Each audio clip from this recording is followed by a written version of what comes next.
Well, good morning, everyone, to something new. This time, not solo self-out. We're going to speed the whole thing up with trade. Because we're going to play a Druid as an Oracle together with Spears, with Glory and Rage stacking, reaching up to 200 Rage. That's at least the plan. And 200 Rage would be 200% more damage. Base. And I do think we can take this even further. So, I think it'll be interesting. Archangel, good to see you there, partner. Hope you're doing well. Going to be something different, something fun, something amazing. I will see how well it will work. Definitely use trade, so this is going to be an accelerated leveling process. We'll be buying some choice uniques, right? We get ourselves some of the spears that allow us to just do massive damage early on and that just zoot through the campaign. That's going to be definitely part of it. So we want to get this as strong as possible, as quick as possible. Dzień dobry, Mr. Frogo.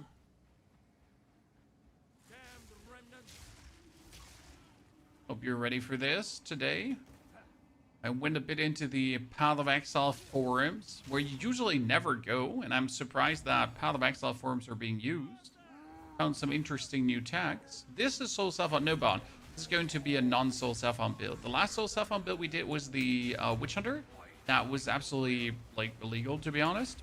And this is going to be a build for people that like to spend their currency, that like to want to make something outstanding, extraordinary. Because, you know, it's late in the season. Might as well make one of those as well. Like, it's going to do absolutely bonkers. Which allows us to, today and tomorrow, really push it to crazy levels. Okay, we're going to begin, though, as our good old friend, the Druid. But we're not going to play as a Druid, right? Doesn't work. I need a Lightning Storm build, Justin. I've seen multiple Lightning Storm builds, but nothing that I found, like, too interesting, right? There's cool stuff out there, but it wasn't like, wow, this is the hottest shit I've ever seen. It was more like, yeah, sure, kind of works, but not really intrigued. So uniques. We wanted to take at first. I bought a lot of spears. So we're going to begin with the Heartwood Spear because it's just like the most speary spear that we have here right now. And then just put on like any random kind of shield. Is there a normal spear that does more damage? No, right? So the actual like 8 to 15 damage is the biggest we can do.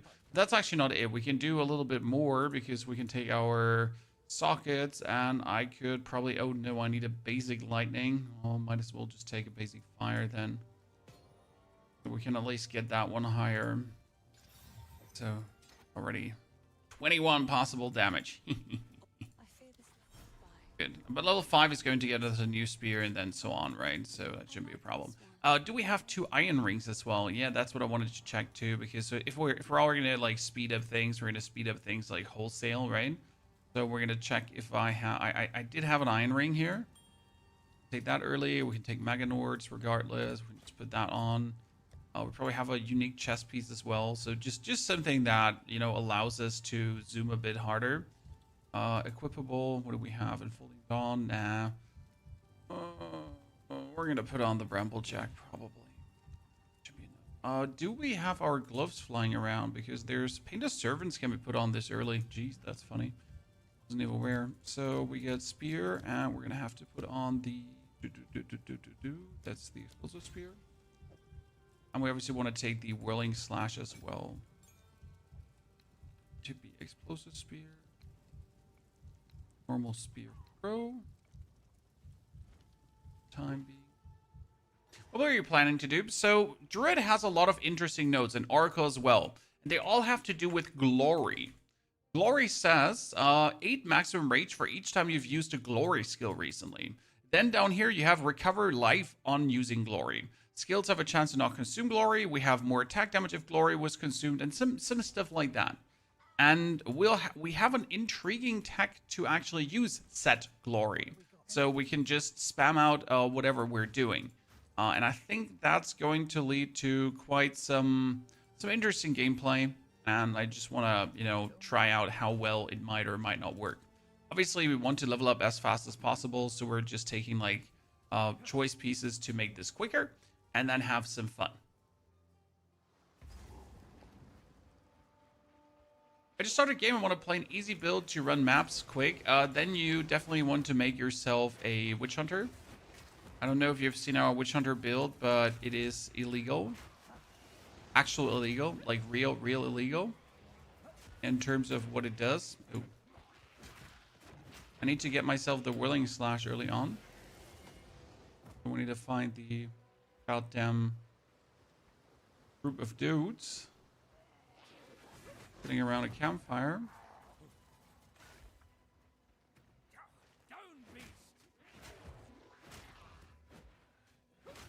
This spear not do any... Wait. What does this spear exactly do? Increase... Oh no, this spear does not do elemental damage. Oh my goodness. I thought I could use this. Well, I can still use this early on, but then I couldn't use the explosive shot. Oh, it's fine. I can make this work. I was like, I forget this spear does not do elemental damage, so we're just going to use whirling slash until we're the right level. Let me make it simple. Make many builds, yeah. What I do? Make many builds. Because making builds is just fun. No? Making builds is where all the joy comes together.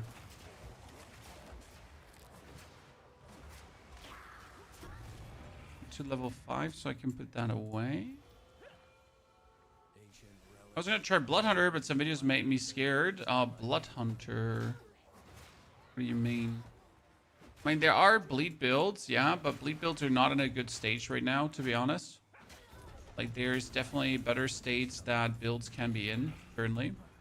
And bleed is really not in the best of all, simply because bleed didn't get any real buffs or anything even remotely interesting so to talk of.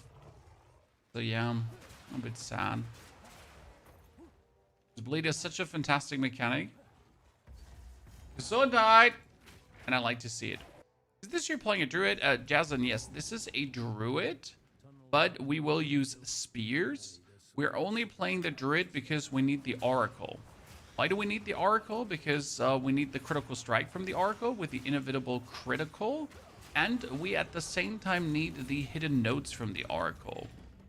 Plus, we need the unseen path taken and the entwined realities to use our skill points smarter. The main goal will be stacking as much rage as humanly possible, and you've seen people like with 69 rage, we've seen people with 70 rage. We're planning to get over 150 rage and beyond that, so that's going to be plenty intriguing to actually pull off. I can't wait for it.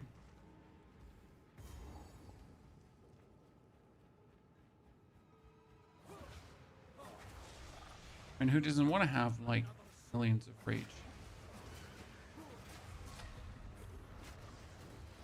Also, we really need to get rid of this spear here as soon as we can, because it doesn't do elemental damage. I completely forget that. So like, you know, the fire thingy that we just put into this one is completely useless. But it's kind of like the strongest spear that you can have like here at the beginning. So that, unless you would like buy a spear probably for 1-2 exalted.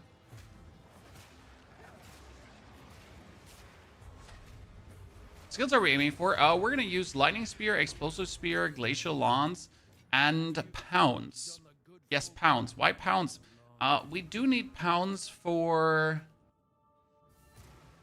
jumping down our enemies' throats and creating charges. It's kind of like how it works. It's going to be a bit of a funny tag. See, like, this is what we're looking forward to. That's a good spear. Can replace that Loretta's Hot Wood Madness straight away. Just get that one up. The socket in, and then I can just do my skills properly. 3 to 5 cool. Because I have nothing else, so man. The support gem, my friend. We're gonna have explosive spear with the. You know what we can actually do? That's interesting. Give me a to make this like really feel good. So I can instantly play short fuse.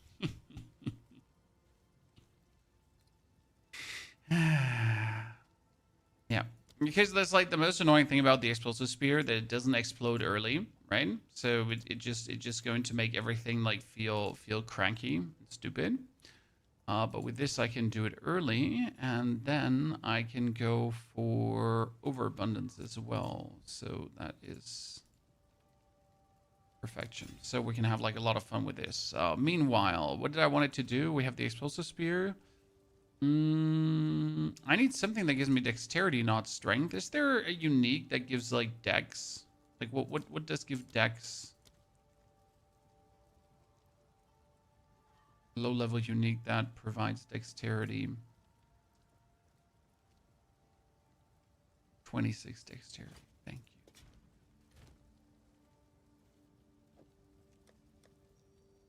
Should be in. So we got like this spear, and we got the level. Get the Heartwood Spirit of Lorada ready. And there's also another level 5 spear, if I'm not mistaken, right? Level 5 unique spear. I always forget the name. Was.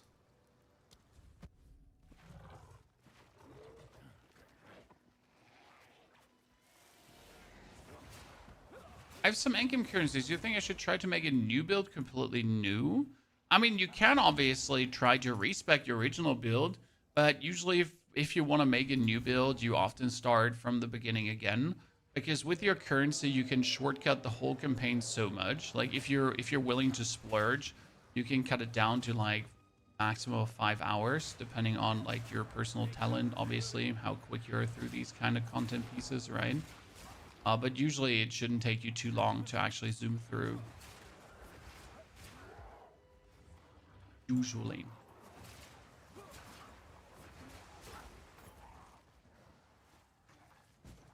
That's what we're doing right now. I could also just play normal, right? Without splurging. But I feel like this is going to make just my overall leveling so much easier.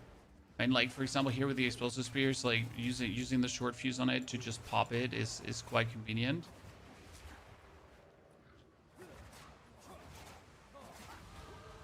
Here now I can equip this spear instead, and I can just keep doing this now. And they're gonna explode each other, and that's just the best thing that can happen, potentially. Yeah, the Wings of Callan, I think I have that spear. So if you know of some fancy spear, just don't feel bad about hitting me up, right? We're totally gonna be able to look into that. Yeah, like usually these explosive spears, they take like so long to explode. Now they pretty much instant explode.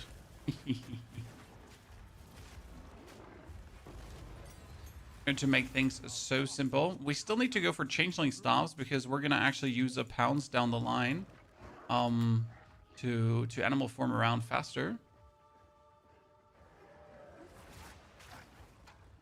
Very useful. Hey, that was the checkpoint. Yep, thank you. I think it's level 5, right? Yeah, use the divines from last build to look for rage items. There is, like, technically you don't need a single rage item. However, there is one item that can be corrupted to be quite crazy. And those are gloves, the hate forged gloves. And they would give you more rage on glory use as well.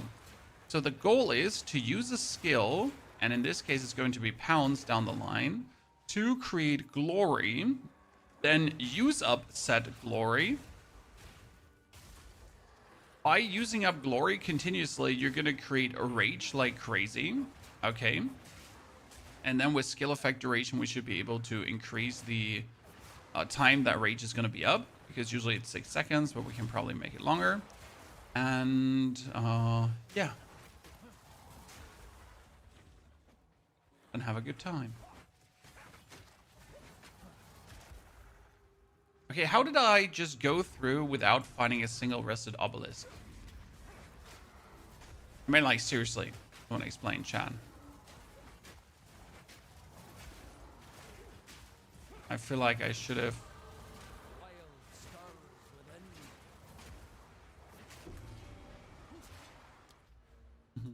So we're going to take all the attack damage. We're not going to do any rage stuff early on, right? Because we can't really scale with it. We can't really work with it. We're going to fight towards Aziri as well. And I kind of feel like putting the temple rooms in, but not doing anything in the temple. So I guess we're still going to work on activating the temple. Just so we can like build forward to the end temple that we can actually kill Aziri. But we're not going to actually go into the temple. Seems like extra. Is it cunning plan? Oh, I have a, like, the plan definitely will work out. This has been something, like, I've been genuinely interested in like all the glory rage nodes for a while, because grinding gear games must have had a plan when they put them in, right? Why else? Like, why else include so many nodes? They're like these, like, if you use glory recently, attack damage. If you use glory recently, more rage. If you use glory recently, more attack speed. Like, all these nodes, right? But they're gotta be used for these. They can't just be in the game and everyone ignores them, right? They're gonna be an actual existing build that would work. Technically. At what point should you take rage nodes? Oh, you can take rage nodes from the very beginning on. And if you have an ability that builds up rage, then you're good to go. Right? Like, you don't need any specific, like, you just need to build up rage somehow, and then rage is the damage multiplier. Now, obviously, multiplying non-existent damage times something is still non-existent damage. Okay, where the clock is the third one? That's what you need to keep in mind. But hey, if you can get 30 rage from the start on, you want to have 30 rage from the start on, and that's as simple as it goes.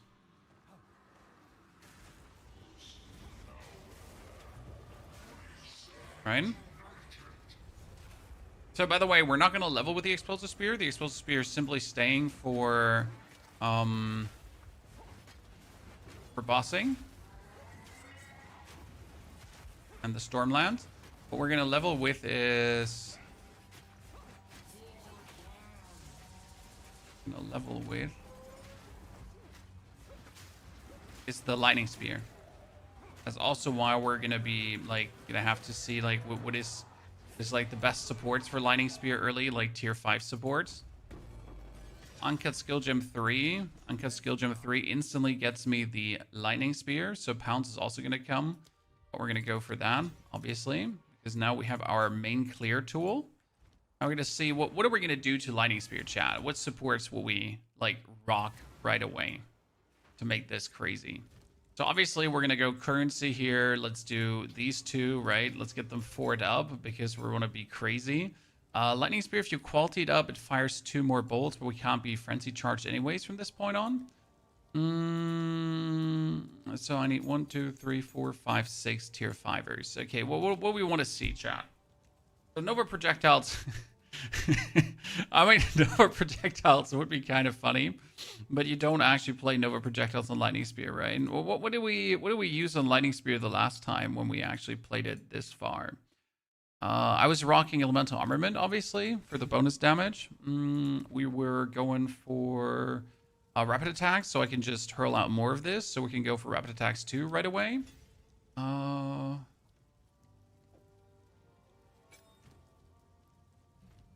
You want to see fork? I never liked fork on it.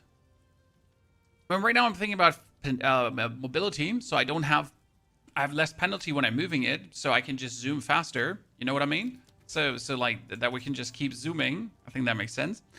And lastly, I don't think we do need fork, my friend. Honestly, don't think so.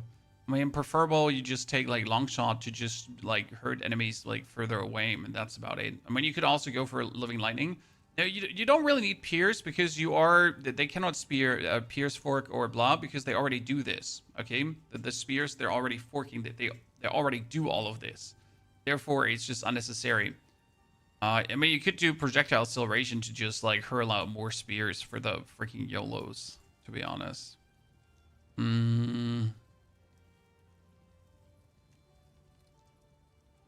Probably could just introduce Living Lightning to just get the Living Lightning minions. They're super funny. But you know what? Now we're just gonna slap on. Ah, screwed. Let's do lightning mastery. Just get that bonus level early on. Okay, so there is a tier 5 spear that I wanted to have. I have the the spears all here. So we got, where is it? Dexterity. So we had Tiny Script, right? But there's also Chain Sting, so that's level 10. Right? So we want to have Chain Sting. And then from level 16 on, you're going to be using... Not Deviatas. What is the called again? And from level 5 on, you could technically use Tiny Script, but Tiny Script is sadly, you cannot use projectile attacks, so that's kind of like a bit shitty. I'm going to have this for later, and the other one is under build for... here, this one. It's called Sky Sliver. Sky Sliver is really funny. I'm actually just breaking that one down because I don't want it anymore. Here's what I got. Didn't expect to find such craftsmanship out here. Spear. Also spear. We can put the whirling slash away.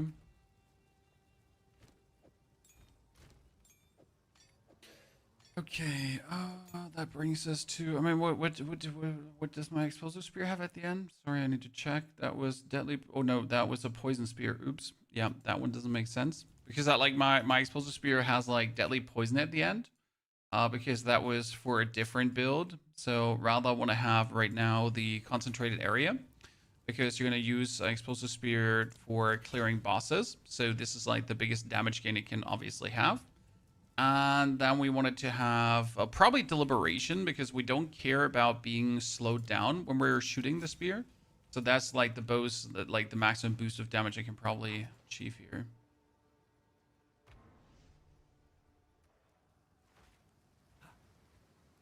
What do you think one of the better Blood Mage builds? I mean, the best Blood Mage builds currently are just the cast on Comet stuff. And that's just like, yeah, as sad as it might sound, like that's just it. Like pretty cookie cutter. Cast on Comet shit and you're done. See, by the way, this is why we're playing Lightning Spear now, because you just throw Lightning Spear and Lightning Spear just kills everything and that's it. Like, I don't, like, since we have so much damage from like, all the kind of stuff here, right? Like, with the new weapon and all of it, and we're going to pick on level 10, we pick this up. I mean, look at the damage difference, right? This one has, like, 420, and this is, like, at 54 damage without a socket even.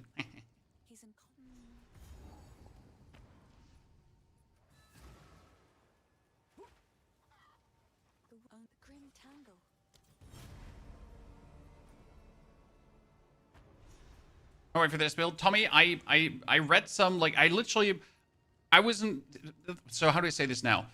I am planning to play a new game towards the 30th Coast vein. So I could now start playing another game in between. But if I then start another game in between, I'm going to give you the whip slash of starting like 3 different games in the span of like 6 days. And I didn't want to do this. So I was in the forums, I was on Reddit, like I didn't go on YouTube, right? I was everywhere else. I just read a bit what people were cooking up. And I saw this funny technology of putting rage and putting rage and glory stacking together. And I was like, this is so cool. We need to do it.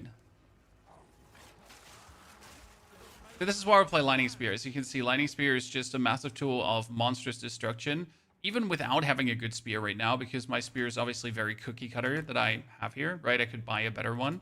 That we'll get to see there. However, it's more like then strong enough to just instantly kill everything, especially since it bounces like off the walls and that kind of stuff. We could technically play Culling Strike. So you could add Culling Strike that when you're lightning spearing them and they survive with 1 HP, I get frenzy charges for finishing them off, which then emphasizes like my further spears. I don't think I have a tier 3 gem to get Culling Strike, right? Yeah, Kill the Weak. They'd be like just giving me a continuous stream of frenzy charges, right? What class are you playing right now? This is a Druid. It needs to be a Druid because we need to be an Oracle. And it will become clear to you very soon why it needs to be an Oracle. Like as soon as we ascend. I mean, we should we have like another 5 hours today, and we should end in Endgame easily in 5 hours because we're just gonna be we're gonna be fast as fuck, boy. Like for example, I'm not gonna bother killing the Druid right now because it's useless. We're going fast through things, right? Yeah, cast on builds are terrible. Sadly, the Blood Mage, like, there used to be Elemental Bleed builds, and they're not bad. So you can do, for example, a Lightning Spear Elemental Bleed build that works. However, there was just nothing that buffed that, right? There is no crazy new supports and that kind of stuff. There are things like the gain 40% as extra fire damage, gain 40% as extra lightning damage, and so on. These would really work well for the elemental bleed builds, right? But to be fair, they also work for every and any other build. So by the way, chat, let me tell you something. Do you see this on the map? That's where Draven is. So you see this box design and this on the map, right? That's where Draven is. So I already know that if I go here to the side, there is hopefully going to be a connector. And then we have, see, that's it. That's how you figure it out, right? You just have to look at the map and actually just tell you.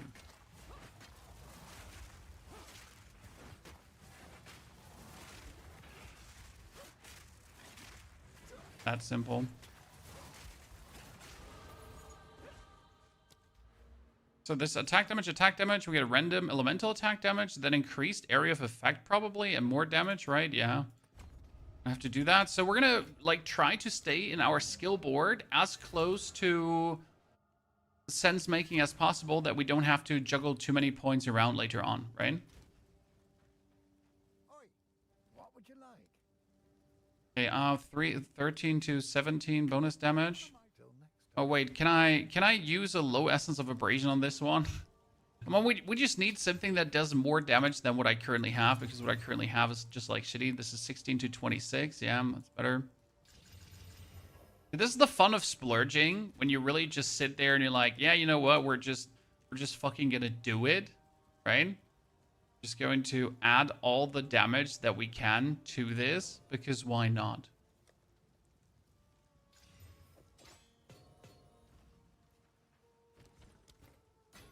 What's been your favorite Druid build so far? Our latest Wyvern we did. I don't know if you've seen it. It's a rage stacking spell damage combination Wyvern that's literally taking every trick you can get with Tyre's Vengeance together with all the other stuff. And it just adds up to such a nice combination of cool, fun things that you have, like, you have attack to increase your damage there, then you have attack to increase your damage there, right? It just really adds to it. And yeah, ends up being a very strong, powerful, fun build to play. Honest, these explosive spears are chunking. Why I can't put Mirage Archer in my skill slot? You put the Mirage Archer in, but then in order for the Mirage Archer to work, you actually need to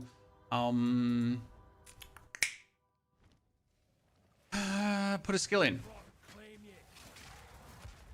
Don't put a skill in the Mirage Archer, no worky work.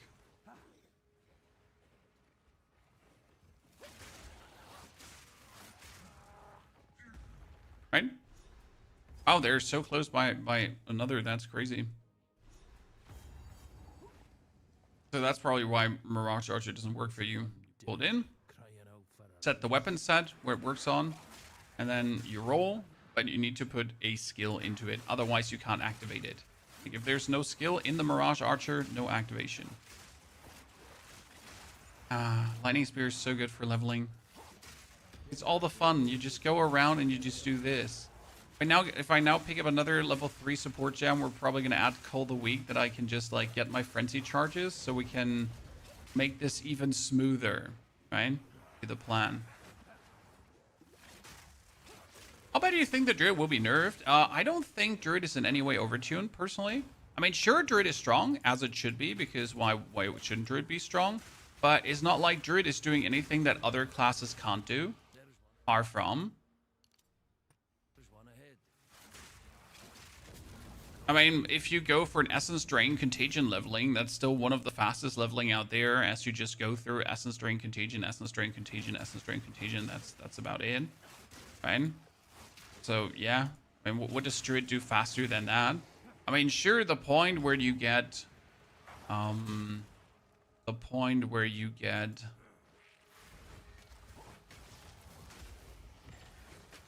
the Oil Barrage, for example. Yeah, that's a heavy one. But again, also not crazier than some other stuff. I mean, if you look at grenade builds, for example, what is wrong with Druid? And grenade is not in any way weaker than Druid. Like lightning arrow together with whatever is also not weaker than Druid.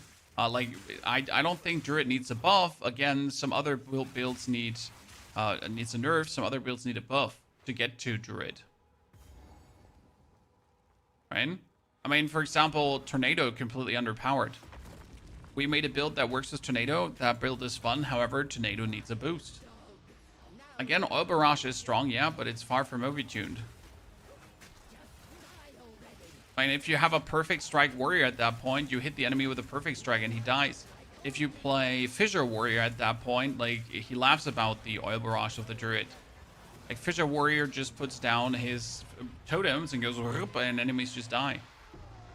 But I don't know, like, if everyone already forget about how good Fissure Warrior was, maybe. But that one was illegally strong.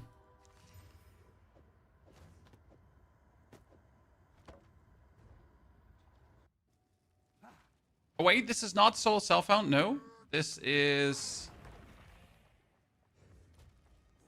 a pre-plan one with pre-plan equipment. So we have like some choice uniques on for faster movement speed, better stats, more life, that kind of stuff, right? We're gonna have some uniques prepared too, all cheap.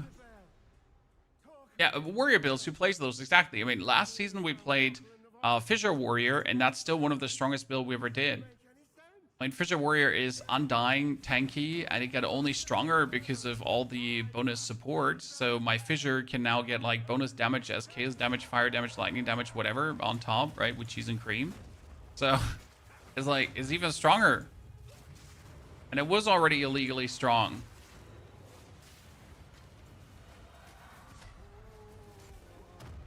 I love my explosive spears.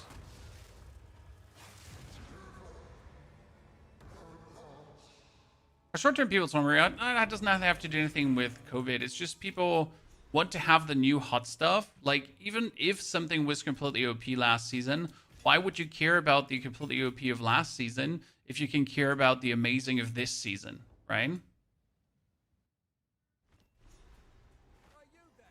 I love how I decide to make a Druid Rage build. Oh, Lua, this is not just going to be a Druid Rage build. This is a Druid Rage Glory build.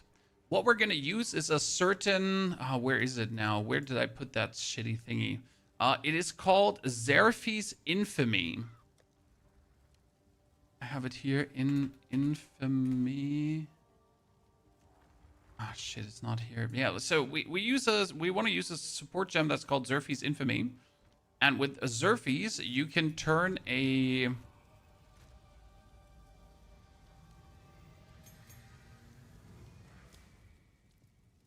Perfusion? Yep. Can Cull the Weak get... Yeah, rapid. That we can do it faster. When we don't... So we can just, you know, slam in. Yeah, so Xerfes Infamy is going to be able to have our pounds create glory. It's an extra special rage build. Yeah, exactly. That's what I wanted to say. So now we have this here, Cull the Weak. So I'm going to put that on Q. So whatever happens, like, we're going to throw this in, right? One survives, I can Cull the Weak, so I already have, like, a charge. And then, boom, you hit, like, even more. And we can Cull the Weak, and we have even more. And then, like, it goes on and on, right? So this is, like, just for general clearing. If I just feel like doing this, we'll just have, like, an even better clear. That's going to help us to, like, not get under-leveled as we're going through the campaign. Because obviously you don't want to end up in mapping under-level, right? Very much.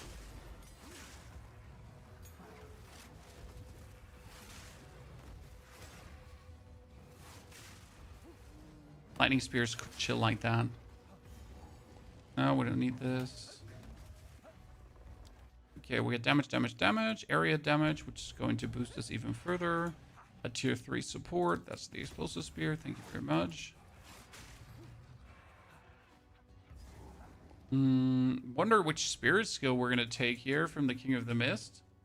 Herald of Thunder. Yeah, obviously. What am I talking about? Wonder what spirit skill we're going to take. Herald of Thunder. We're almost level 10, and I can take the next spear, which pretty much has like double the damage of what we're doing here right now. So like we do this. And then we can also shoot like a super... Did I not like get a bonus here have a bonus chance to get a bonus charge, and like I'm not getting a bonus charge.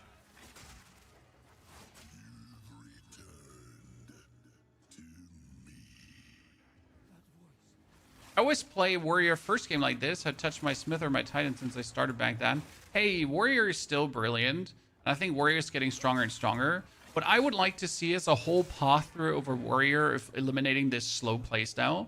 Because the biggest upset still about Warrior is that everything is just slow what the Warrior does, right? There's not a single like faster skill. That's, by the way, why I personally like the Fissure Warrior, because Fissure itself wasn't like too slow of a skill to actually throw and use. So that was kind of like very relaxing, because if you can at least use that in a quicker speed, it's gonna be nice.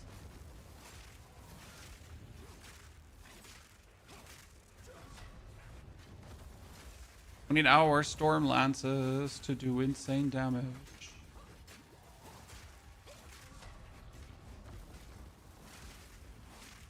So yeah, Warrior just has like this intentionally slow playstyle, but I wish that we could go away from that, because I just don't see the reason why. It literally needs to be slowed down. And I saw someone using Thunder this morning, and it's just really like that. It's like, and finally you use the skill. Like, what the fuck? Who's going to actually play Thunder ever and feel good about it? I mean, it looks flashy. You're gonna do big hits, right? But the big hits for the sake of like doing one hit every 23 hours. Pain.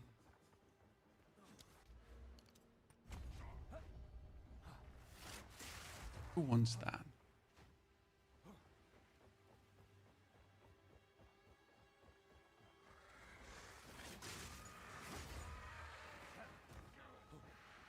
We need to find the King of the Mist so we can find the rest of the nerds.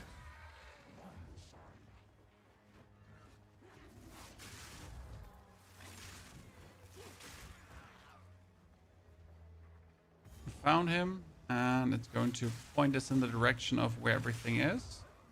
So it's here and to the left. That means probably here in the bigger piece of field. No? On my way, nerds. One is here. Is the other one now to the right or to the left?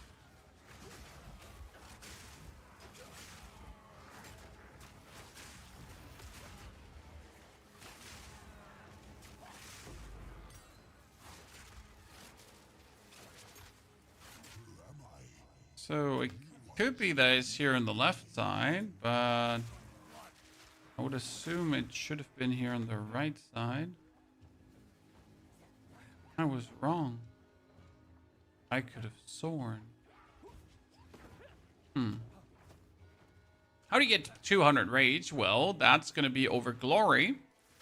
Because you have notes that say if you have used a glory skill recently, 6 seconds, you get +8 maximum rage.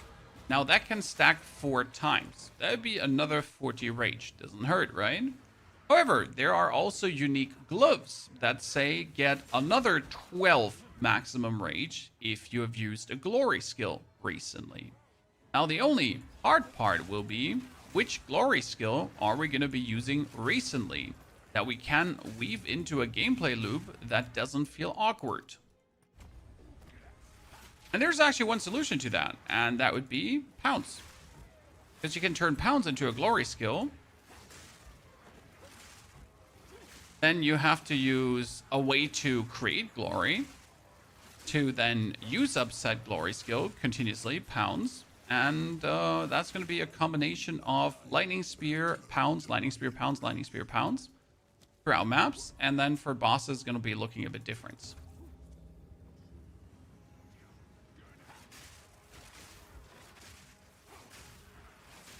Now, problem is, in order to do this, we need to get level 65. Because from level 65 on, you can use said lineage support gem. So goal number 1 is now get to level 65 as fast as possible.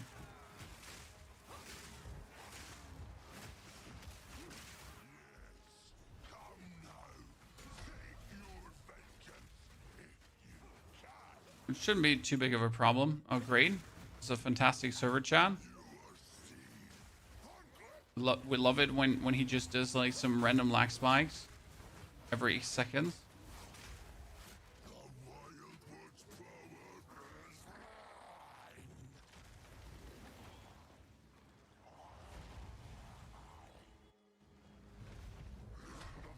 This is like such a weird server thingy, right? Because this has nothing to do with my connection. My connection is just working.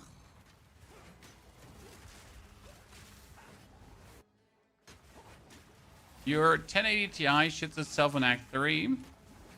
I mean, 1080 Ti shouldn't actually have many problems with Path of Exile, to be honest.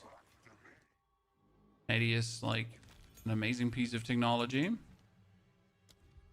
Port Gems, Herald of Thunder, thank you very much. Oh, how good it is. We do for Herald of Thunder. Mental armament early. You can do concentrated area. You don't actually need the more area of effect early on. True. So now we can use the chain sting spears. So we're sitting at 3-2-1, and then we're sitting at 4-6-6. So just so you see the difference, right? So we're pretty much double our damage with that new spear.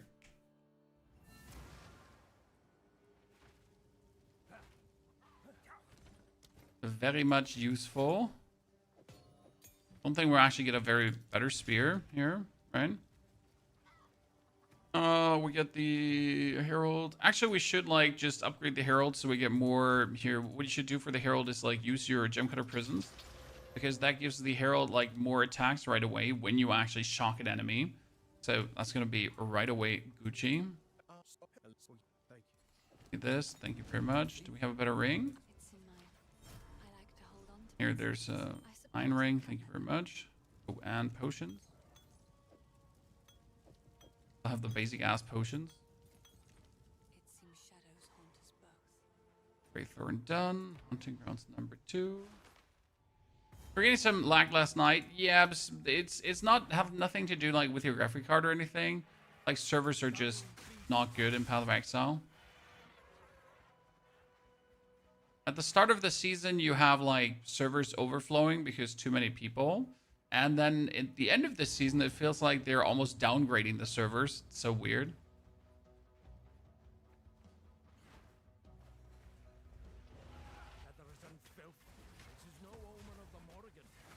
As soon as we're level 5, we can add the... Oh, well, that was instant. So, like, the bonus damage was crazy. I mean, doing like 400, 500 damage with one throw, one spear is kind of cool.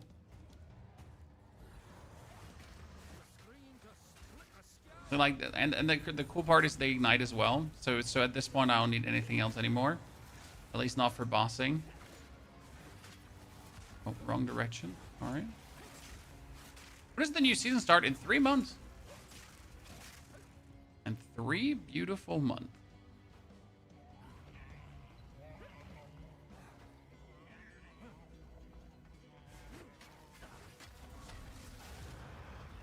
Poor guy. Absolutely mutilated. So let's see. We're gonna move through the standard Druid ways. So this is increased attack damage and immobilization build-up. Now, immobilization build-up wouldn't do anything for us, but bonus attack damage would work, right? What other, like, we have here technically a rage, but we don't do rage. So if we're looking for bonus things, we get the attack damage still. And it's gonna be like a bit funny to get most damage out of this, but we should be able to get more.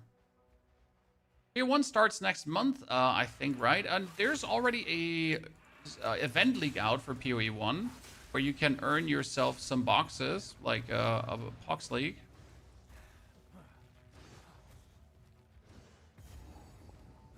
It goes for like 10 days or so, right? I mean, POE 1 might start, but POE 1 is like, generally the new league is completely uninteresting to me. I have no plans on doing anything POE 1-esque. Let's go into the temple and instantly like cancel the temple because I don't want to, like, for leveling right now, waste time inside there. I think will come in 05 Endgame.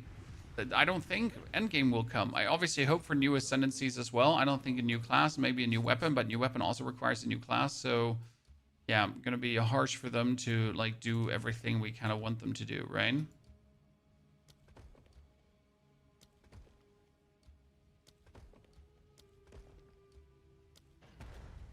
Okay, first road in. Can I now close temple, or do I actually have to go in, go out, close temple?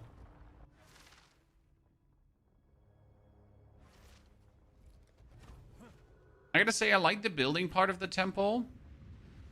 I feel like they should have put the waypoint right next to the console, though. Because if you have to go into this, like, if you have to go into the temple, right, then walk to the console, then go into the temple, walk into the console, it's not that much of a, like, you know, it's not ginormously problematic. But after you've done it, like, 20, 30, 40, 50 times, at some point you're going to be like, nah. Could I just be spawned right next to it? Daggers when? See, that's what I said. Like, I would hope, obviously, for a new weapon to come, but a new weapon needs a new class to come. We can't just get a new weapon because a new weapon always bound to also new class. Because they're obviously the weapons of the said class.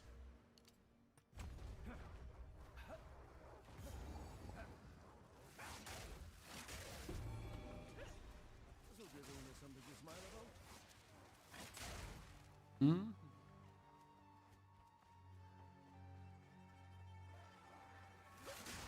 We're going to be using spears all the way to the end game and in the end game.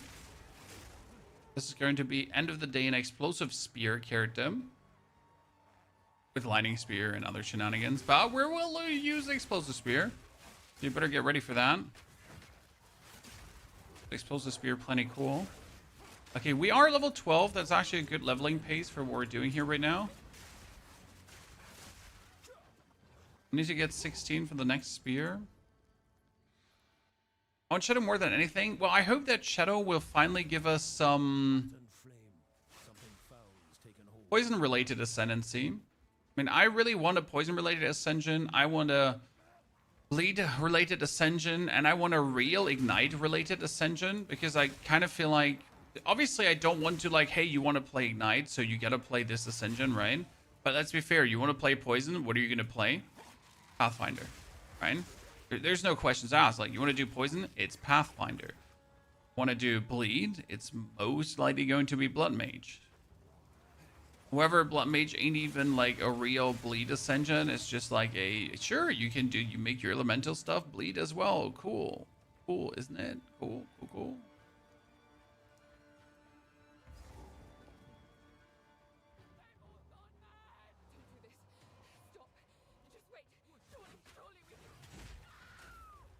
This by ice. Ice will be part of this because we will have to later use a freezing skill for Batyre's Vengeance.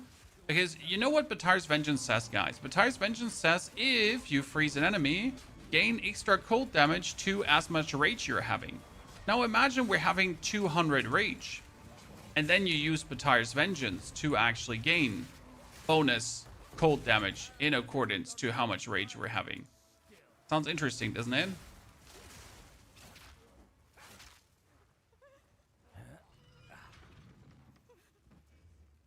I don't even know what kind of armor concept we're going to go for later. It's a bit of confusion. So I need to make a filter for this build. Since we're playing a... we're playing a Druid. But I want talismans and spears. Probably armor and energy shield, right? Spear Druid.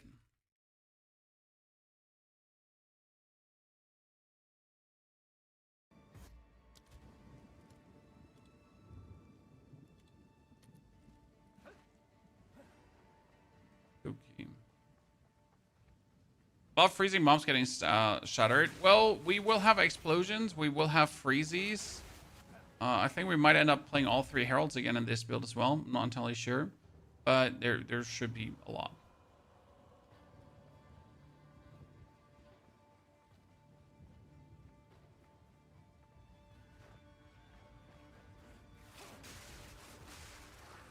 I mean, for a new class, you still have to wait a while. Last time when they did a new class, aka the Amazon, the next season was all about game improvements without a class. So the cadence was kind of like get a new class, then get a bunch of game improvements and bonus ascendancies, then get another class, then again game improvements, bonus ascendancies, and that kind of stuff. Right? That's how it currently feels in terms of the update cadence on those things.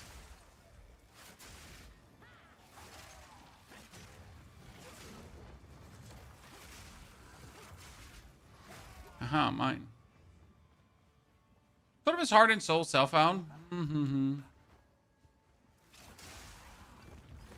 think it's fine, but definitely not a build I would consciously choose for Soul Self-Found, because the problem with totems is that you obviously need the bonus skill ranks as much as possible.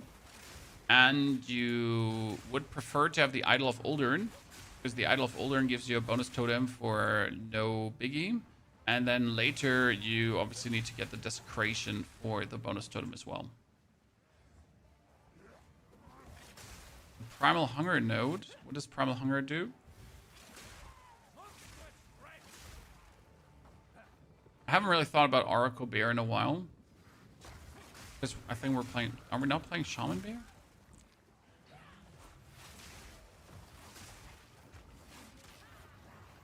Lightning for spreading, that is the Lightning Herald.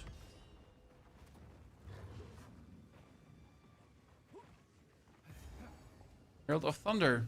If you shock an enemy and kill a shocked enemy, then you get a lightning buff, and that lightning buff strikes down as you're then hitting. The 100% more rage, but no effect from rage, or which one was it? Because the no effect from rage is obviously the terrifying thing. I mean, you could get the 100% more rage, and then you could obviously use the Batari's Vengeance to get like insane amounts of cold damage, but you would still miss the rage multiplier. So the biggest reason why we're having rage is because rage is a multiplier, right?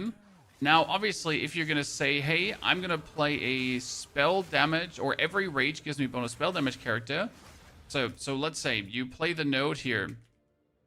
Every rage grants you increased spell damage. And then you would play a Primal Hunger to have 100% more rage.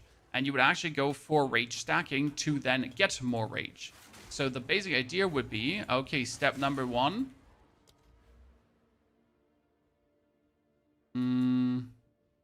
That's physical damage. I would prefer to... No, this is actually lightning damage. You know what? I could probably go for that lightning damage, right? Yeah, most likely. So yeah, the basic idea would then be that you're like going for that rage spell damage stacking instead of that rage stacking, and then maybe make yourself have more rage. But I don't think it's actually like a good idea. Just, it would work, sure, but it wouldn't be crazy. Okay, we are having now the Storm Lances. And Storm Lances are really, really cool because you can throw the Storm Lances in the ground and then you can detonate them. So we're only going to give them 3 because I don't need more for this. Then we're going to look into our gems because I should have a multi-shot number 2 because that's what the Stormlance needs. Thank you very much. So this is going to have us hurl the Stormlance out faster. Then we want a rapid attacks 2 to also hurl it out faster. And what else did we want to have for Stormlance? I'm kind of like looking into my Ice Poison Pathfinder, right? Elemental Armament, yeah, sure. I don't think we have an Elemental Armament number 2, so I need to weasel you out, and then Stormlance gets number 2. This is now going to have you put that in, and then they explode like massively, and it's going to be super cool. Strength Dex. Like you do this, and then you explode all 3 of them.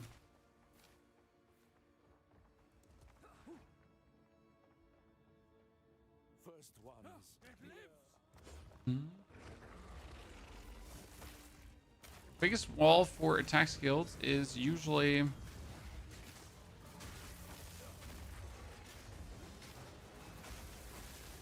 see, this is the most fun. Corruption breathes life where none should be.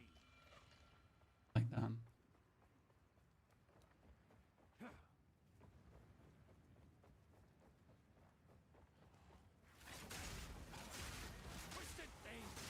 Lightning Spear is fast for the campaign? Yep. It gets faster once you get the Comet Frenzy, because Comet Frenzy will then get you the Frenzy charges. But we're actually going to make our Frenzy charges different, because you know how you can easily make Frenzy charges, Chad? And I never thought about it. If you're an Oracle and you have inevitable critical, so you are 100% crit, then you can take the pounds, and on the pounds, you put a sniper's mark. Which means that on pouncing, you will put on the sniper's mark, right? Okay, Wayne. On pouncing, you will put on the sniper's mark. And then you will always, with the next hit, because of inevitable critical, crit, no matter how much damage the crit does, to guaranteed get the frenzy charge. What skill will we use on mapping? We are going to use Lightning Spear together with Explosive Spear and Glacial Lance for mapping. This is going to be an intriguing Lightning Spear build, but like you gotta see how we're scaling the damage.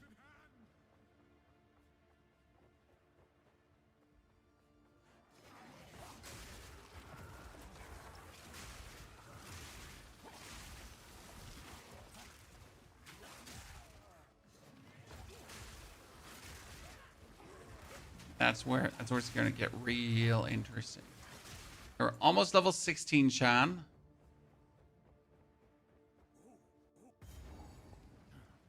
Almost level 6. Oh, that wasn't even that fast, Act 1, by the way.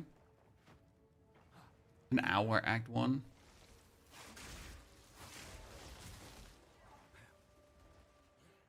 Tark, how did you get yourself stuck? The 100% more rage cancels the spell damage. Yeah, I thought so. Was hoping it wouldn't do, but thanks for trying it out, sir. Sad that it would do that.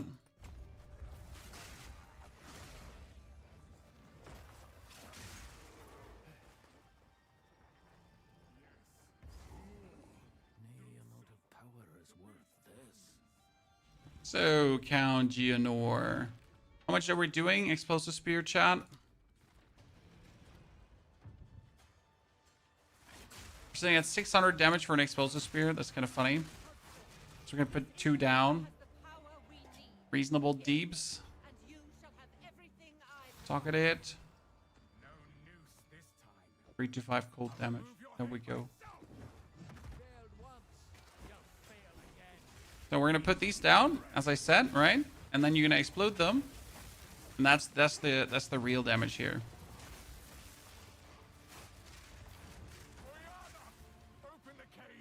Because you get like the Stormlands, and they're 83, but it's 83 per on hit. And then you get the detonation, and it's 200 per detonation. So you get 3 spears, each detonates for 200, plus the detonation of the 700 from the explosive spear, right? And it's 2 explosive spear detonating like that. So it's kind of like how the whole thing just comes together.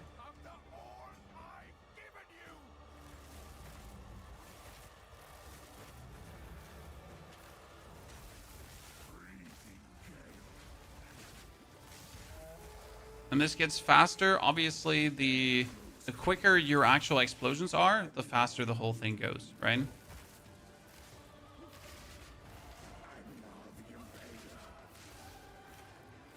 Should I just raise my shield to tank him? Ooh, are there unique shields that give you damage? I didn't think about it, chat, because I'm just wheeling a random shield, right? But are there unique shields that give you more damage?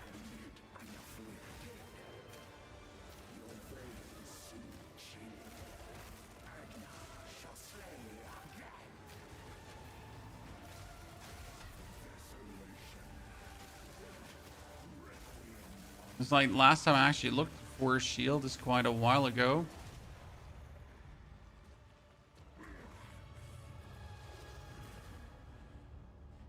Okay, we're gonna create a planner for this too, by the way, chat, so don't worry.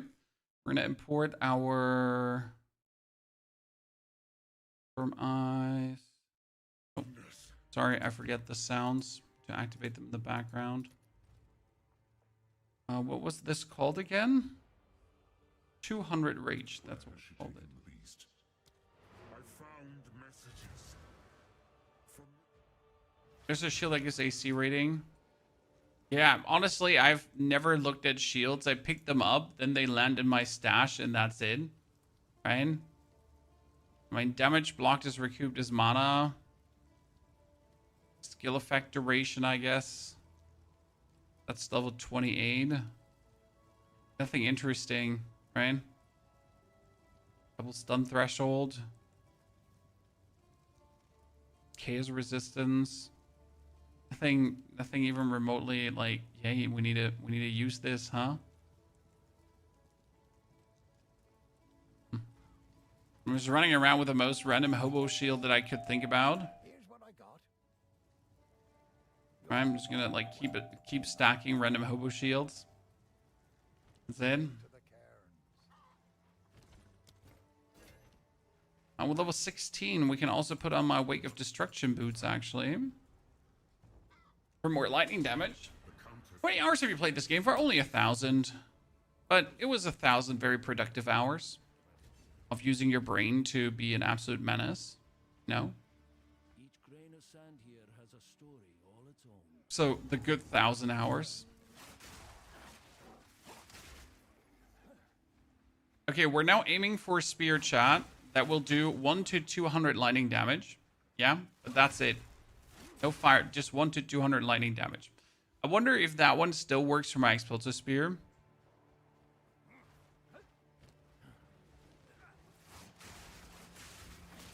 So might have to actually not play it. Or would have to play 2 spears then. You see at level 16 now.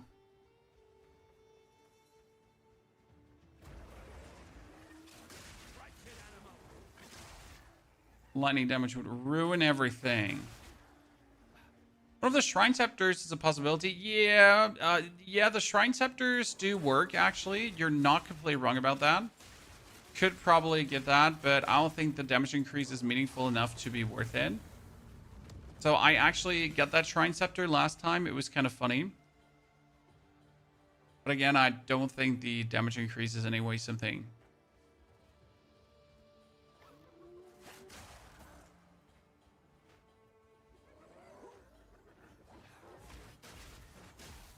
Is better POE or D4? Depends on what you're looking for. What style of game you're currently thirsting? Because there's no yes or no for this. There's only what do you want to play.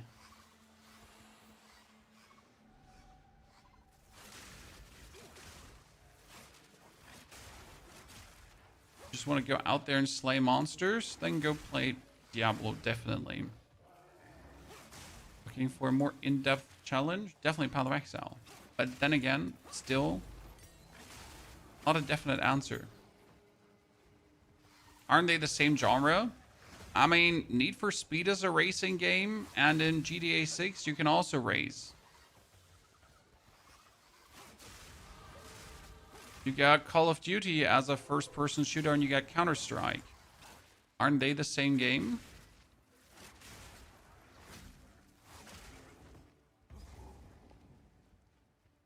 And God of War is an action RPG, and this is an action RPG.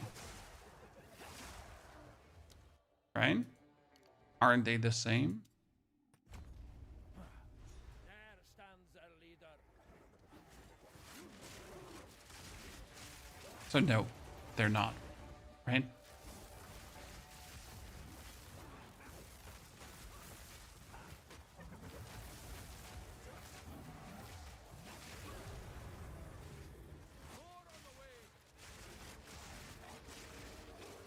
Same genre, 2 completely different games. Exactly.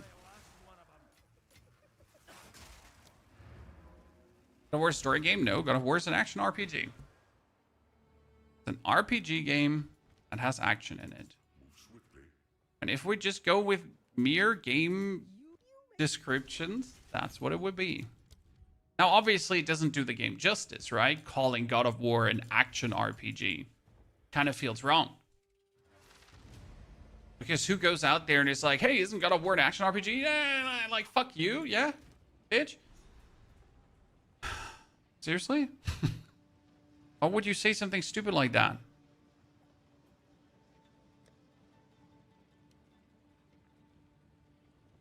I don't have any tier 5 skills, so I need to do tier 4 skill. Pounds.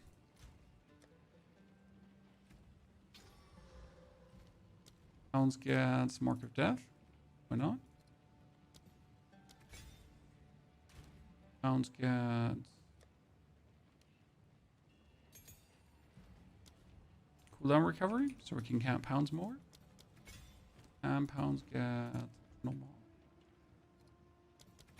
for the time being. We're still going to use the pounds to pounds around? Yeah, absolutely. Okay, we're level 16. So the question is, are we going to use the lightning spear now? Because the lightning spear would ruin the damage of my explosive spears, and I wouldn't like that.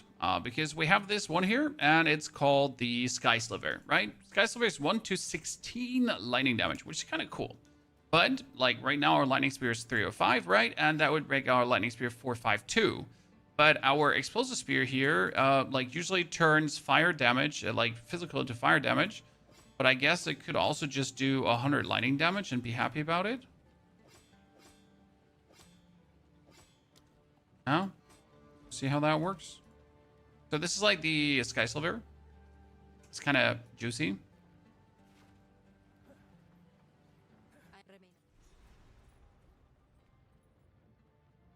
Was Primal Strike nerfed? No. Not that I'm aware of. People still play Primal Strike and it's a good one.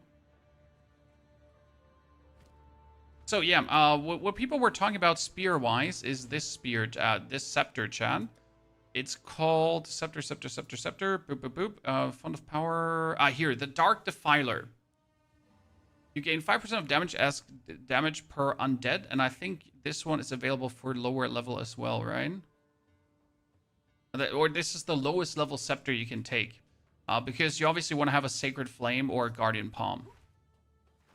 I have a Guardian Palm somewhere. I just don't know where it is. I think I put it on the store. Actually, I put it on the stores. It didn't Primal Strikes get a small quality of life buff, as far as I know. I'm doing a Wyvern build. Do you think it would be worth to take pounds? And then if you shapeshift recently nodes, you get more damage. Would be worth it, Wilbur? Wilbur, as a Wyvern, you definitely have to play pounds. But if you shapeshifted recently nodes, you're talking about these ones here. They're not worth it. They're easy skip. The bonus damage is not needed at all. There are better nodes around for you to take.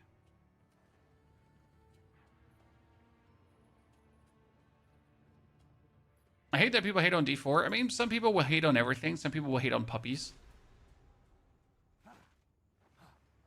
Let them hate and enjoy your games. If you find joy in playing a game, that's exactly what you're looking for. And if other people, you know, like feel the need to hate on other games, that's you know, they're coping for whatever.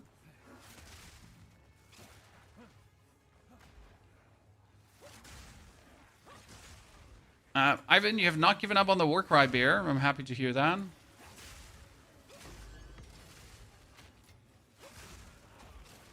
The problem with the Sky Sliver is kind of that you're now doing X to X damage, right?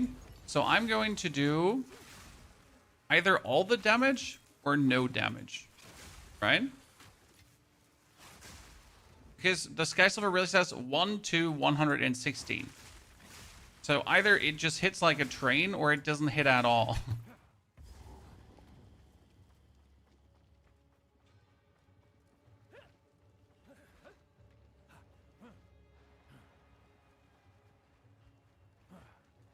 Savage Wolf, your notifications are on, but you didn't come when we went live. How dare you, sir?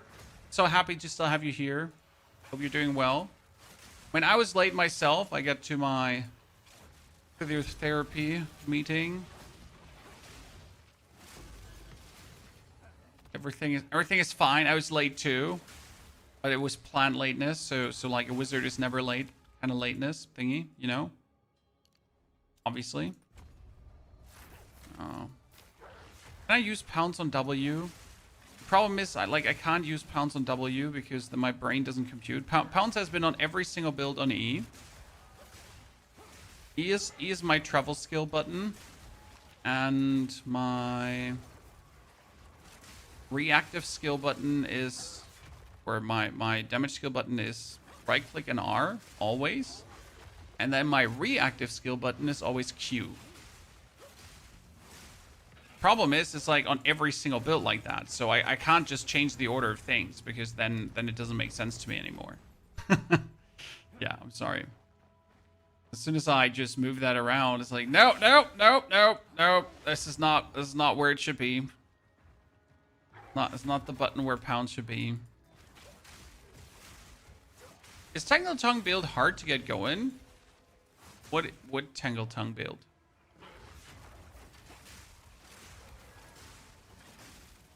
I mean, Tangle Tongue is still being used, yeah, but what Tangle Tongue build?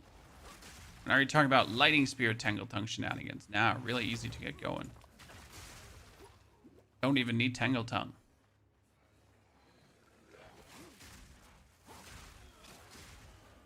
Tangle Tongue is actually not needed.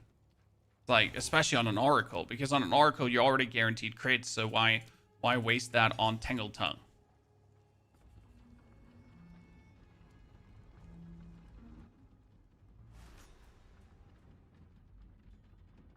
They sealed the mine and left And I was thinking about equipping Tangle Tongue at some point as well, because it just should allow me technically to put some bonus speed on.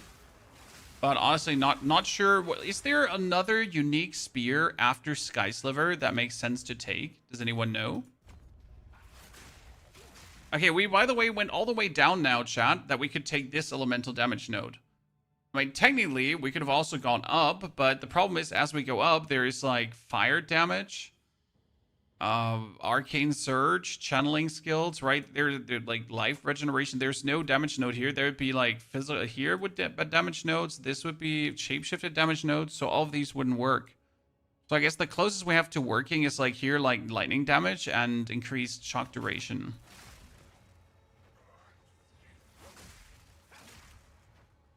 Probably the crit spear. Yeah, probably Tangle Tongue. That's what I thought about. Name of the unique spear that we're using. I mean, this is right now the Sky Sliver. But there should be other unique spears to as well take. I mean, right now we have used Sky Sliver, and before that we used, what was it called again? Not Sky Sliver.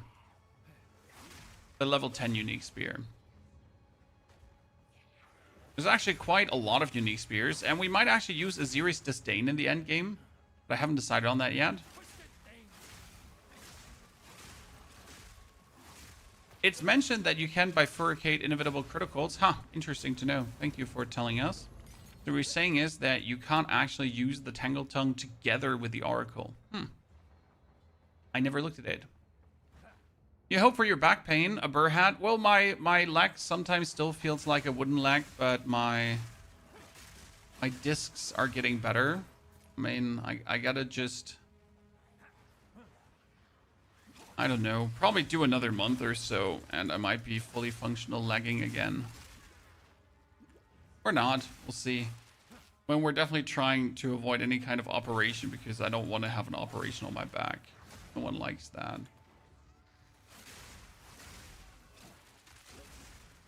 Right? Who wants an operation on their back? Even though we have a very good clinic close by, but still. Not on my scale from 1 to whatever things that you would like to have. Good. We're gonna pounce in. And we need to now get level 7 skill gems, because then with a pounce, we can apply the Hunter's Mark. And that's going to be good. Oh, actually, we can't break armor with this build. And you know why, Chan? Oh, I'm pressing the wrong buttons. Ignore my brain right now. I'm literally just pressing the wrong buttons. We can't actually break armor because we're not doing any physical damage right now. You're free. Talk if you've a mind. Ginger Chris, I had some slip discs in my back last year after way too much garden work and carrying my daughters around and that kind of stuff, which led to me having a partially paralyzed leg. That leg is not paralyzed anymore. Just partially still, but less partially. And that's why we're having to go to a therapy to make sure that I get my fully functioning leg back, because I kind of would like to have that with 36 years, right? Having like a less fully functioning leg is not what I was looking forward to at this age. So yeah, that's what we're working on. Uniques, what I was talking about. Spears. Here we got this one with level 21. The problem is with this one with level 21 that it gives only bonus damage if you did a melee attack recently, right? But honestly, with the pounds it could work. Huh, chat. With pounds it could work. Pounds is a melee hit. So I could technically play Deavata's Wind. But Deavata's Wind is less damage than the Sky Silver, which is 1 to 116. I mean, Chain Sting with 31 to 54, that was actually great, right? But I wonder if there's another spear in between, kind of like. I mean, I have a list of all the spears because I was smart, chat. I went on POE, Jiggy Majiggy. So it would show me like all the existing unique spears. Right? Because I wanted to know which do we have. What are all the possible spear uniques? Sky Silver, there's Tangle Tongue, obviously. There's also Citus Spear. There's Spire of Ire. Yeah, but it's probably Tangle Tongue or Devatas, right? The dark hides all manner of creatures. Jumping, POE says you have an unstable driver. No, you don't have an unstable driver. POE just thinks you have an unstable driver. So I used set unstable driver, and there's nothing unstable about it. So how do you change that? Well, you could downgrade your driver, but why would you do that if the driver actually works? So I've now played this league a couple of 100 hours, and I've never had any problems with loading times and whatsoever. So don't stress yourself.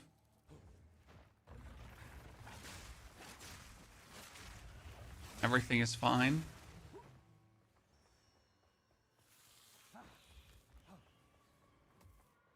Why not just craft up a nice spear? We could do that too, but so I like to do, if I do these leveling streams, I like to take uniques because it's easy replicable. Does that make sense? So if I tell you just buy this stupid spear for 1 exalted orb, you can do that, right?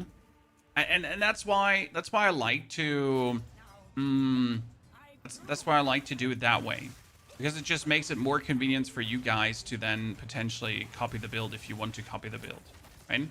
Because if I now say, like, buy yourself a spear from trade for like 5 exalted, but what if there's no 5 exalted spear available right now that's even remotely good?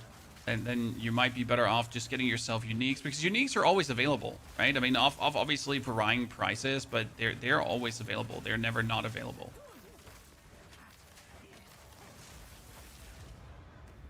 Is this whole self-found? No, absolutely not. This is us totally sending it and beating the shit out of everything with like super juice stuff.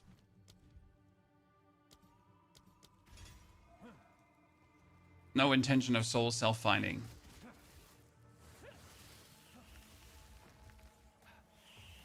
This should be a dead end, right? I mean, sometimes the Helani gates are like connected to the whole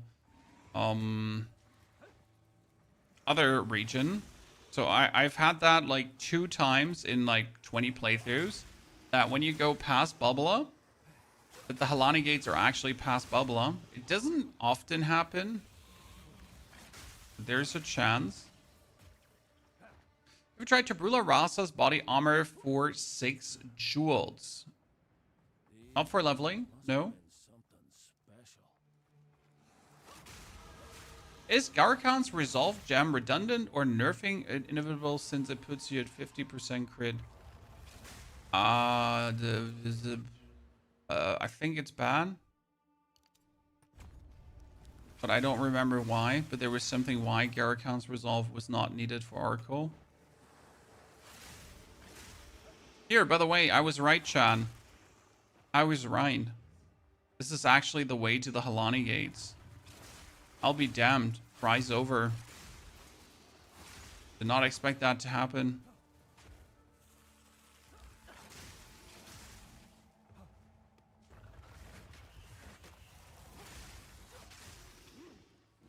Cool.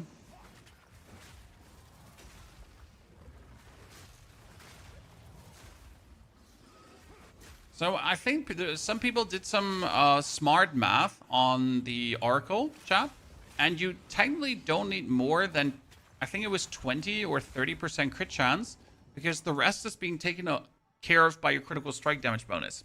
So if you have a 20 or 30% crit chance, and then you just go for critical strike damage bonus, critical strike damage bonus, critical strike damage bonus, that usually comes out on top compared to stacking even more critical hit chance. Due to how the inevitable critical works of the Druid. It was 20-ish, right? I didn't do the math. Some smart people on Reddit did the math. They ran like all the possibilities, and it was like 20-ish something, and then you just boost crit bonus as high as possible, and that actually gives you the best outcome compared to like going for 50% crit and therefore having less critical strike damage bonus. Okay. It's funny that so few would be enough, but maybe it like just makes your whole building process a bit relaxed. I don't think it was 40. I think it was somewhere around the 20-ish. I was really surprised at like how low it was. That's why I remember the number, because it was abysmal low. Like, oh, you only need this few to make it work. Damn, I'll be, you know, I'll be cook-a-doodled. Which a highest level character in this league, my character stopped at level 90, Tommy. Because I only have one goal in the league. So I want to reach level 90 with a character. I want to make the character work on the highest tiers of contents, right? And like clear tier 3 pinnacles and that kind of stuff, kill the Arbiter. And then I'm just happy and stop playing. So I have like, I just made an ultra strong Witch Hunter that's insanely powerful. It killed the Arbiter. I could obviously invest another 10 Divines. I mean, it's solo self-bound, so I have nothing invested essentially, right? I could invest another 10 Divines to probably double or triple the damage. And then I would just have double, triple the damage while I'm already killing everything in seconds. So, yay. You know?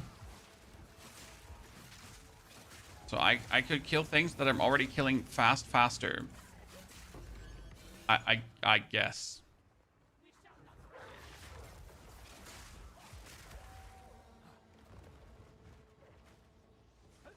How many hours do you have this league? A couple of, I mean, this league we've actually invested like a considerable amount, and we're currently sitting at a grand total of 1,031 hours, and I think this is like over 100 hours this season definitely, because we have like made like 9 characters or so to level 90. Gotta consider though, my Witch Hunter to level 90 was like 14 hours only. And that was in solo self-found because the character was so heavily broken. Self-advertisement on the build. Check it out. Watch the video. Thank you very much. It's 23.3% crit because there are notes that reduce your chance, but sheet says 23 to 27 for best results. Thank you for telling us. So 23 to 27% critical hit chance for best results. It seems reasonable.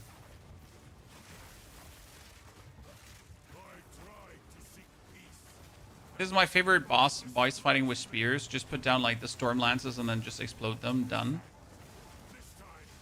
Oh goodness! Oh goodness! I walked into the lightning thingy and it just went like.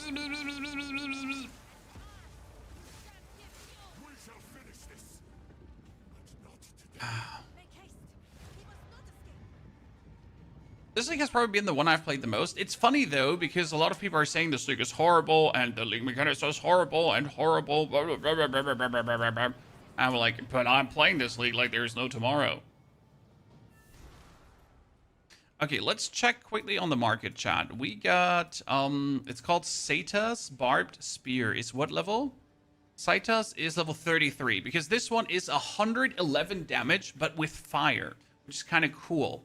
I mean, you don't need the bleeding, right? But you want to have like the overall like top DPS with this one. And this one can go like, for some reason, Saita's can go up to 611 twice corrupted DPS. How? That's bullshit. How did you hit the roulette there? Because they're corrupting the increased physical damage. Damn, Chad. That's kind of funny that you actually get this far up for a level 33 spear, right? Then we had the, what was it, Tangle Tongue. I don't think I have a Tangle Tongue where I sold all my Tangle Tongues because I dislike that one. To get like a Tangle Tongue, and Tangle Tongue can have like how much DPS? Tangle Tongue could technically go up to 220, but I said like only Exalted Orb, please. So Tangle Tongue can go up to 113 as well. That would be level 30. So here's a 26er one for like 108.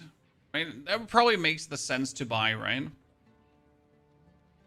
A Tangle Tongue almost.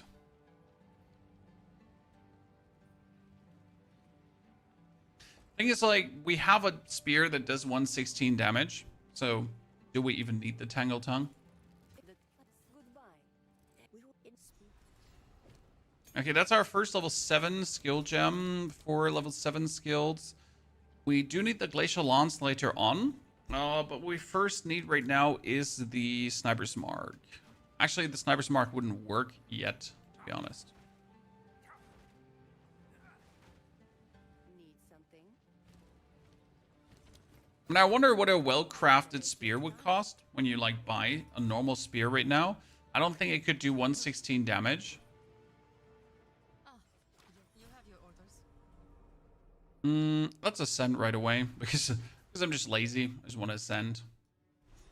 Is there a catch to the basic attack rend for Wyvern? I mean, like, it's slow, but the damage in AoE is too good, I think. It's not slow, Wilbur. Once you get the attack speed going, you need the Talisman with Onslaught.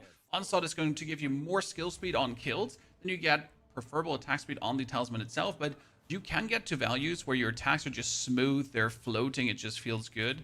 So don't say things like that. I will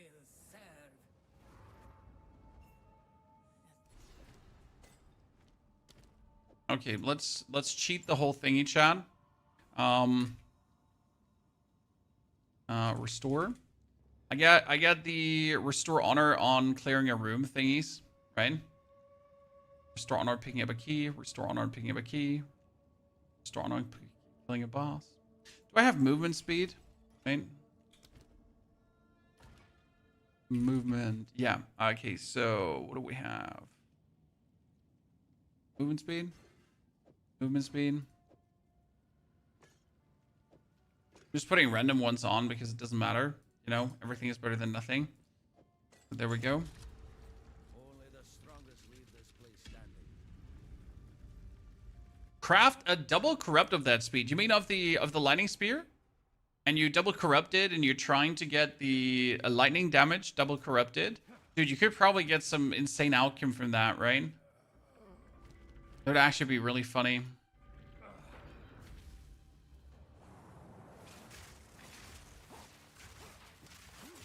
I wonder that there's probably a double corrupted Sky Sliver on the market, right?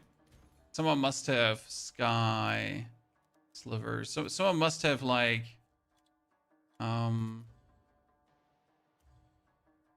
206, so not double corrupted, but oh no, 290 lightning damage. So no one managed to double corrupt that. That's sad.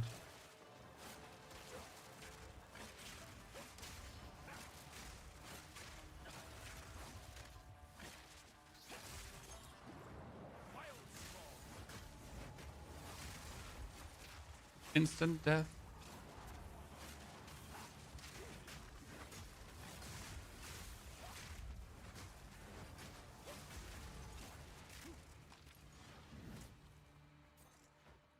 That was close.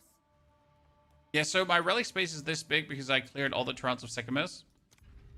Obviously that's like my fully there.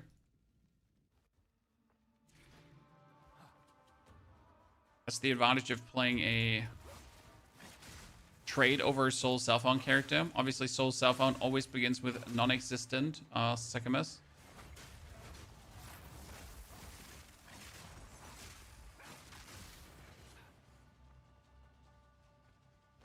I give up on Druid, but why, sir? Druid's so good. No, you give ups. You come back here right now. Well, we just recently did our solo self-found Druid challenge, and it was one of the strongest builds we've made.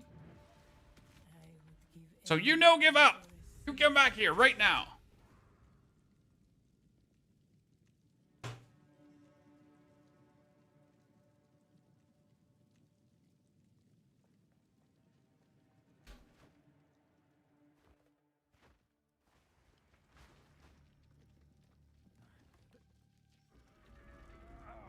Druid is brilliant. The biggest problem is if you're not getting the fancy, like if you play Soul Self-Found and you're not getting the fancy lineage supports, that's definitely going to hurt. Because you're looking for something like Batar's Vengeance. And you're not getting Batar's Vengeance. And you're like, where's my Batar's Vengeance?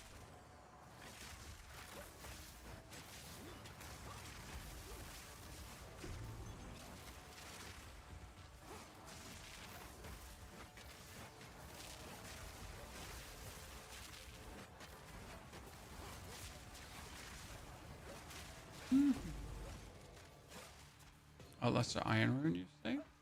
Swift magnificence. Love my Druid, one of the easiest playthroughs. Honestly, one of the easier first playthroughs next to Mercenary. So obviously Mercenary is still king.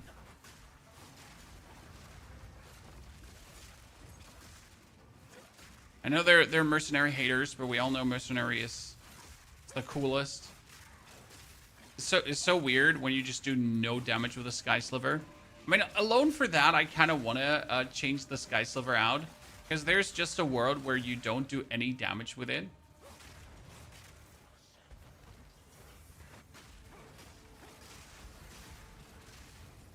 So weird. Disrupted. Using armored breaking rounds of Merc, it's so damn fun. It is. Does Gardener build still work with a Shaman? All builds I see are Oracle. The builds you see are Oracle because the Gardener is using Cast on Crit. And Cast on Crit works obviously best on Oracle. So yeah. I mean, I gotta say the whole Entangle community has been very uninspired. Because obviously all Entangle builds, like, we pretty much have just one Entangle build. So at least with the animal builds, you could do some different varieties of the animal builds, right?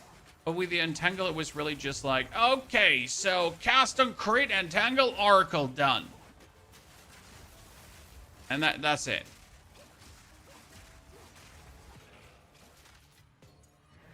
Right? Swift magnificence. Relish your mortality.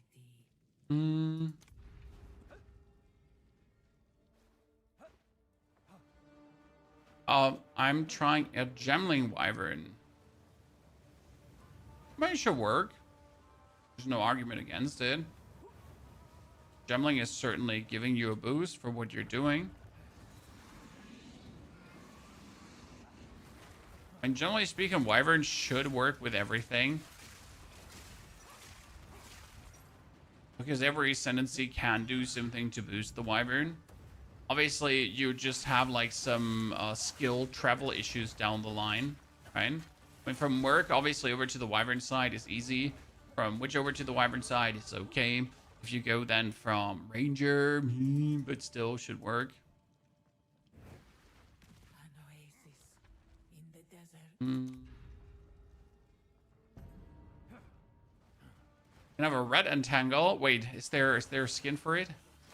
I wasn't aware. I'm sorry, I take everything back I said about the no variety. I'm pretty sure those 3 fireballs could have actually killed me if they hit me. It reminds me, I have to put on a different armor piece. I'm still wearing my first armor piece here right now.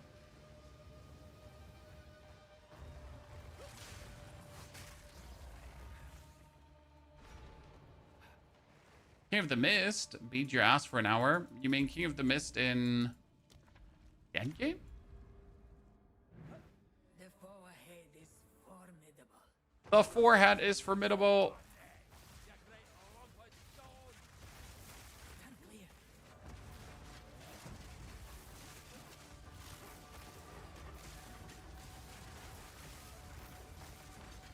Like in this combination, there are like 5 spears involved, and I feel like every now and then one of these spears just doesn't do a single point of damage. Still you fall like the rest. I wonder if the unseen paths help me in any way. Because we're obviously gonna like ascend now, right?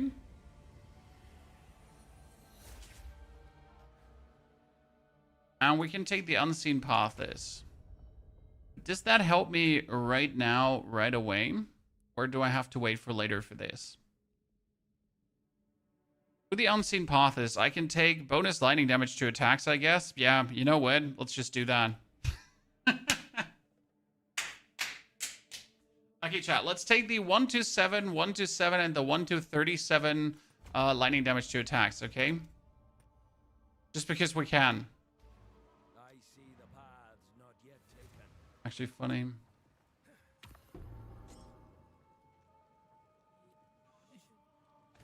Hmm. From it we will succeed. Okay.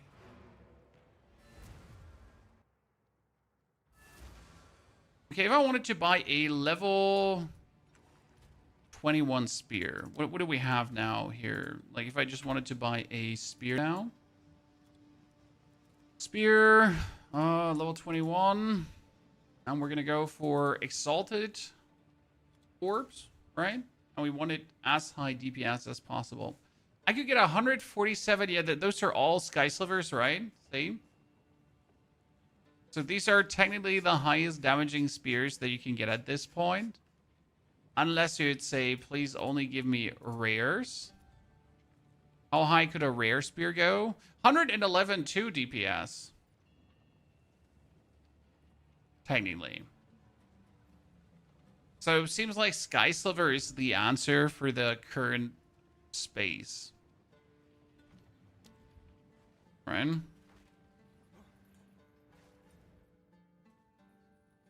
Okay, 7 Waters, Crown of Stone, Theft of Ivory. What endgame build are you going for? Explosive Spear? Frenzy Charges? Batire's Vengeance? Glacial Lance? Pounce with Glory? Maximum Reach? Sand. And we're talking about over 100 points of Rage. And then with Berserk, having that boosted as well. I'm just not sure how I'm going to afford using Berserk, because Berserk is going to drain max life in accordance with how much Rage we have. So I wonder if that's not instantly going to kill us. However, considering that we're going to be restoring life by expanding Glory, it might work to keep us alive. But I don't know yet, so we'll have to see.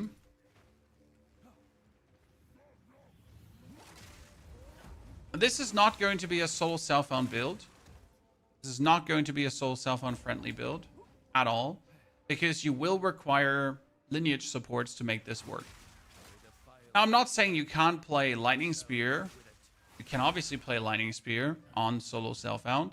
However, the base idea behind the build, the Glory into the Rage and the Glory Rage stacking, cannot be done in solo self-found. Well, but you can, but then you're going to grind until forever until you get the certain lineage support. Because I want to use a lineage support that turns a normal skill into a glory skill. Okay? And unless you're doing that, I cannot recommend playing it. Because we're going to be able to turn our pounce into a glory skill. Which tremendously speeds up everything we're doing. Because just imagine your pounce being a glory skill now.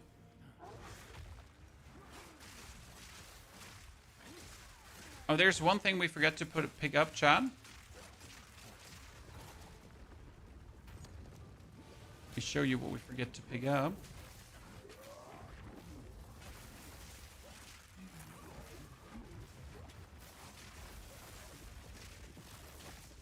I must shamefully admit.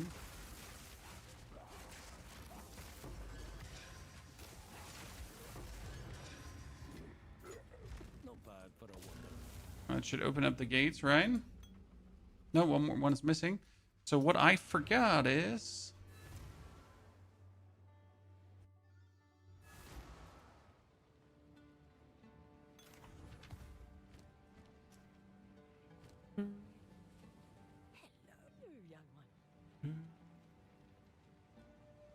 around life. One's got a crackhead. So what we forget is I wanted to use the Wake of Destruction, but I don't know where I have it. Here. So these are the Wake of Destruction boots. So we're sitting at 1,400, right? And they're just going to add another 1 to 41 lightning damage, which is another 400 damage here on the skill, right? So we're at 600, and it goes up to 200, and that's another 400 there. That's kind of why you want to play it, because it's like too fucking good to not play it, right? We can also add these gloves, by the way, because they're 5 to 9. Actually, these are 1 to 15 lightning damage. Yep, thank you. We can finally put on the proper amulet. And we can check if we have rings that give us actual damage bonus. I mean, I have like a couple of rings, right? A lot of rings, to be honest. And all of these are usually damage-related rings. So, you know, that's why we collect them. It's 8 to 13 fire damage. Thank you very much. There is probably some lightning damage here. That's 35. Surprised I wouldn't have like another low-level ring to replace that. What's your thought process when you upgrade gear? I'm not very good at comparing lower rare items with higher level blue items.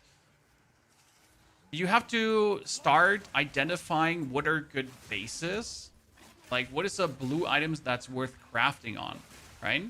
So, for example, I recently found a helmet that has set plus 150 armor in blue. And then it had, like, any arbitrary amount of resistance. So, obviously, if it has a flat stat of armor, I know, hey, I can take this item piece and I can just simply use an Essence of Enhancement to already make a killer item out of this. And those are the... Wait, where the fuck is the Lightless Well? Huh? That officially does not make a fucking sense. Yeah, that's where the Badlands are? This is where everything is close. What? It's usually always on the outside, but where is it? What am I missing?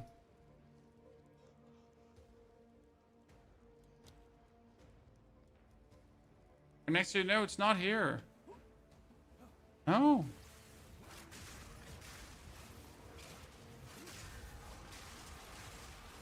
Makes no sense.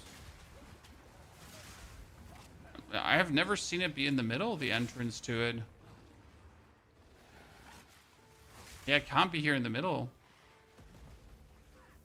It's in Bone Pits. No, it's in the first one. Always been in the first one. Here, see? Right in the middle. Wow, smack. I have never seen that. Wow, that's the first. Freshly dug. These are Ain't me surprised. Because there's a first for everything.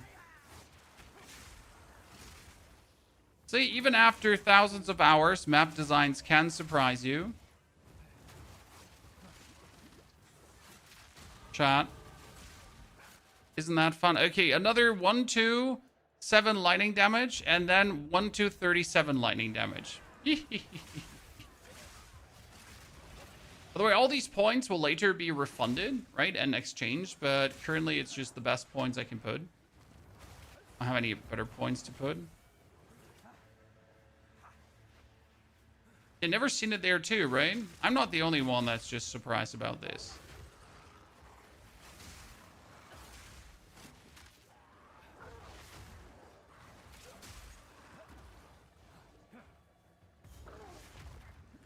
No, I don't want to fight with a ginormous pit. If that ginormous pit would at least guarantee you like a material for upgrading and desecrating, but it doesn't, which is a scam.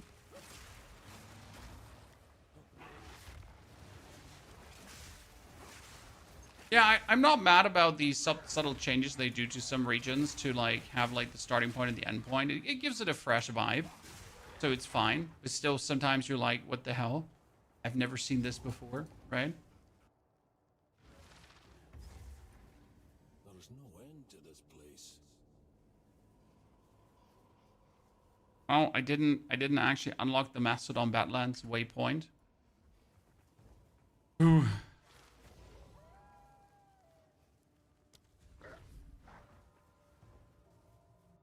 What do you think of a Reap Oracle build? I mean, it should work. but you need to reap stuff, right? So definitely not so cell phone friendly. Because if you have to get a reap stuff to make the reap build work, and without the reap stuff, the reap build doesn't work. So you're gonna be busy finding that stuff, right? Okay, please give me the statue, dear hyenas. Don't make me farm for 5 minutes again. Problem is that the bonus from the statue is like so good that you can't miss out on it, right? Getting a bonus charm slot without having to get a belt with a bonus charm slot, it's just invaluable.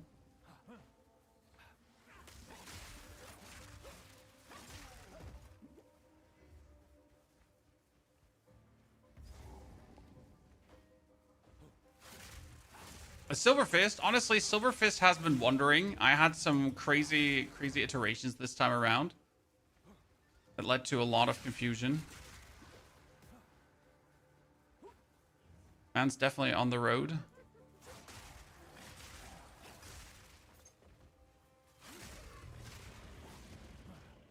I hate lightning. Well, you shouldn't hate lightning. I mean, lightning is shock and shock is OP. I just find it sad that shock is so OP. I think Ignite will turn into an absolute powerhouse debuff in a while, right?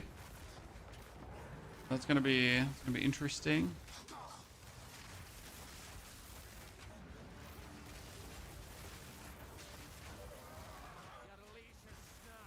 One, two. Easily.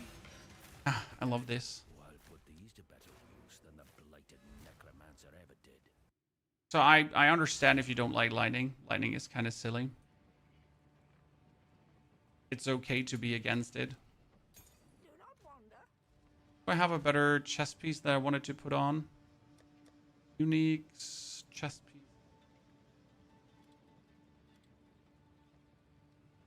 What can we put on here? Evasion rating. I usually put on like some maximum armor kind of chest piece. Right? Last time I played with the Cataphract, I mean, this gives me no life regeneration, but it gives me like insane amounts of armor. Makes you like a tank machina. Here. Oh, actually, these are too high powered for this. Yeah, that's true. I forgot. I can't use them. But I have like a low powered physical. Yeah, 1,000. Oh, level 7. So for level 7, I wanted to get a sniper's mark, so that our Pounds gets a sniper's mark now. The idea behind it. Oh, I need 2 more intelligence to actually use Eternal Mark. Old Huh. roots find new soil. Hint. Okay, so the idea is that Pounds is in, and if we then crit, then we get lightning. Level 22. Some waters of Cath.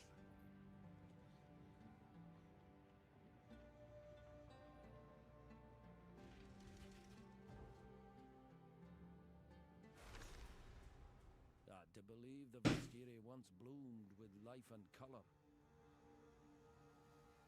You've been playing an Ignite Flame Blast Lich. How do you scale damage? Ignite Magnitude, I assume, but I've never played Ignite Flame Blast Lich, so not really an advice for you.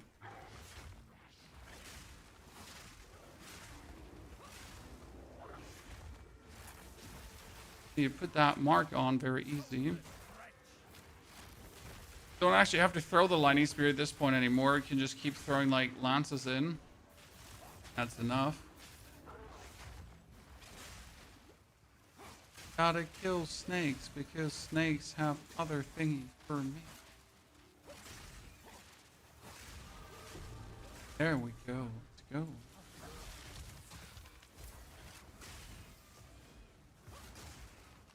Okay, now we're sitting at, okay, ladies and gentlemen, we're sitting at 1,000 damage. And if I now pick up this node, this is another 1 to 37 lightning damage. See, that's another 200 damage plus. That has been a beautiful oracle so far. I've not taken a single node like this on my on my any of my druids, right? It's never been necessary on any of the druids. But here now, why not? Right? Why not take it? Why not make it work? Why not have fun with it? We're already playing a spear. Whatever. Why is my lightning weird? Purple? My lightning is not purple, Wilbur? Is your screen weird? Yeah, your screen is weird, Wilbur. Wilbur, are you having a stroke? Wilbur, how's your right arm? Right arm, right? Are you feeling dizzy? Is something numb that shouldn't be numb? How many fingers am I holding up? How many?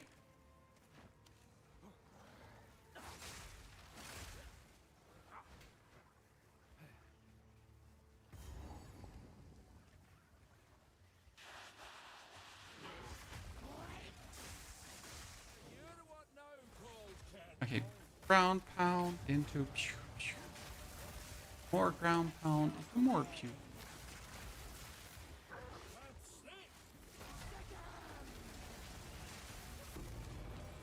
Another tier 7 skill gem. One less coil around this desert's throat.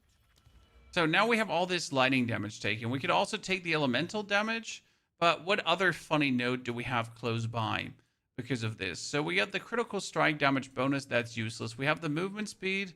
This is also one we want to take later. So damage penetrates elemental resistance for each time you use the skill that requires glory.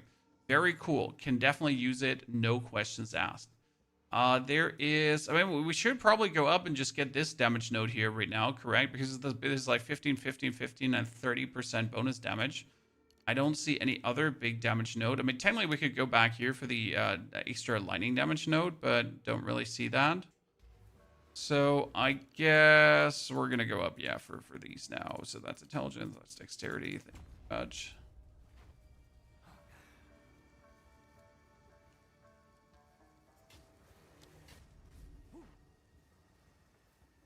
You may have written guide about this noise. I mean, we will give you a video that breaks it down once we have it working, right?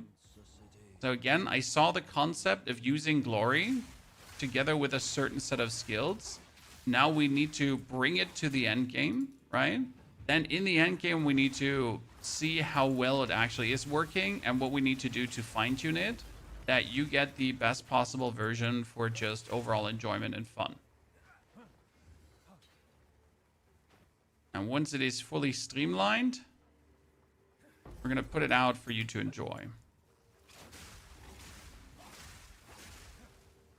That's the process that we like to follow.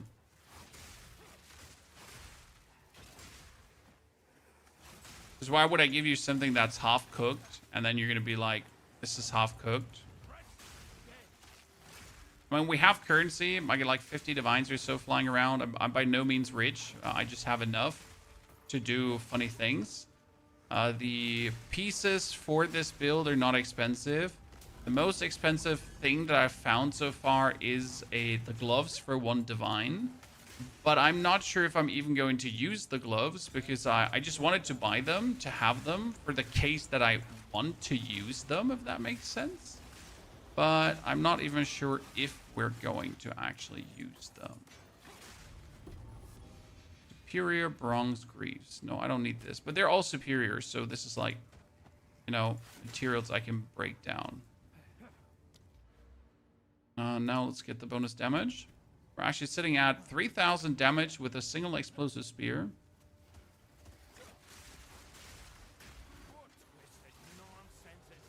It's kind of funny. The best part is really the short fuse on explosive spear, because otherwise explosive spear just feels horrible if you're not used to the delayed gratification. Did the physical damage work with a Merc build? Which physical damage? How's the Merc Incinerator build? We uploaded the full Zero to Hero guide, which is like the cinematic experience from level 1 to Arbiter down, and a Zero 2. That one is already live. It's probably one of my best guides we've made to date. Breaks everything down in a nice, digestible, fun way, hopefully.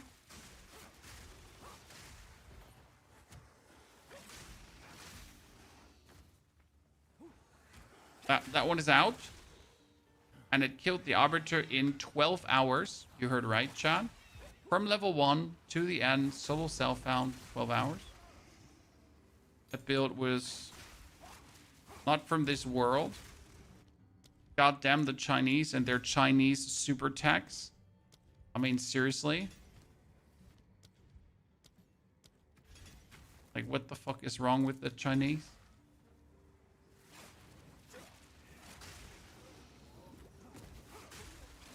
That's why you every now and then have to go into forums to read up stuff instead of just relying on YouTube, right? Some random creator made like a killer build. Nah. Just go into forums and read what people are talking about and discussing. There's a lot of theory crafting going on in the community, which I find cool. But forums, the standard Path of Exile forum, I was actually in there. Also Reddit. There's just generally a lot of discussions happening. There's also a couple of Path of Exile 2 Reddit's Discords you can join, where there's like theory crafting left, right, and center. Okay, so we could make it to the Architect already, but I don't want to make it to the Architect already, right? Because killing the Architect... Wait, does killing the Architect... No, I still have the 30 bonus crystals, so I actually don't have to do it, right? I'm just building my road here.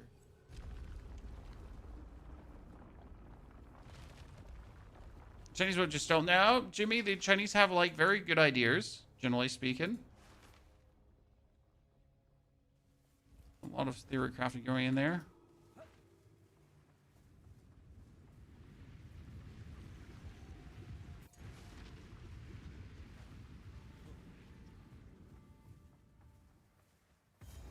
Oh, cool. I'm getting a ring. A ruby ring. Ruby ring shit. Ow, ow, ow, ow, ow, ow, ow.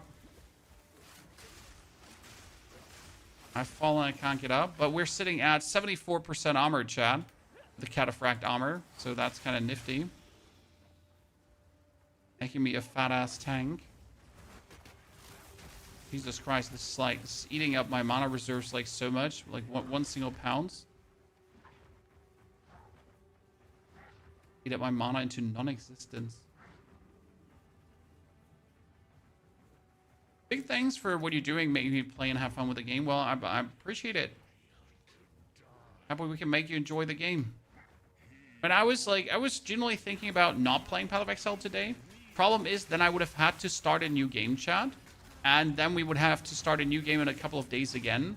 So I didn't want you to get that new game whiplash, right? That we're just jumping from game to game. Because on the 22nd, we might start with Turnbound. 22nd is in 2 days. Turnbound is going to be a new auto battler. That is actually pretty damn interesting. Reminds of Backpack Battle. I don't know if you ever played Backpack Battles. If you were there. Very cool. Very fun.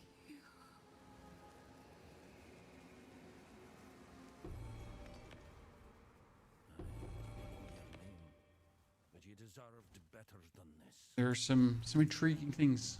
But not all. In the Witch Hunter video, I was confused. Do you ignite or oil first? It doesn't matter. Because you have elemental focus on the weapon, sir. So you can oil first and then ignite, or you ignite first and then oil. But you just got to do one or the other, right? Well, one of the things you will have to do, either oiling or igniting.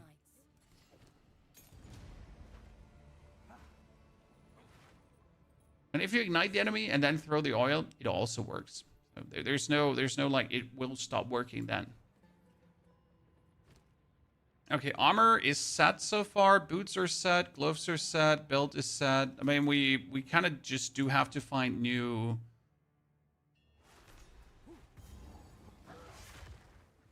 talismans so I can pounce better through levels. I kind of like the talisman pouncing though. It makes like the whole zone traversal so much smoother. I mean, for having to go quick through an area, that's way too good to not use, huh?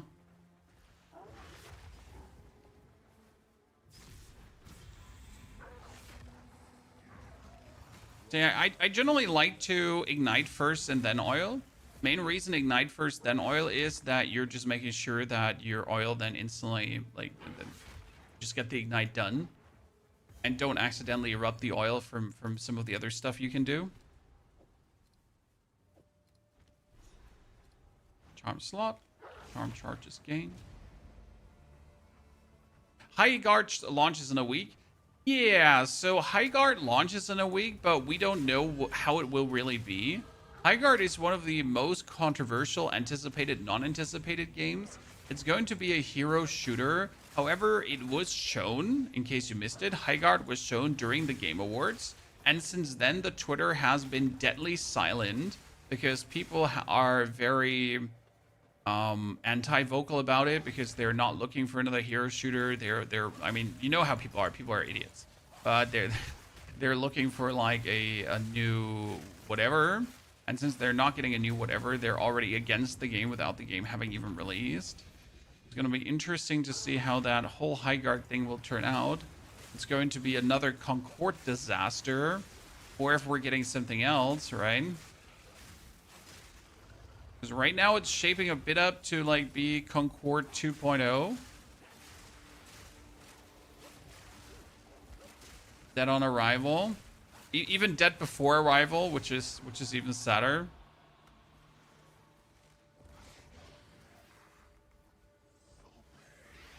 Okay, where would the final thingy jiggy majiggy be, Chan? Must be in the middle, right?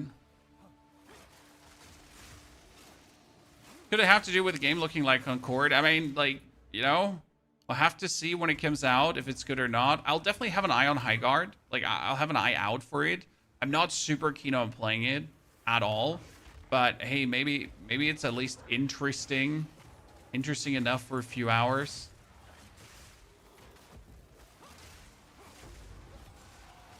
Not every game has to fill that hole in your chest, right? That void in your heart. Sometimes games just have to be fun to play. Any Black Veil or Dwarven Realms? I have not heard of neither. Neither Black Realm nor Dwarven Realms. Hoyden, I don't like POE 1. I play POE 1 if it's absolutely unavoidable, but I don't actually like the game. It sounds crazy for someone who enjoys POE 2, but I enjoy POE 2. You know? Like, POE 1 is out for over 10 years, right? And this game is out for now 1 year. And I have 1,000 hours in this game. And in POE 1, I have a grand total of like 200-300 hours.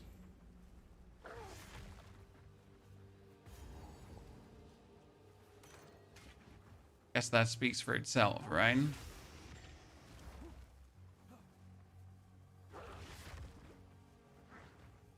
Dwarven Realms like Serious Sam hooked up with Diablo. Wasn't Dwarven Realm that like very low graphic looking Vampire Hunter-esque game?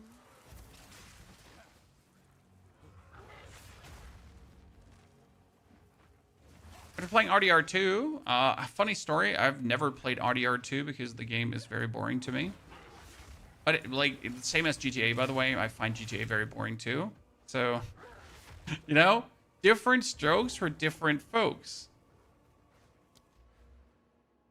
But I've had now many voices tell me, obviously, that RDR2 is the best game ever, and that the that I can see my horse penis and it's very detailed and I can stare at it, and that like, you know, the hairs on my horse's back are very hairy and stuff like that.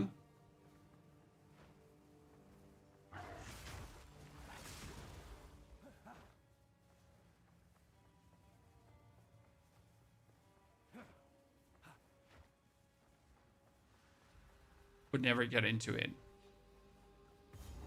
I generally like new games and seeing new games and seeing what new games have to offer. I mean, not all new games are good, right? But sometimes someone rethinks the status quo, the existing formula in a way that actually makes it fun. And I like that. I'm very much to have for this kind of stuff.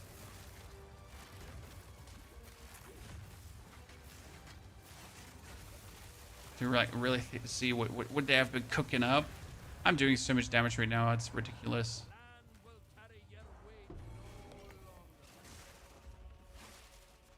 Really enjoyed Arc Raiders. I didn't at all. I know a lot of people do enjoy Arc Raiders, and I'm really happy for them.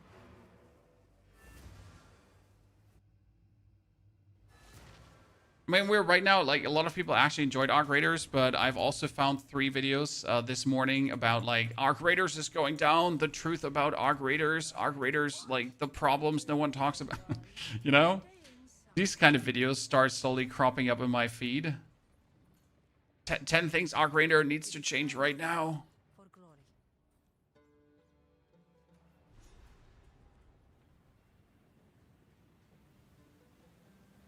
this is what keeps the wheels turning. Foul business. Class is this. I am This, my friend, is a druid. Because we need to be an oracle. But we don't want to be a animal form, right? We're going to do an oracle with spears. Duckoff is superior to Arc Raiders. Hey, Duckoff is a game of the decade. It's a generation, my friend. They're dead. Watch. I really enjoyed Escape from Duckoff. It was brutal. It was unforgiving. It was ducktastic. Definitely one of these games that is just single player love, right? I just enjoy games that you can just play alone and you don't have to worry about like technically anything. You're just able to play the game, right? There's no tricks. There's no like you can just play and have fun.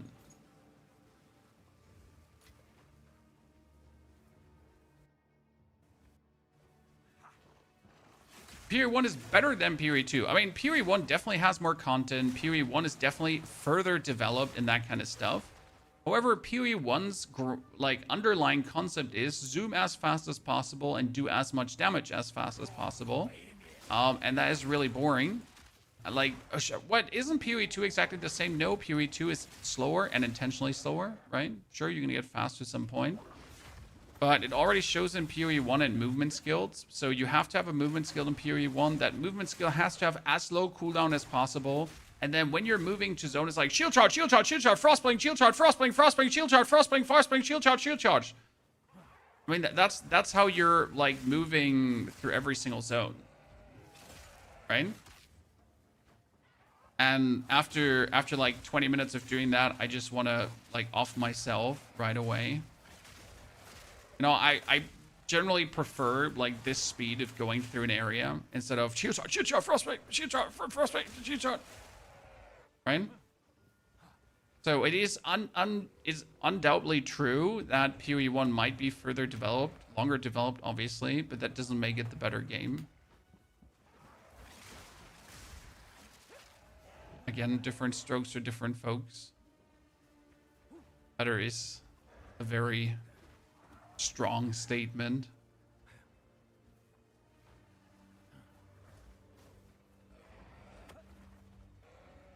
Don't forget Flask. Oh God, don't get me started on Flask now. And so the fun part, every single time I say Flask or shit in POE 1, there's a POE 1 player who's going to tell you, actually, you can get this automated in the end game. And I'm like, I don't fucking care. I don't want to. I hate it. I think potions are stupid. Having to drink like speed running potions so I move faster. Like every 4 seconds you need to drink your Quicksilver potions so you move in a certain amount of speed. No, that's dumb. I don't want to do that.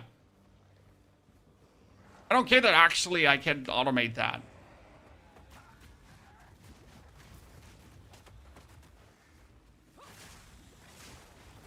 Congratulations.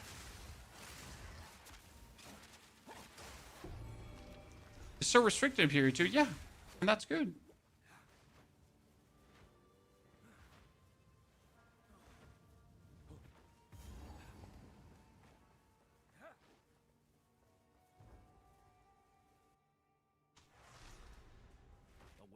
Wouldn't it be cool that in order to make uniques in PoE 2 more useful, you allow us to use item that would combine the stats of unique with the stats of the current gear, like K's uniques? I mean, I'm generally unhappy with uniques just not being useful at all in endgame. Like, there are so many interesting, cool uniques in Path of Exile, but once you even remotely get into the endgame, it's like, yeah, this unique is just basically dead now. Right? Oh, it's cool you enjoyed this unique for the first 30 levels. It's dead now.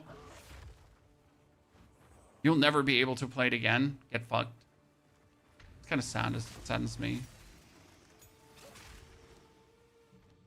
A tier 8 support. Gotta use it for lightning spear. My pounds is also like very, very low. Tier 1 skill system is terrible. I do like the linking of gems in gear. I don't like waiting for gear to link my items. Okay? So I do like the actual system. I think it's cool. Like to have gear pieces and then to link your items, and that in PoE 1 is fun to do. However, I hate the part where I want to link certain items, but I have to wait to find that specific piece of gear that allows me to link those items. And until I can then do this, I just can't use the skills I actually want to use. Blah.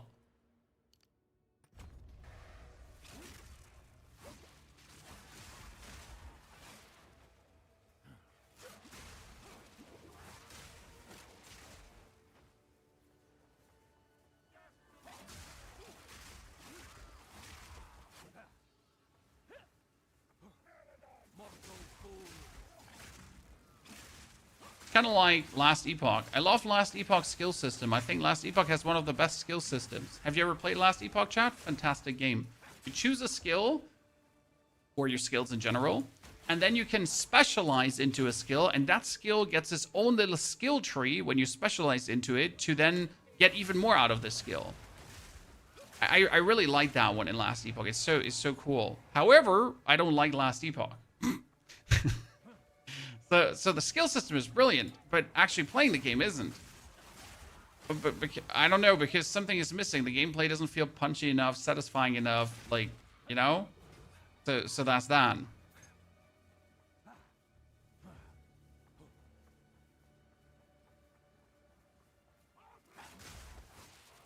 So for me personally, like Last Epoch, from crafting and from a skill system wise, absolute chef's kiss, right? Is the game that I technically would play because of that. However, problem being that I don't like the actual game, the progression of the game. Last Epoch is dead now. Yeah, it's not looking good for Last Epoch. I mean, the ARPG market is a strong one. It's a rough one. The problem is not the ARPG market itself. I think the problem is the ARPG formula not being reinvented. So right now, like, the actual base ARPG formula hasn't changed in 30 years, right? Since Diablo 1, it's kill monsters, get loot, identify items, craft stuff, blah, that kind of thing, right? We get, like, no rest for the wicked, who are actually trying to redo the ARPG formula to change, like, ARPG into something different. Which obviously makes it vastly different, but a lot of people are still looking for something that is exactly like the old formula, right?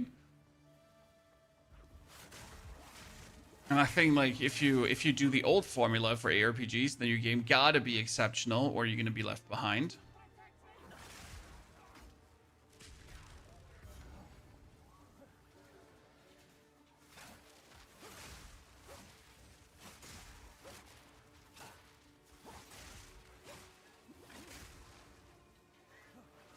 The players don't want to change. That's the problem. That's probably the biggest point here, that the players don't want to change. Yes. I mean, if you're looking at PoE 2, PoE 2 has attracted more players ever to the PoE franchise than PoE 1 ever has, right? So PoE 2, like, had more players than PoE 1 ever had in its life cycle, which means obviously they're doing something right. However, obviously the PoE 1 players are unhappy because they, by the way, I could do projectile damage too, interestingly enough. The PoE 1 players are unhappy because they just wanted PoE 1 2, right? They didn't want PoE 2, they want PoE 1 2. The time of the Paladin is nigh.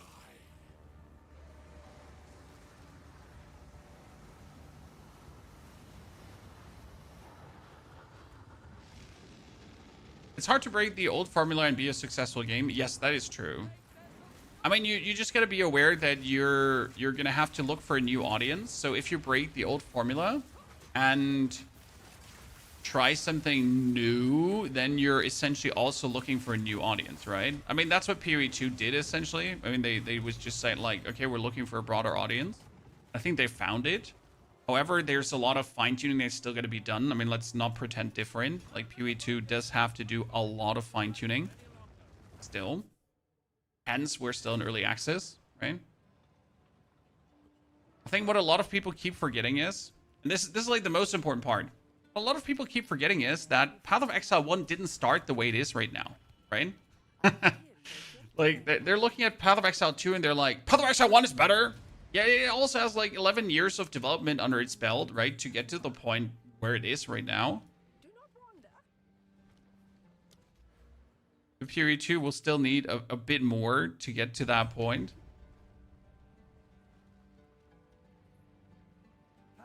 Is it true that there's an item that stops you from losing XP if you die in endgame maps? Yes, that is completely true. It is an omen that you can activate. So it's like omens are things you activate in your inventory and then they do stuff. And if you have that omen on, it prevents 75% of the XP that you would have lost if you die. However, once you're in the end game and once you're using trade, you should quickly get to the point where you don't die. So if you're playing solo self-found, yeah, you're going to die probably. But if you're playing trade, you can really easily prevent death. Unless you're playing a shitty build. I mean, items are cheap, especially items to like get your base defense up. And then if you actually play a defensive build, like for example, if you played a Witch Hunter at the start of the season, we're not talking about the Burning Grenade Witch Hunter, right? We're talking about a normal grenade Witch Hunter, just like that, right? With then the, what is it called again? The shield, Shimamo Bambo. The sorcery ward, right? You're so easily defensive, like. You really have to try hard to die.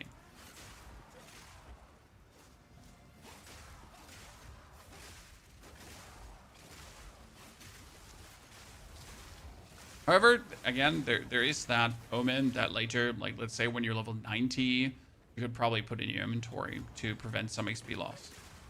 I don't even know if they're expensive in the currency exchange to get. But you would have to essentially reactivate them, I think, after every single death. And carry like a stack around with them. Is it the Omen of Amelioration? Okay, Devs, thank you. I wasn't aware how it was called. By the way, F-Word, thank you for the 89 centuries of support. F-Word, good to see you there. Chat, if you brought some Prime Gaming subs, don't forget to use them here on Twitch. Dankeschön. Appreciate it. Okay, we made it now in 2 hours and 20 minutes to our friend Jamanara with level 29, which is quite good. We have all the damage nodes taken. We could take maximum rage, but we're not getting rage right now. We've taken this. We could do the bonus fire damage, but I don't want to. I guess at this point I should take the bonus physical. However, I'm not doing any physical damage. So that's unlucky. I could do attack area damage. Yeah, probably, because my skills are AoE. Yeah, and that's AoE too, so that works. 7 for 1 divine right now. Jeez, they're expensive. I wasn't aware that they're expensive. Close now. Keep moving. I mean, 7 for 1 divine is not really expensive, but... Huh.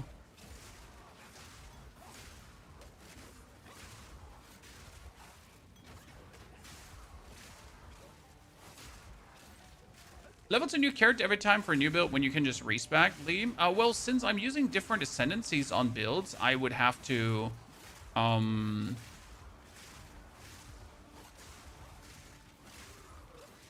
partially change the ascendancy, and I would have to at least pay 500,000 to 1 million gold for every character to respec. I have 1 million gold right now, so I could respec one single time and then I'm out of gold. So I would have to farm the end game to then get gold, to then actually respec a character, right? Therefore, at the time that it would take me to do that, I could also just make a new character, my friend.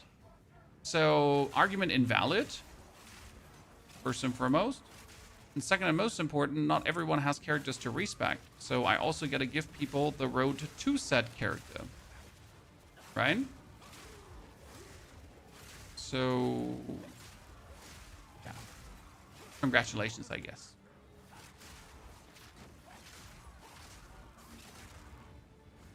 For someone who dies more than 7 times to get a divine, it's definitely expensive, yes.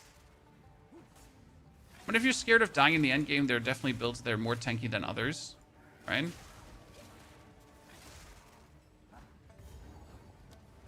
But most important it is to learn how to survive.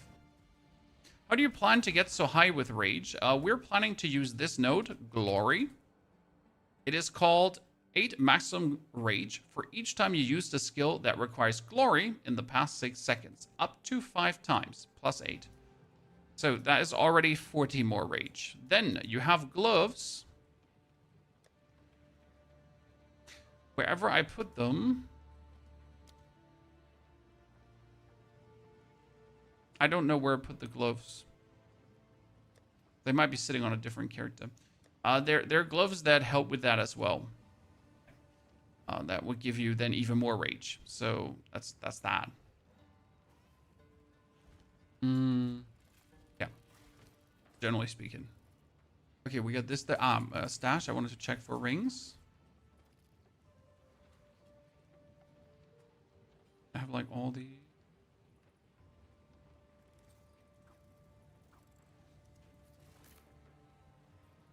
Don't know what kind of damage they deal. A lot of late game rings for later.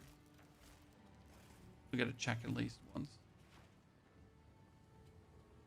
Yeah, bro should respec Witch Hunter into Oracle. 50% great. Thank you for the brand new Prime Gaming subscription. 50% gets to see their partner. Do you even know what he is? No matter. You'll find my king far more capable than Count Gian. You can, in your primary characters, yes. So if you make an alt character, you share the same atlas. So you will pretty much continue at your main character's atlas, and you can use your main character's maps. So you could also start unlocking, for example, as you're then going through the maps, you can start unlocking some of the more deadly map bosses. You can start pacing towards citadels early. You obviously have access to the unique maps of your other character as well, so that's quite useful too. Like I for example like to do untainted paradises that I have unlocked, because an untainted paradise on a level 70 or on a level 65 character usually gets you plenty levels forward. I mean, it's actually crazy how fast. Like if I go into untainted paradise 65 tier 10 map, you get like 6 to 7 levels sometimes from one map. Helps a lot. Okay, pounds. Apply Hunter's Mark. Hit him. Bob. Bob. Throw. Hit. Haven't critted yet.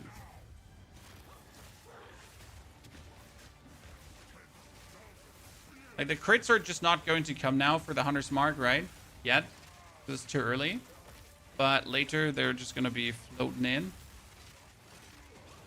Good. That was Jaman Ra.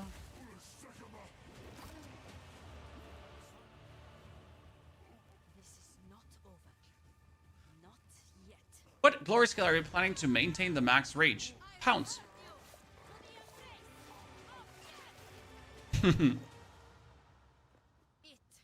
Pounce, my friend. How is Pounce going to be a glory skill? Well, there is a lineage support for that. There is a lineage support for that. Import the build.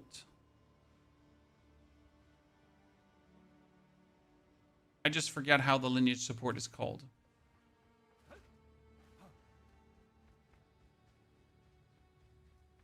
Here, let's activate him quickly, go Act 3, then I can show you the 2 pieces that we acquired for the endgame. But we need to be level 65 before we can use any of this, right? Again, 65 is required. For that, you can't use the glory skill gem anyways. That's like the problem with lineage supports. You need to reach certain point X before you can play around with it.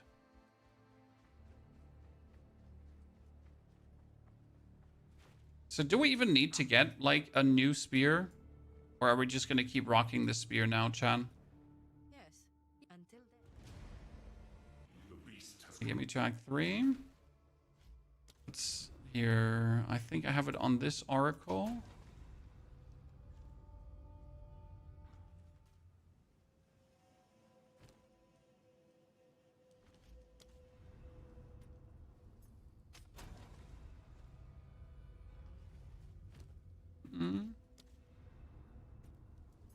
I don't remember which character I was online this morning and when shopping.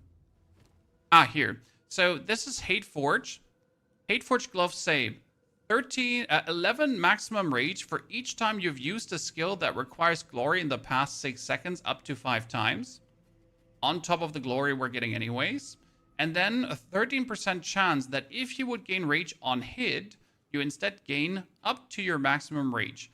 Plus another 10 maximum rage. But you actually need to lose all rage on reaching maximum rage. So this one you need to actually lose on the gloves. Oops. Yeah, so these are the gloves that we want to have. And then you want to have Zerfi's Infamy. So the Zerfi's Infamy says, supported skill requires glory to use. Supported skills gains glory equal to 5% of the life spent on other skills. And supported skill has increased area of effect and increased damage. That is what you're going to use to make things work. Okay? Because you are going to use blood magic to pretty much use...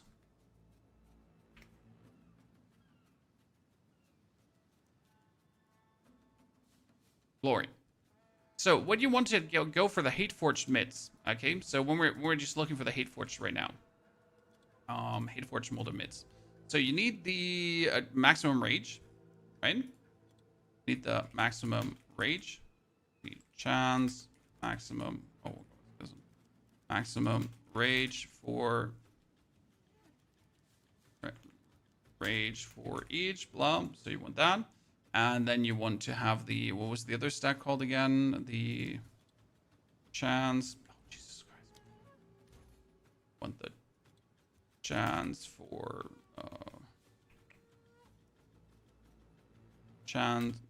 chance that if blah. So you want that. And then this here, the lose all rage and reach your maximum rage, that one needs to be gone. Right? You need to find a glove that has this, but without having the other one, and that's difficult to find. So you don't want this because it needs to be like put off. They exist. They don't have this. All of them don't have this, but they're obviously like the expensive divine ones. Now again, you don't need these gloves. You only need these gloves to win more.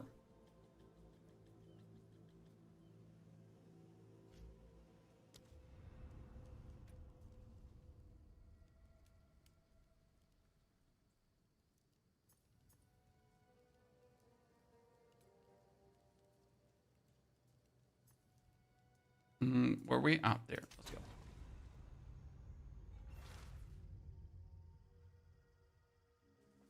Crazy odd. It is stacking 5 times with Hateforge. So you have 12 rage bonus for every time you use the glory skill, up plus 5 times. It stacks. It's a stack.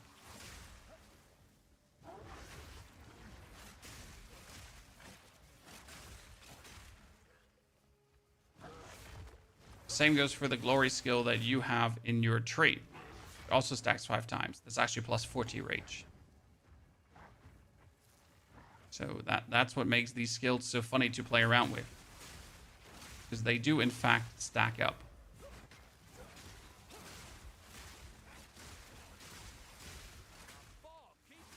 And you obviously have the 30 base rage. You have the plus rage nodes that you have in the...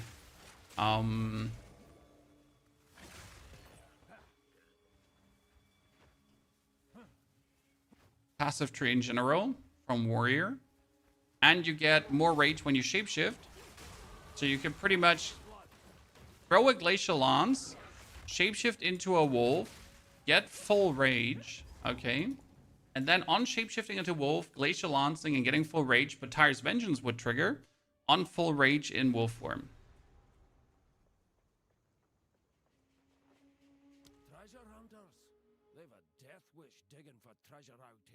Oh yeah, the gloves are going to be expensive. There's no questions asked. Okay, I wanted to do this for increased area damage.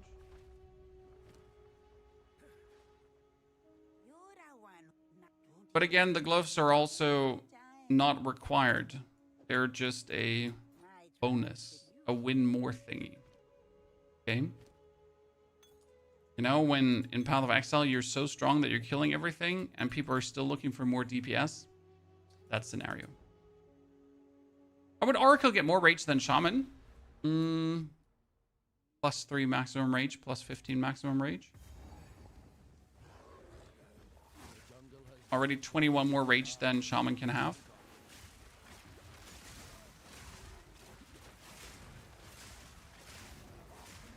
That's why Oracle will get more rage than Shaman. I think I'm gonna have to go for mana on the Venom, right?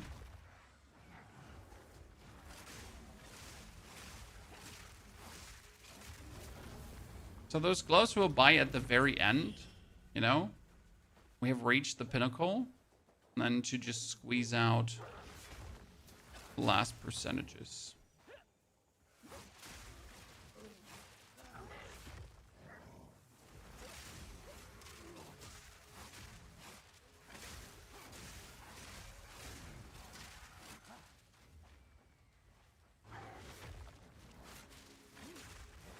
Goodness. How's my potion empty already? Oh, because I didn't refill it. How's my potion empty already? Well, listen. That happens when you don't refill your...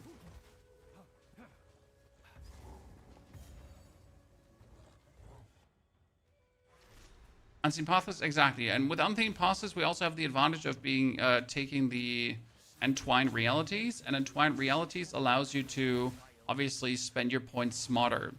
Especially when you then take things like the blood here. So later we'll take this keystone, the blood magic, so we can obviously take the Vengeful Fury and some other stuff without having to spend the bonus points.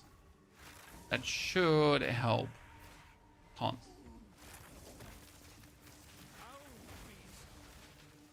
They make Druid good. Druid is insane.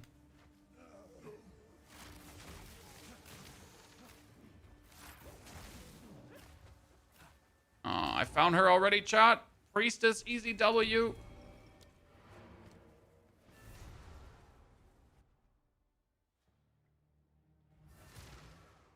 What are you hoping POE adds to the end game?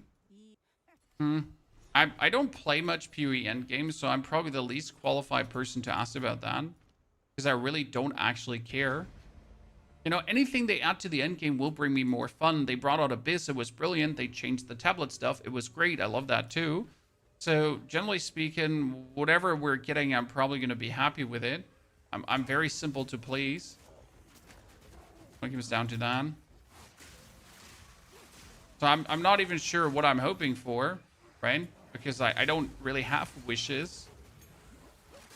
I just hope the game gets better, right? We got more to do, more streamlining. I mean, for me personally, if I could change something, I would go away from the generative nature of the end game, because I think it's terrible, right? I am a fan of more handcrafted end game maps in terms of like the whole. Oh my goodness, he gets so destroyed. So in terms of like the whole design of the end game, like why does it have to be procedurally generated to make it infinite? Start and end point done. I don't need some infinite, like, infinity. But that's just me. I know some people wanted infinite, and then they still complain they have nothing to do, right? Like, we want this infinite, but also, we're very unhappy because we feel like we have nothing to do in the end game. And also, fuck you, Grinding Gear Games. Yeah. Like, okay, but okay, I guess. Cool. Are we just gonna go for that increased lightning damage? Chat here, just randomly. So I gotta think about where do I go now node-wise? What can I do next? I pretty much don't want to take the increased physical damage because I don't have physical damage, right? I mean, up here is also physical damage and skill effect duration. There's the giant minion damage heart. I guess I can take the movement speed. Yeah, you know what? I'm gonna go for the movement speed. That's it. I'm gonna take the elemental damage here in the middle, and we're just gonna zoom for the movement speed.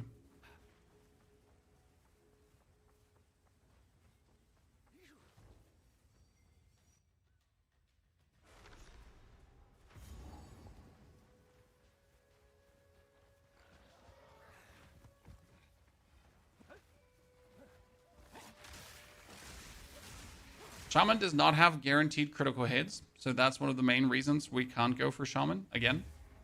We need the inevitable critical because our Pounds is going to get the frenzied mark. So Pounds has here the Sniper's Mark on.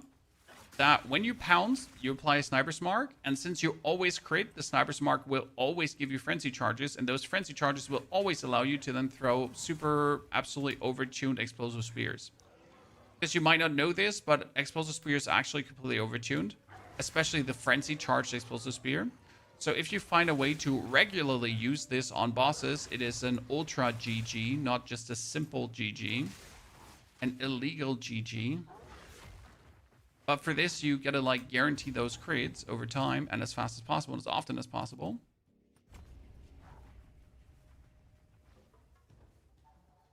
I feel like the endgame would benefit from a clear path through unlocking and scaling to the Arbiter. Yes, it would. Death haunts this place. I mean, Grinding Gear Games agrees too, because they're trying to streamline a bit more of the endgame. I think they got a bit lost too much in the... How do we say this? So they wanted to give you like this infinite endgame experience where you could infinitely play and there's endless possibilities and it could go on and on and on and on. And that's not technically a bad thing. However, I don't want to have a game that goes on and on and on and on and on, right? I do enjoy if my game has a start point and an end point, if I know where to begin in a league and where the league ends, and not that I could, like, right? I can essentially never finish the Atlas, which makes a lot of people happy. But for me, it creates this moment where I don't even want to finish the Atlas because I cannot finish the Atlas.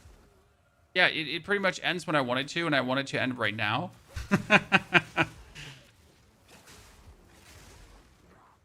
I don't know. Like, I don't really dig the need for the endlessness. Oh godness Christ. My armor has saved my butthole so many times already today. I mean, I guess that it kind of shows that the procedural generation is useless because there's no one who's endlessly playing, right? People just stop playing because they're fed up with the endgame then. I feel like they have nothing to do.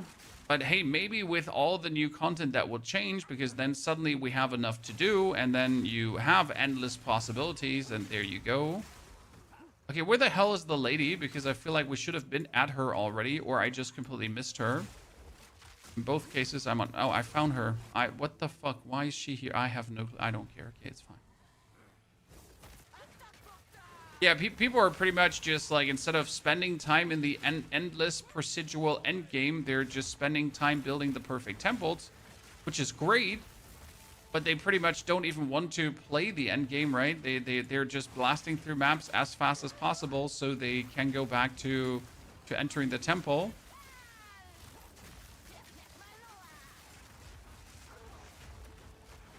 I guess that's good.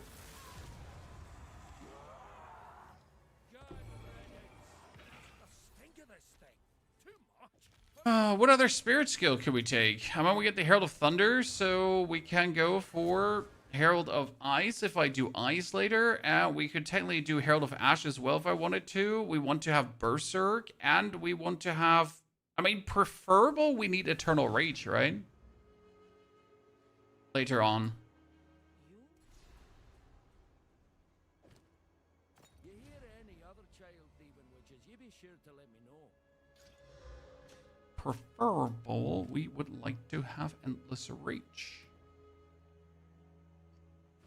Is there anything I want from a tier 9 skill gem? No. No. Cool. So I can upgrade my Stormloud. I can upgrade.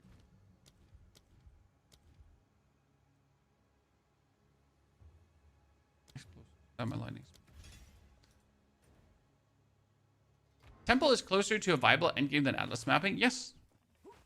Temple kind of reminds me a bit of roguelite games, right? Where you build something and then you run it and then it changes, and then you build something and then you run it and then it changes and then you influence and so on, right? I think that's where it's more interesting than running maps, because you go into a map, but it's going to be similar to the map before, right? Like, sure, different biome, blah, different whatever, but it's still like the same map you're essentially running, and then the same map you're essentially running, the same map you're essentially running. Where Temple gives you that different character and the feeling of control over what you're running. I guess if the Temple now had League mechanics too, that would be funny. Now imagine doing a Temple and the Temple has an Abyss inside of it.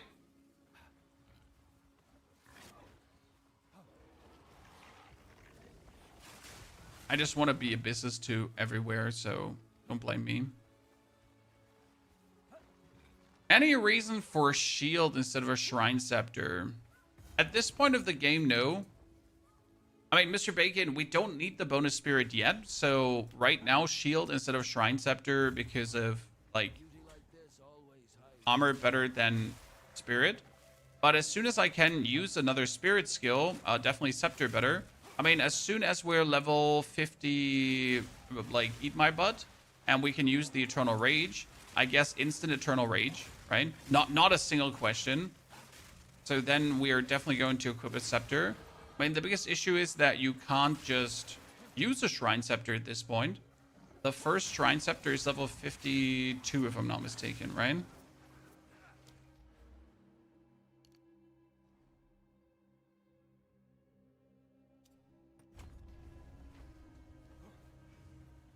Fair to look at, foul to breathe. So right now, we can't do anything with that bonus spirit. I mean, I guess I could get a Mirage Archer next level. So with level 36, we could get Mirage Archer and then just roll and have even more Lightning Spears. Potentially.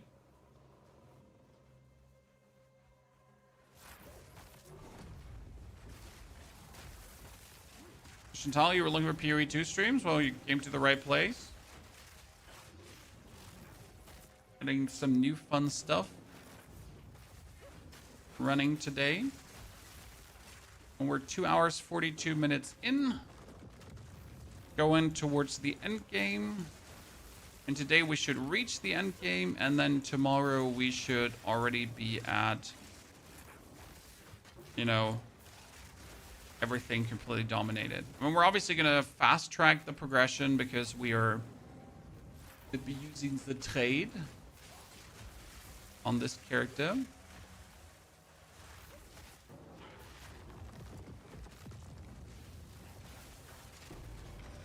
Good night, my friend. So, question is, are we still going to look for a new spear, guys? We're level 32. We're using our level 16 spear. Let's check the market panel. We're back to spear. Level 32. Exalted orbs only.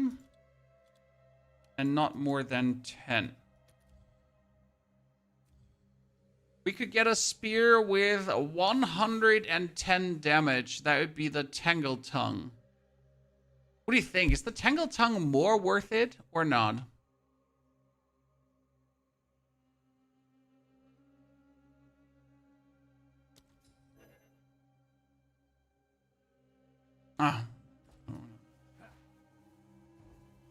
I wonder if it actually is.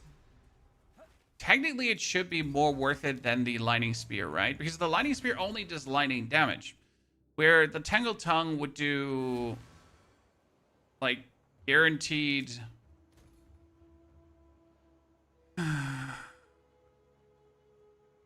Wait, did that Corruption add fire damage to the Tangle Tongue? It did, right? Huh.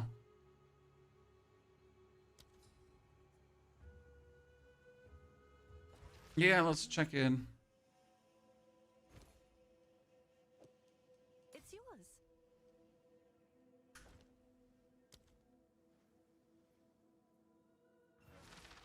So wait, Tangle Tongue says, where's my Act 3? Thank you, back. Tangle Tongue was bifurcating crits, so this set hits with The weapon roll against their critical hit chance. When determining if they are critical hit, they roll twice, double, and then single, and then crit, and it's always lucky, right? Technically, it should be better. So we're sitting at 5,000 DPS, right? This is like 500 damage less if I change the weapon. However, we would finally do physical damage again. So if I now scale physical damage in some way, I would be able to scale physical damage. I mean, 1 to 20 lightning does also add damage back to it. So damage is roughly the same of the two weapons. Not much of a difference there.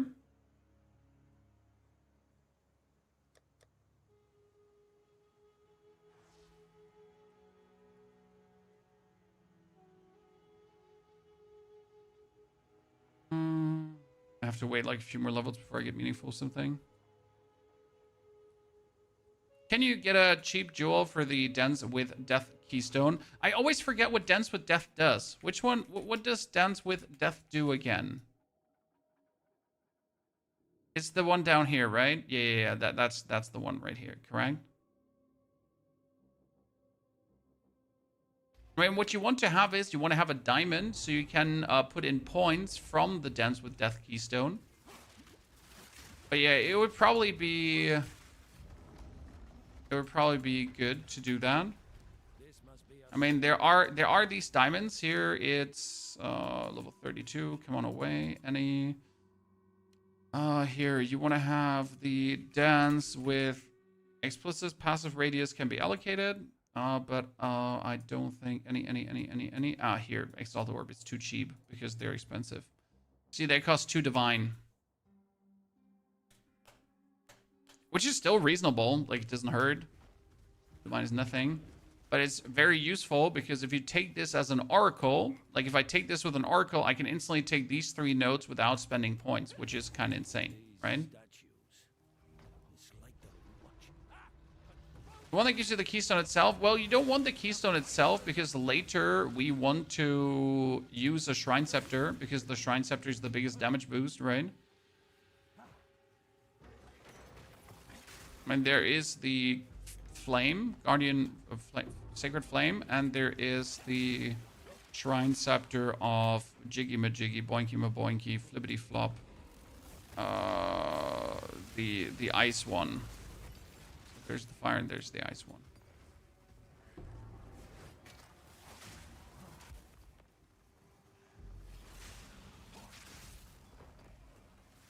Okay, like a 2,000 damage lightning spear, a 5,500 damage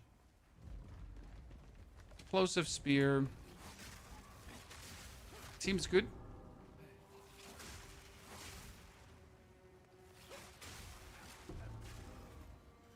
Second soul core, thank you very much.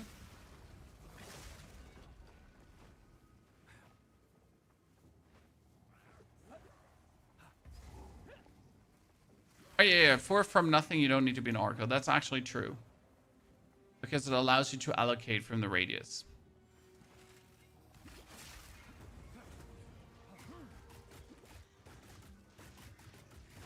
Ow, they're trying to eat me, but we have 66% armor.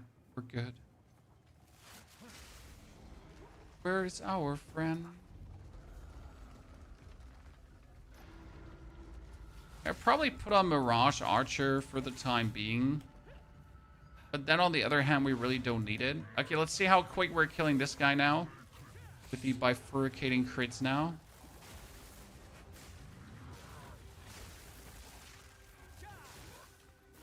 I think it should help with my Hunter's... Oh, it helps with my Hunter's Mark tons, chat. Okay, that's interesting. I didn't think about it. But if I apply with a Pounce the Sniper's Mark, and then I have an easier chance to crit, that obviously works, right? Here, this is increased critical hit chance. I'm just going to put this on right now. Oh god, I don't have enough spirit to use the Sniper's Mark.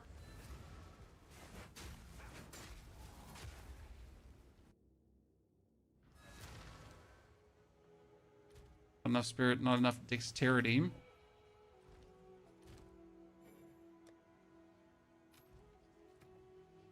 Lightning Spear, 57 dex, and I'm sitting at 48 dex. For some reason, I invested everything in strength. Dex, dex, intelligence. I guess that's better. I can finally use my spear again. Tier 9 pounds, so my pounds is finally leveled.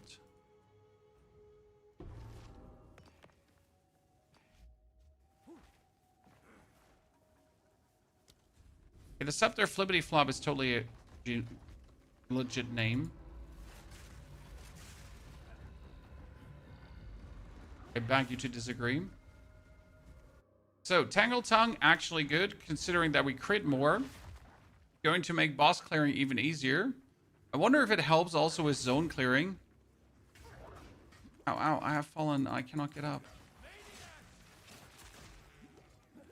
Oh, we forget about Combat Frenzy, Chad.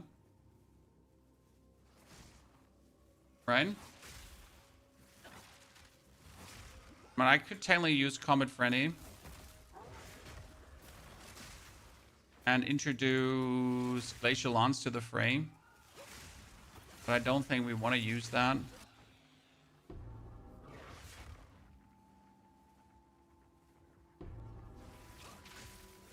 Okay, there's somewhere a big effing stone close by. No, no, no, no, no. I have it here. Stop it. I want this. This looks bigger than the rest.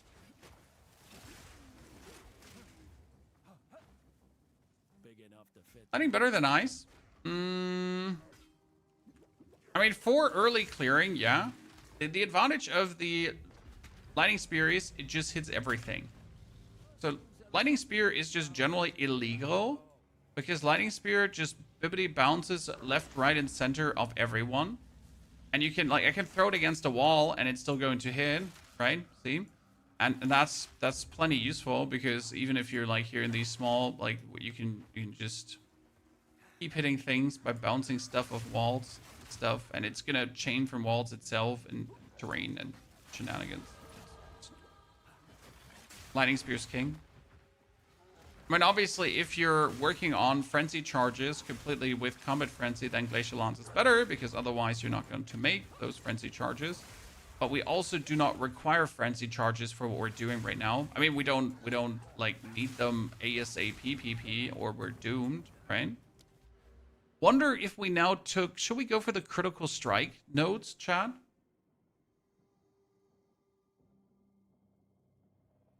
I wonder if I want to take this here, the increased critical hit chance and the increased critical strike damage bonus, as we are sitting here at the Tangle Tongue right now. And again, I could just increase my movement speed so we're getting faster into the end game, so that's that.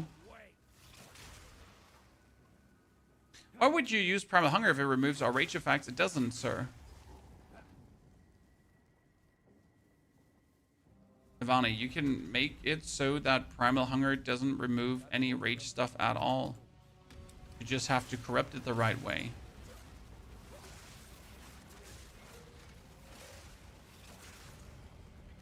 But you will have to corrupt it that way. So the idea is that you're getting yourself a... What was it called again? The hunger... I don't... Touch? Hungry touch? I don't know what those gloves were called again. Brain not braining. But yeah, you can remove it. But it's hard to find.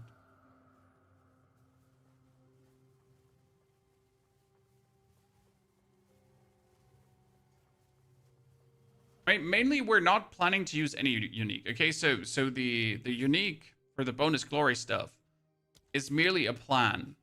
It's not a necessity. Okay, because we're gonna be able to do millions of damage without it. However, with it, there might be even more damage possible. So step 1 is gonna be try it without. Step 2 is then try it with. Yeah.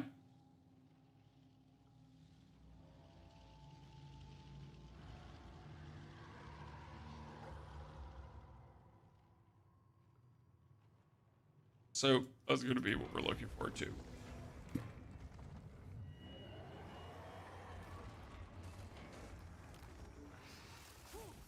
You tried the oil grenade build and breast through the Force Ascension. I'm not surprised. See, there's two again frenzy charges, guys. I did one single pounds, boom, 2 frenzy charges, instant kill. So the Tangle Tongue together with a Sniper's Mark is already working. Very happy about that. And we can buy. I think we can finally also remove the helmet. I only took the helmet because it gave me dex. That's the reason we're running the helmet. Like, by the way, if you wonder.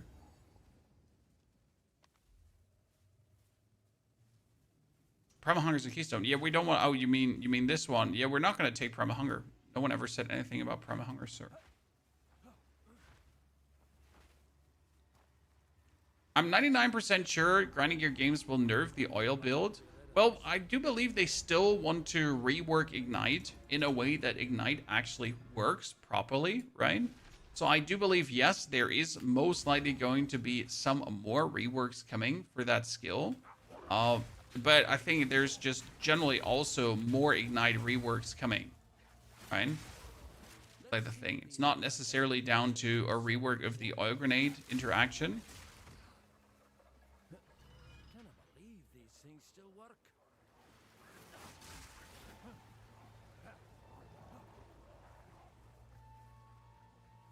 Bounty, let's get to the end game and then figure out how we get it done, right? And you can already get 79 rage without any of the glory stuff easily, right? 79 rage without on any of the glory stuff is easily possible. So now we just gotta get over that. So 100 plus rage should be simple. What I'm asking myself is how am I going to use Berserk with it? Because obviously we want to use Berserk, chat, right? And the question is, how soon can we swap to it? Because in order to make things work, we need a few specific nodes. And I do not know how many skill points I will need to make it work. If that makes sense, chat. Because we need to get the glory heals me. We need to get the glory gives us rage. We need to get glory gives us damage. But at the same time, we need to have some skill cost duration. So yeah, it's going to be plenty intriguing to make that work.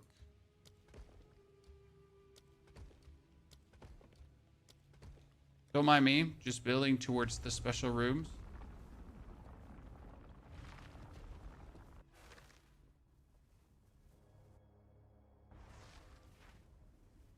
If you use CI, you have no cost on Berserk, apparently. We can't use CI. Crazy odd. Not on this build. That will... It just can't do. I don't think we'll be able to make this an energy shield build. But I gotta see. So my assumption is, no, it won't be an energy shield build.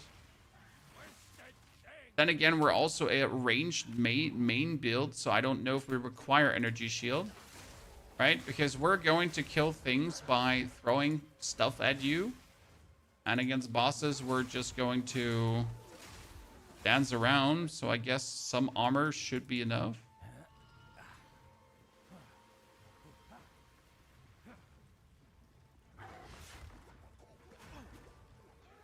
Based armor evasion build? Yeah, it's probably going to end up being somewhat armor and then scavenge plating and some armor break. If we manage to actually get enough armor break done. I could do with pounds and Mark of Death. Oh my goodness. Get the armor break done, right? Regizo, thank you for the 50 centuries of sub-dubbers. Regizo, good to see you there. Did I forget to take the checkpoint? I did forget to change the checkpoint. God. When's the last time you've died in the Matlan waterways? Exactly, Chan. Haven't. In a hot minute. Regizo, thank you for the 50 beautiful months. Welcome back, my friend. Hope you're looking forward to all the different games we're going to start this time around. When we get some new Resident Evil coming, we get some Neo 3, get some Code Vein, we have some Turnbound. Times for different games are good. Quite excited, looking forward to playing also something different at times. I dream of a pure fire case build. I mean, you can take the Grenadier that we did, and you can make the fire chaos damage. There is just no reason to do so because you're already doing enough damage. So you pretty much would just do it for doing it, but you wouldn't do it because it makes sense or you need it. Okay. You're gonna play No Rest for the Wicked when multiplayer comes out. Yeah, so the problem is that I play No Rest for the Wicked alone. So I don't see what the update does for me. I like No Rest for the Wicked. I played it on release. It was brilliant. I really had a lot of fun. However, again, play the game alone. So that multiplayer update is like, yeah, so great, but where's the rest of the game? So it's sadly not the full release. I thought it's going to be finally the full release, and then I would have instantly played. That's pretty much No Rest for the Wicked together. All the features that just don't matter to me, personally.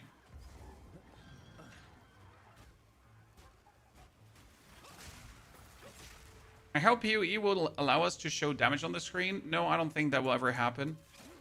Kind of like against Grinding Gear Games design choices, and I'm okay with that because I hate damage numbers on my screen.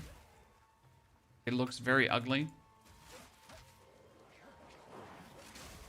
I mean, would I like to have a target dummy that I can spam my skills into to try out new things and see if that actually improves my build? Absolutely yes. Do I want to see damage numbers when I'm mapping, going over the game or whatsoever? Absolutely not.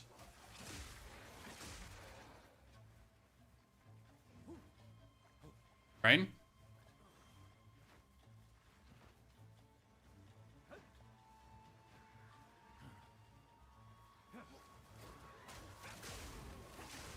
I hope that No Rest for the Wicked finally releases like fully, so we can enjoy the whole game. Have like every boss. I think that's still a while out.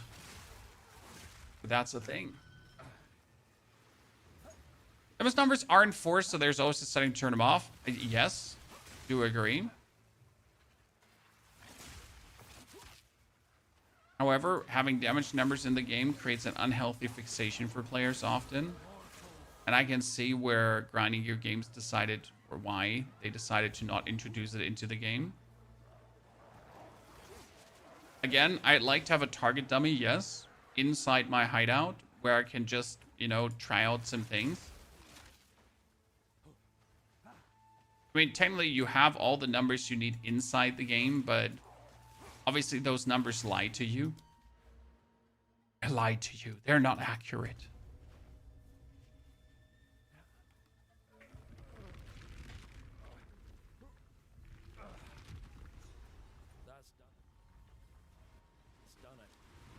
I mean, can you believe that one of Diablo's best update was a font update, chat? So this is something that a lot of people might have missed with the first expansion that Diablo brought out. So Diablo brought out dynamic fonts, which means that every now and then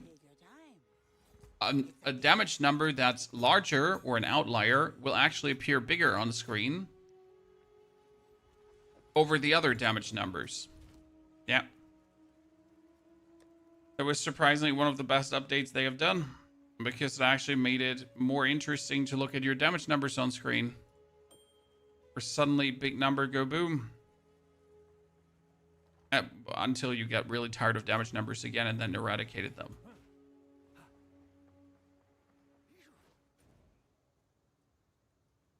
Okay, we didn't find the Temple of Chaos. I almost forget about this. But with the Temple of Chaos, we could already take the Entwine Realities if we wanted to. However, not sure if we rather want to go for the Force Crits or the Entwine Realities early now. What is it, chat? What do you think? And I obviously don't have a single keystone taken, so it doesn't really help me much in that regard.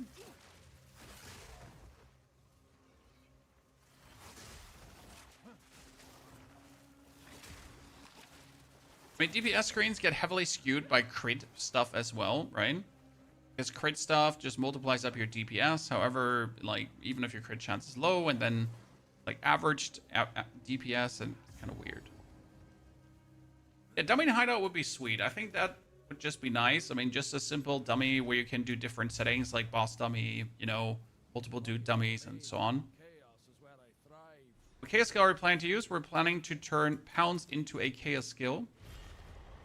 Level are we? We're level 35. That's pretty good leveling, chat. I mean, we're 3 hours in. We're more or less at the end of Act 3, so that's going to be quick. They strike with dark intent.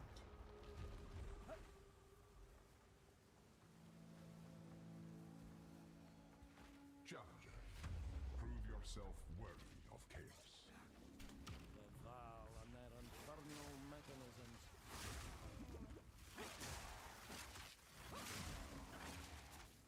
And we should probably get a different helmet. Is there a unique helmet that we should take for this? That's the question.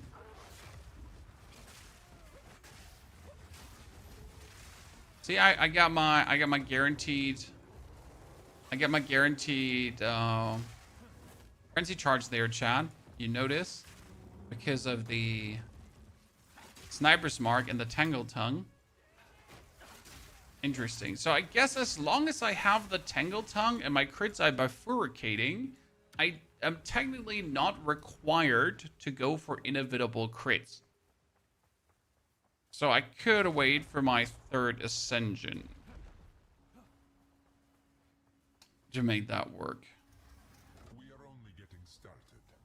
Monsters give no flash charges. Rare monsters have additional modifiers. What's the worst that could happen?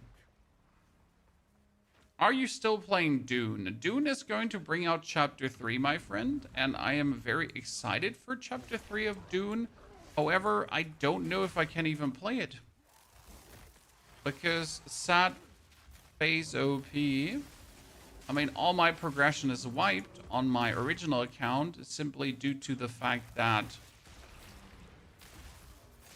we haven't logged in a while and we haven't paid our taxes and our base is decayed, obviously, and everything we have earned is gone. So in order to now play Dune Chapter 3, I have to start from 0 again and farm everything back. And I don't know if I want to do that.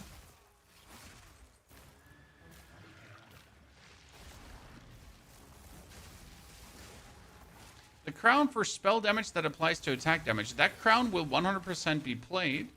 Because if we're going for 100 and beyond rage, then the crown that turns your spell damage into attack damage is obviously really amazing to have. Right? So yeah, that's my one problem with Dune. Obviously, I want to play Dune. Obviously. However, can I just play Dune? Especially as a creator now. Would have to put in like 2-3 days of full-on grinding to rebuild my base completely. Now, it could obviously take people out of the community to shorten that grind. Surely. However, is that the fine English way of doing things?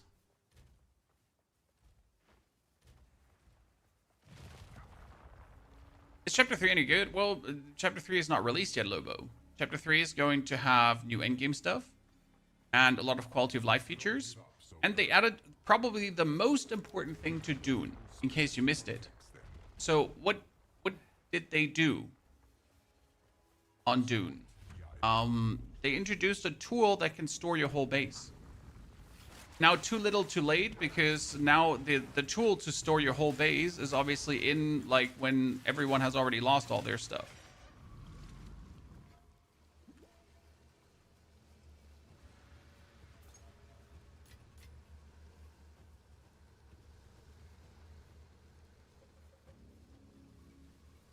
If you consider going to counseling to solve your rage issues, no, I have Eternal Rage for that. Don't need counseling. Eternal Rage gives me forever rage.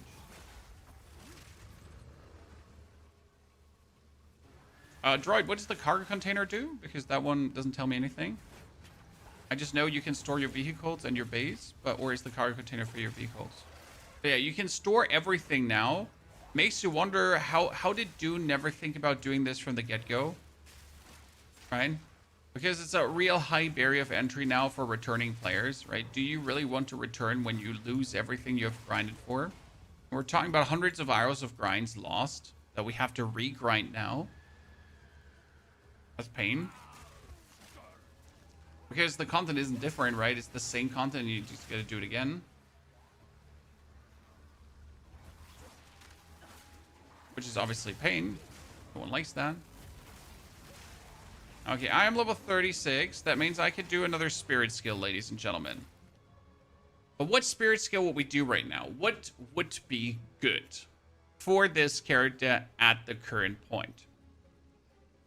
Could take the Herald of Ash for just bonus ignite explosions if I wanted to. But I do enough damage, so that's useless. We could just get the wolf pack out, I guess. But hey.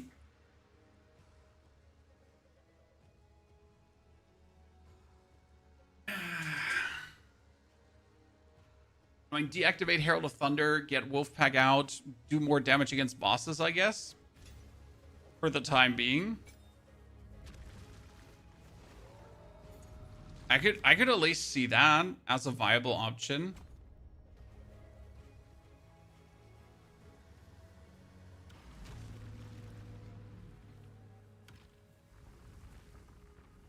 And we're gonna pounce it anyways. Then again, we actually have the wrong mark on it, so that doesn't do anything. Over 60 spirits, so you won't have Herald of Thunder. I can fix this by putting on a scepter. Brother. This is just a warm-up. I mean, we're just having some random shield on. I can just put the shield away and put a scepter on. Wolf is useless now. The wolves are going to tank for me. They're never useless. Don't you be like that to my wolves, sir? Okay, sir, listen. I was trying... Could you not do whatever you're doing there? Okay, so could you not, like, just fly around?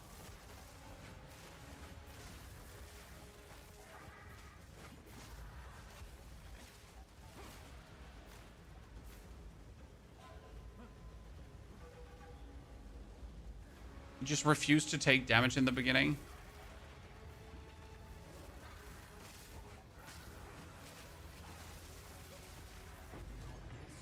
I win. Chat, I win.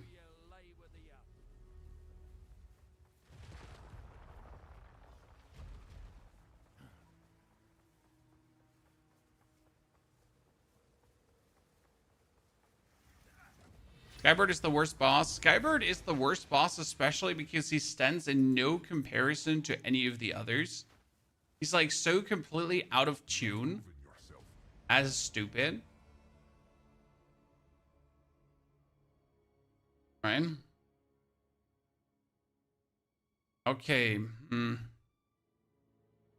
I take this one right now, it doesn't do anything for me because I can't take a single keystone. Right? There's no keystone I can currently pick that would help me here. Like, I could not take blood magic because it's too early. So the best choice I have is to take lesser harm and just stay survivally. Yourself to chaos. Approach the altar and receive your reward.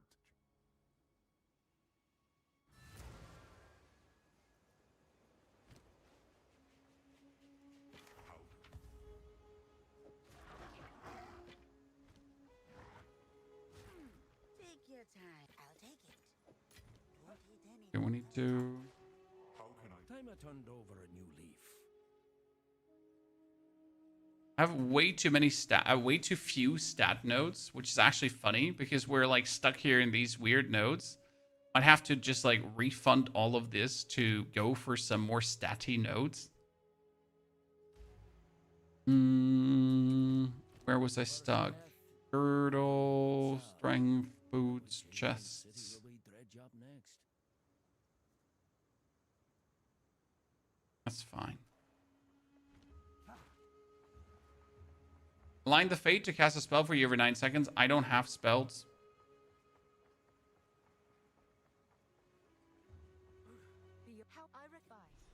What if you were killed? This is the, like, with the one key, you can open up as many times as possible. So your first 2 ascensions are unlimited. To the ravages of time.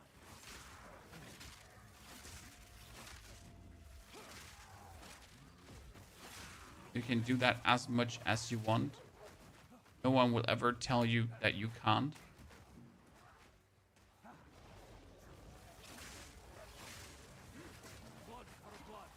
Same goes for the Trials of Sekimus.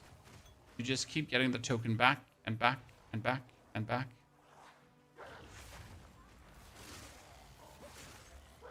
And then you get it back. Okay, well, what is this weird iteration of this area? Like, usually you want to just cross the water ASAP. Doesn't want me to cross the water.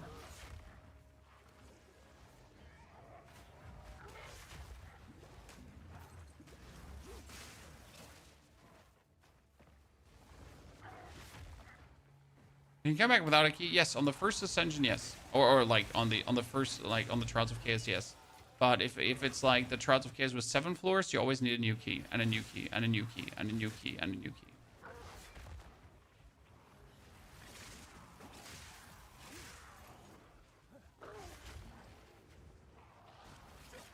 And you're level 20 Trials of Sekimus if you should fail this.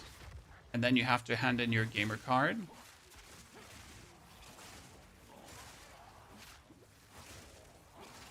And one you can keep repeating as well.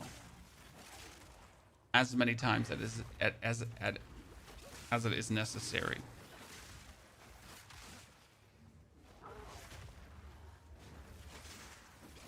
Because they obviously want you to get the first and the second ascension. For the third ascension, you're obviously screwed and you're gonna make it work yourself.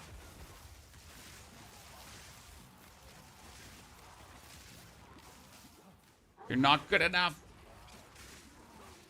And you will suffer.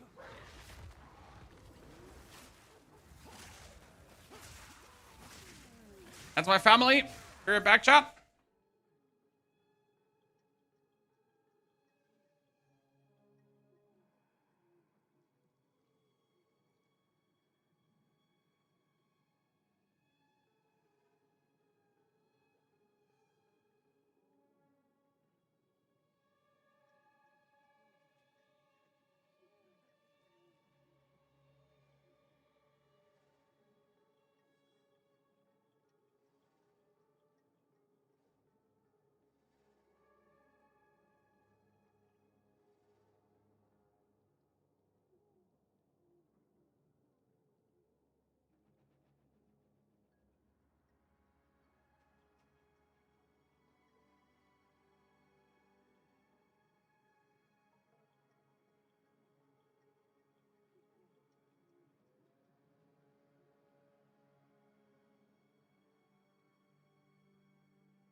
You believe that in previous season, my first ascension was done when my level was 90? I mean, you don't need your ascension, necessarily.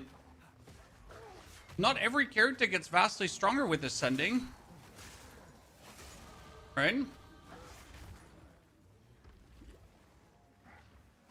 Some characters don't get much stronger. When you could say, I could survive with the 4 points. I'd be fine without them.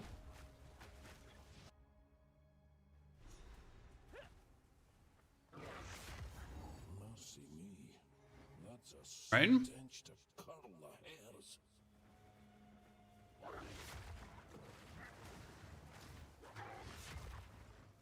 Obviously, there are some ascensions that heavily want to ascend, like when you do a poison build. Oh, I am stuck. You do a poison build, then you obviously want to ascend. 4 levels different. We can do 5 levels different. I gotta look out that we're not ending up in XP prison here. We're going a bit too quick.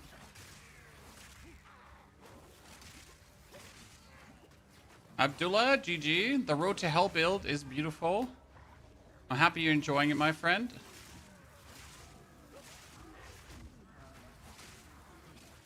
Oh, wait. I need to go through the middle. Until you reach the checkpoint. Out here. And you can go to the lower side. Yeah, for example, like with the Deadeye, if you're not ascending, you're losing out on so much power. Right? Stupid amounts of power. If I'm not ascending with my warrior, it's kind of like whatever. If you're not ascending with your warbringer, and when you're playing totems, stupid.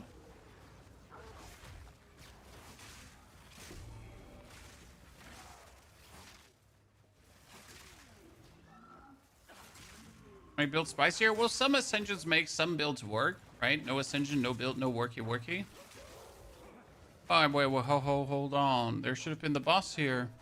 It's on the other side? Well, that's the first time for me that I've ever had the boss on the other side. Hot damn, John.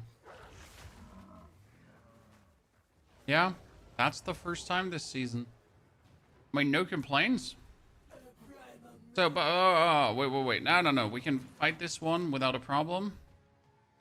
I don't have enough dex to apply a tier 10 skill gem. How is that a thing, Chad? How is not having enough dex a thing?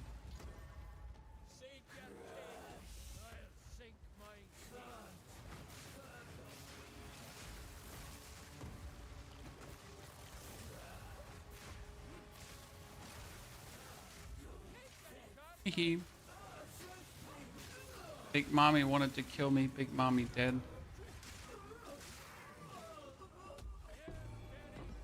Okay, temple door, altar rope, out here. So we can just take a random hillbilly, non-mattering, wishy-washy, swish, swash, dish, dash Some pretty scepter, Yes, it is yours. right? Whatever, ever. Because now with that 100 increased spirit, I can just take my Herald of Thunder back. 2. Servers are being asked again. I mean, what is this?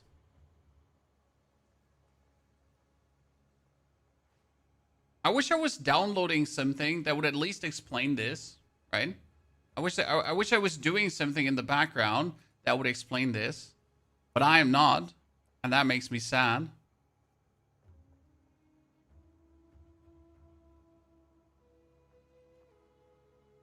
So we need to, again, swap the servers. It's been like literally between Amsterdam, Milan, and Frankfurt. All have been ass lately. Well, we could try Frankfurt again, but Frankfurt is generally a letdown.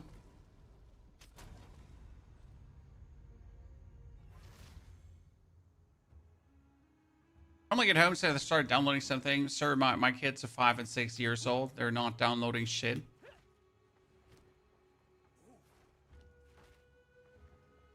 They're existing. That's it. Oh, hello. You. Good luck. Servers just have been at least for me, unfortunately. It's the illegal crypto mining in the background, right?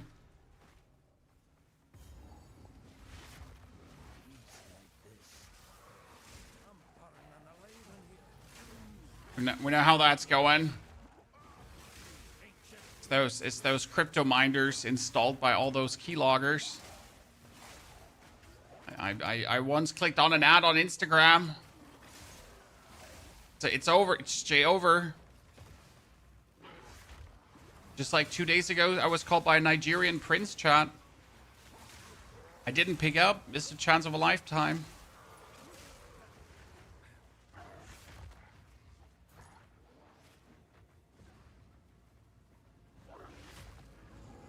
Some routers allow devices to be prioritized. Oh, don't worry. My computer's #1 in the network.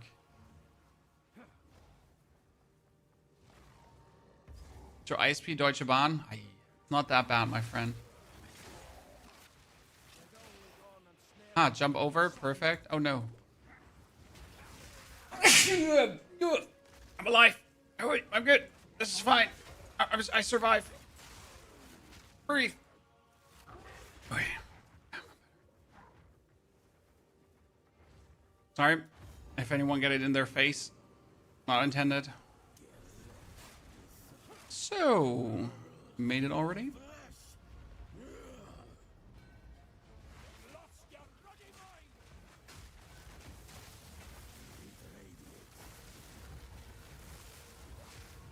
Oh my lord, he's doing so much damage to poor old me. Do I have negative, I wanted to say, do I have negative fire resistance again? Yep, do have.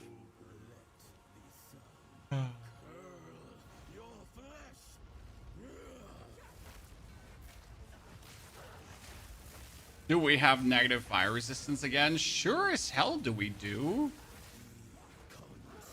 Dude, I get so many power charges from this. Oh my lord. Honestly, my pounds is just giving me power charge after like frenzy charge after frenzy charge. This is working so well in that regard. Happiness all around, ladies and gentlemen. Okay, I'm a Vile Blood. What amulet did I get there? Increased life recovery, life flask. Yeah, so a perfect amulet, chat. Is making me tankier. So how much int do I need? I need 32 int. And the rest is only dex. So what you're telling me is that I can put a lot of the int away that I have.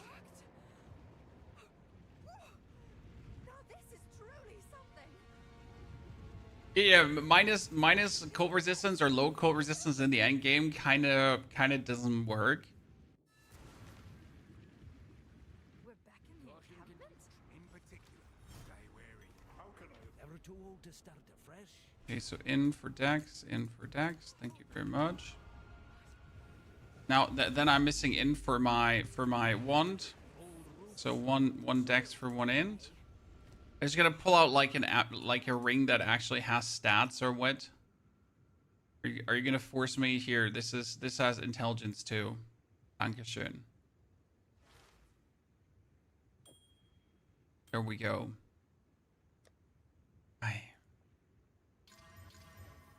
Not even in the end game and already having to make sure that my stats are fitting, right? I turned over a new leaf. Dexterity. Upgrade to tier.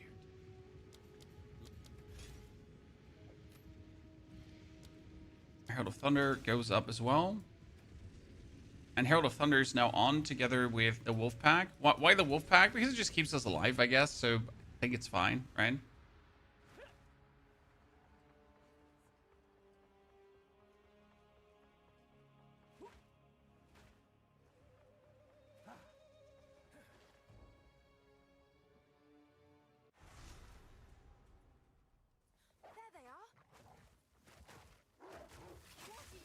Let's see how painful this is going to be, chat. We all know that this whole area is annoying. Ah, but Lightning Spear should actually not... Yeah. You know what? We all know this area is annoying, but you know what's annoying too? Lightning Spear. Because I should just pretty much kill everyone before they become a problem. Right?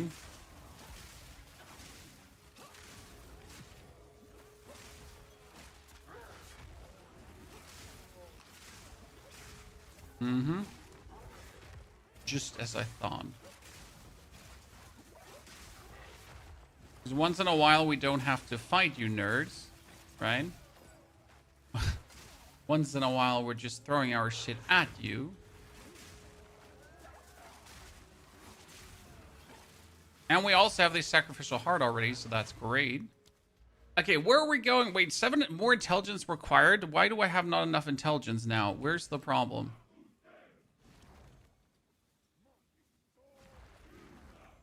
Where are we? What are we lacking intelligence for? We can use every single skill. So why did he tell me we're lacking? Why am I lacking intelligence? When I swap weapon points, yeah, good, that's fine. That doesn't matter.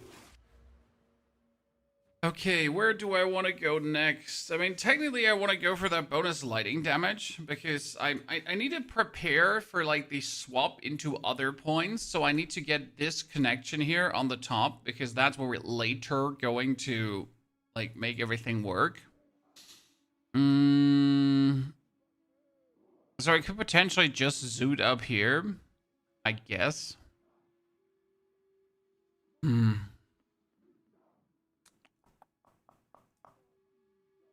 And we kind of want to get to this point because it allows us to also take nodes around simple, right? So you can take the mystical reach and that kind of stuff. And we also want to get to here so we can take things around. I mean, technically there's elemental damage here, but it's not worth it to go for.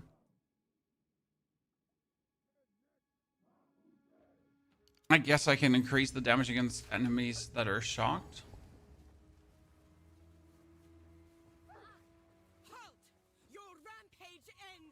What build are we doing? We're doing a glory rage stacking build, and the goal is to reach 200 rage because it would be funny to do so. I mean, imagine 200 rage, 200% more damage, and then you would take, what is it called again?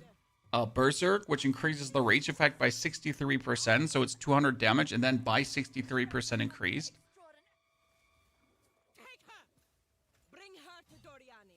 Is Oracle a shapeshifting class? There are no shapeshifting classes. They are only a shapeshifting weapon. Pounds to get the power charges, guys. Then throw your shit in. Okay? Then pounds again to put the mark on again. Hit her another time. Get more power charge. Get more frenzy charges. Then pounds again. So you notice how easy that's working. So pounds. Throw down your stormlands. Get in your explosive spears. Pounds.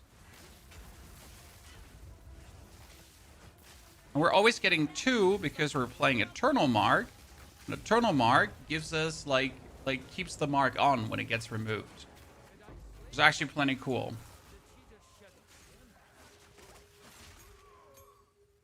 But guaranteed to have that popping for us.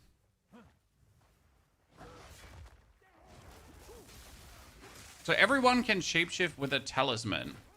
Now, is Oracle a Druid class? Yes. Oracle is a Druid. So it's starting on the Druid side of the board. That's probably a more accurate answer to your question. But when you're playing an Oracle, you have to be aware that that is the side of the board you're starting on, and that is the side of the board that you have to deal with. Right? That's obviously different because you only reach a certain amount of nodes, right? Now, obviously, we're okay with starting on the Druid side of the board because the Druid side of the board gives us exactly everything we need for this build. That makes sense. So we're getting the bonus rage up here. We have all the glory skills up here. So we pretty much have exactly why we're here, what we want.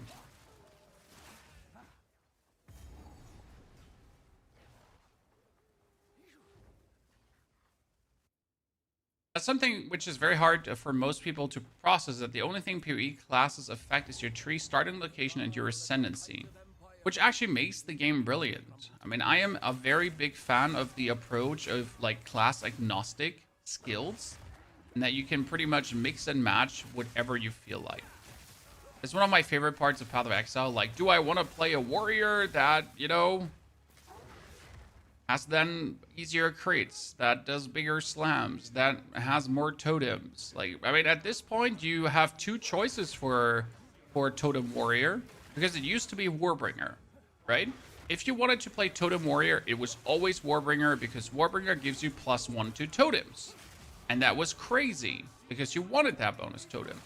However, now that Oracle is in town, you can have +1 to totems from Oracle as well, together with Untwined Realities, which actually makes Warrior now really interesting, because with totems, you're going to play Blood Magic, which allows you to take the points easier. Then, if we're Warrior, you also like to take Resolute Techniques, which also allows you to take points easier, right? And then, I don't know if we would do something here with this to take some, like, but yeah, we have all the totem stuff around. It's kind of nifty. I like that. Where was I stuck? So we took the more shock damage node, right?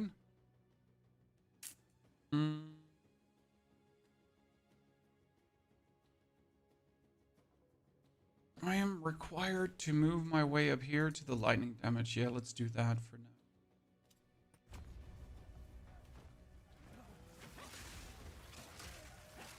You can do totem. I mean, you can totally do totems and the Oracle. There, it's gonna work. I mean, if I wanted to do my Fissure Warrior, right, I could easily do that as a bear.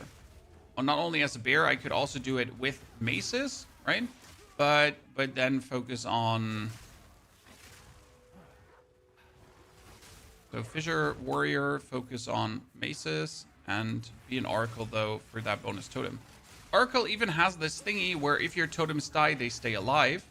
So that's kind of cool, because usually you would try to get your totems more life and so on. But with that, you don't even have to care that much, right?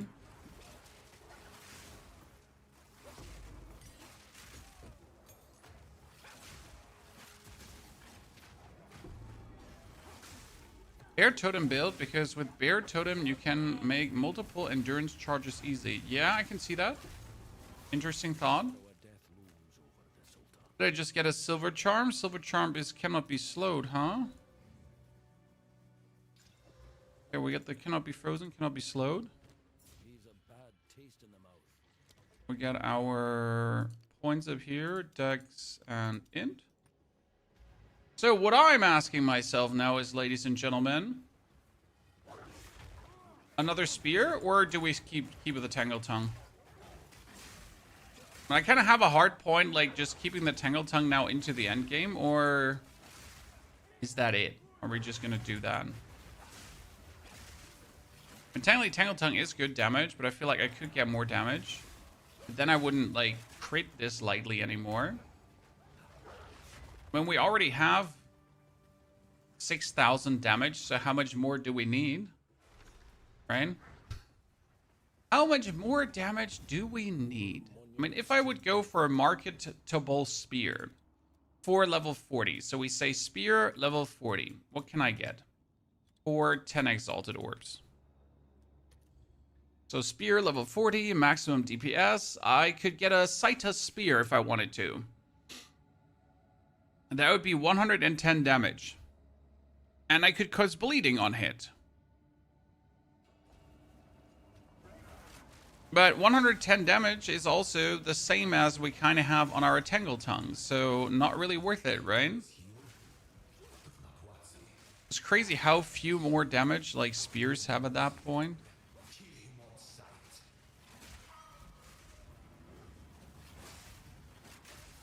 As long as we're one-hitting everything, I guess we're fine.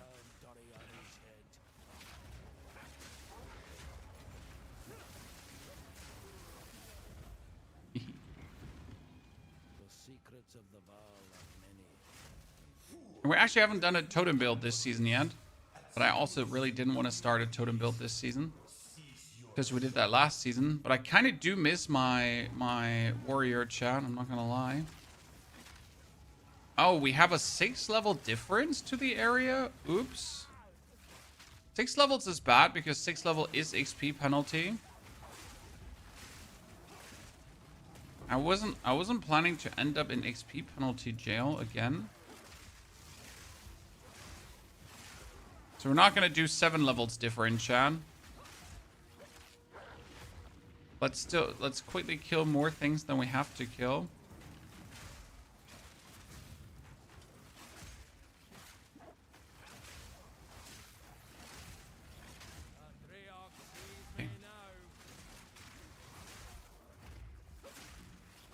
Easy level up.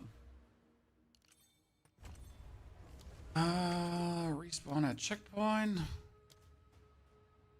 The spell totem version set. Sata's Spear will aggravate your ignites. I understand that. I do. Trust me. But is that really worth it? Because again, I do enough damage. You know, the moment where you're like, I'm fine. I'm deadly enough. I don't need to be more deadly. It's okay. Right? It's A-okay. If I don't kick more ass. I'm already kicking ass. So, at the eve of the It was 7 levels until XP penalty. No, it starts at 3. has finally Until XP penalty. After level 16, it's 4 levels. After level 32, it's 5 levels. After level 48, it's then and so on, right? It's every 16 levels it changes.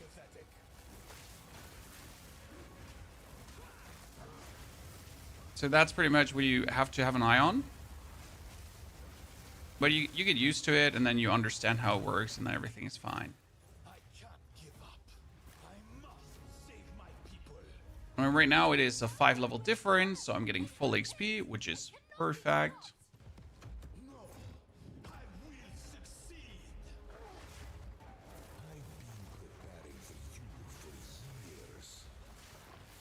See that damage from that double? Survive this. Nothing will stand in my way.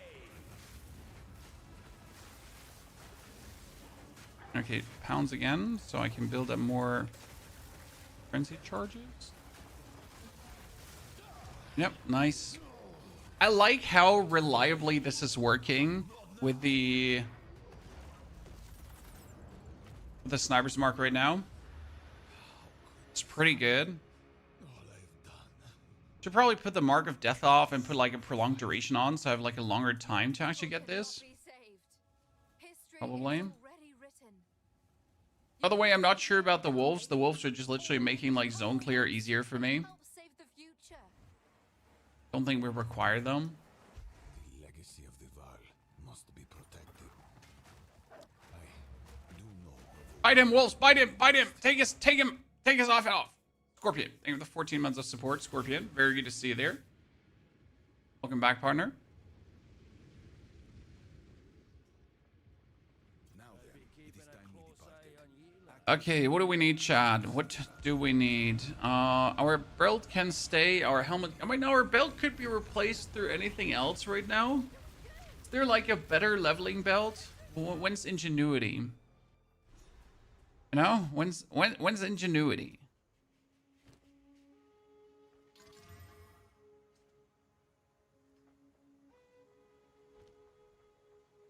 I for that indeed. Off to Act 4. So this is 3 hours and 43 minutes to this point, ladies and gentlemen.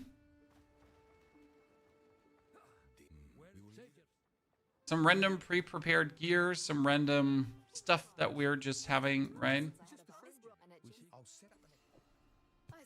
Wish I could like regularly play armor, break armor. That would help.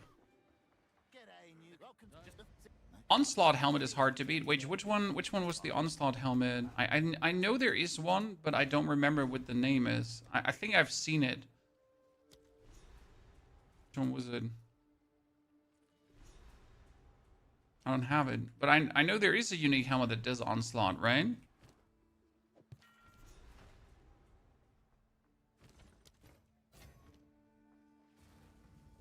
Thrill of the Kill?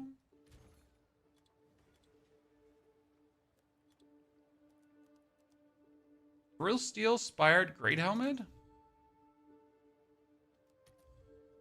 That one, that cost, that's not available? Not a spear? Onslaught. That's it. Okay. So, stand.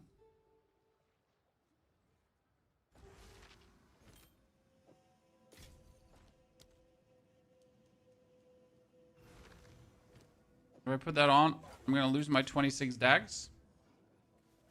Can I help?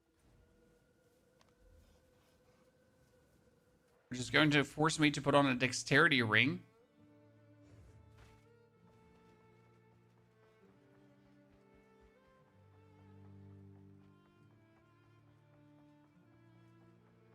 I could probably just put on a dexterity gem as well. Wait a second. We could probably just do that, right? Not on him, but in general. So pony lazy. Wait. Pony lazy. So we're just gonna do this and that. And then we're just gonna do tokens. Tokens. Dexterity. I don't know if I can use these already if I'm high level enough. Ta-da. Fixed my issues. One and done, ladies and gentlemen. Sometimes smart. What does Onslaught do? Onslaught is really cool. So Onslaught says 20% increased skill speed and 10% increased movement speed. And obviously for leveling, for quick zooming through areas, for getting fast from point A to B and trying to finish the campaign, that's insane, right? Tony, how are you going to get 200 rage? Well, we have some plans, but we need to see if everything works out and stacks up enough and how much will be the cost of doing it. But we will use glory together with glory rage generation to make it work. Okay, see, this is now a level 46 zone. So again, it's 6 level different, and that makes me vulnerable. See, we're zooming. We're zooming, chat. We're zooming. That was good damage. See, the idea for mapping, you kind of saw there. You're going to pounce in. One gets the Hunter's Mark. You're going to hit. The Hunter's Mark is most likely, because of the inevitable critical, going to give you a Frenzy charge. And then each of your Lightning Spears, with every single move, will always be Frenzy charged up. You're going to get the bonus Lightning Spear at any given... the bonus... what's it called again? Boinky Boinky. You get the... Herald of Thunder the whole time as well, and then you just aggressively keep zooming, just really destroying it all. We're gonna make sure that we level here in this area now.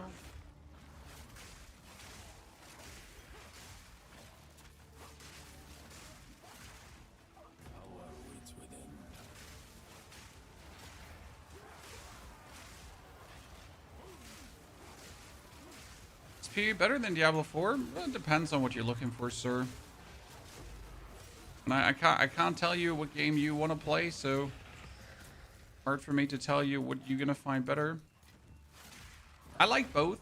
I mean, I personally would not want one of the games not to exist, because I simply enjoy to play both. And if only Path of Exile 2 existed, I would be a sad person, because then I don't have any options, right? Then I gotta play Path of Exile 2 the whole time. Variety's the spice, right?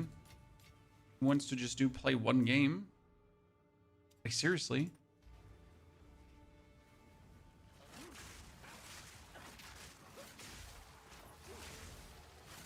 I'm already looking forward to, like, hopefully a good February season of Diablo. There should be a shorter one coming. Right? Maybe? I don't know what they're actually planning to do.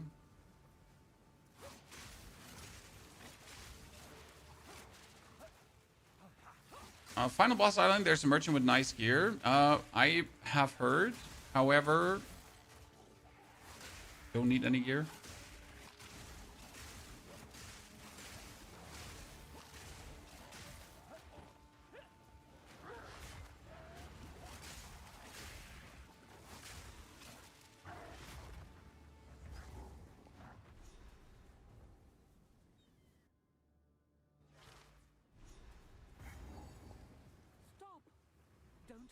Glory. So glory is glory is used for end stage skills.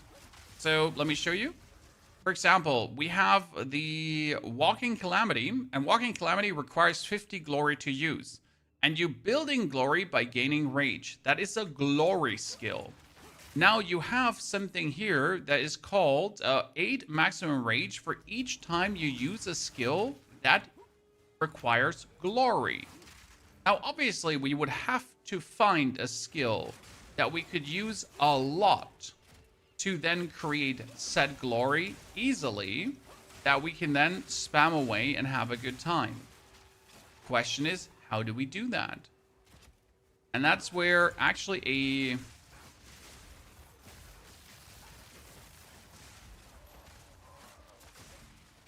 That's where a new lineage support comes in that will turn a normal skill into a glory skill. And then you obviously just have to identify which is now the perfect glory skill to use to turn that. Right? So which skill is it that we need to potentially do the glory stuff?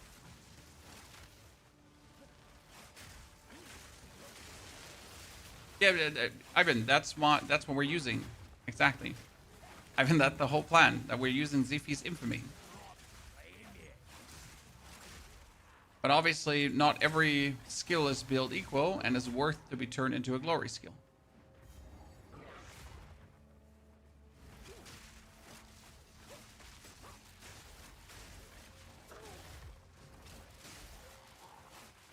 It's going to be interesting.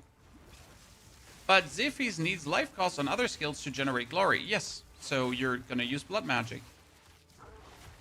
I mean, life cost is pretty easy. You just have to use blood magic, which transfers skill cost to life cost. And then you are going to take another node that's going to regenerate life whenever you use glory, because there's also one for that. So there's a node back here that is recover 1% of maximum life per glory consumed. So if now you consume 50 glory on skill use, that kind of gives you a lot of maximum life back, doesn't it? Doesn't it, ladies and gentlemen?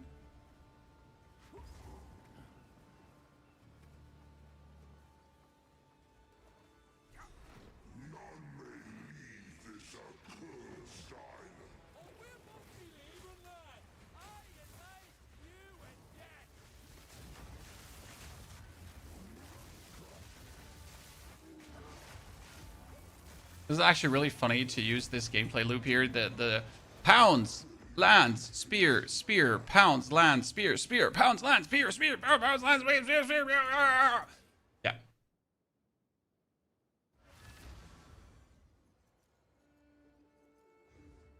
A druid. Yeah, I'm all. There we go. What build is this? This is Spear Druid. Break any bind. Spear Oracle. Spear Oracle. Is this going to be mostly... No. This is not Soul Self-Found. Since I want to use a lineage support, I don't do Soul Self-Found on builds that do that, right? Because if I have to use a lineage support, if I want to use a specific lineage support, forget Soul... What the fuck is this glove? 1 to 29 lightning damage and double leech, huh? Please hurry. Wonder how much leech would work for this build, as we're still doing a part physical damage, right? Please hurry back.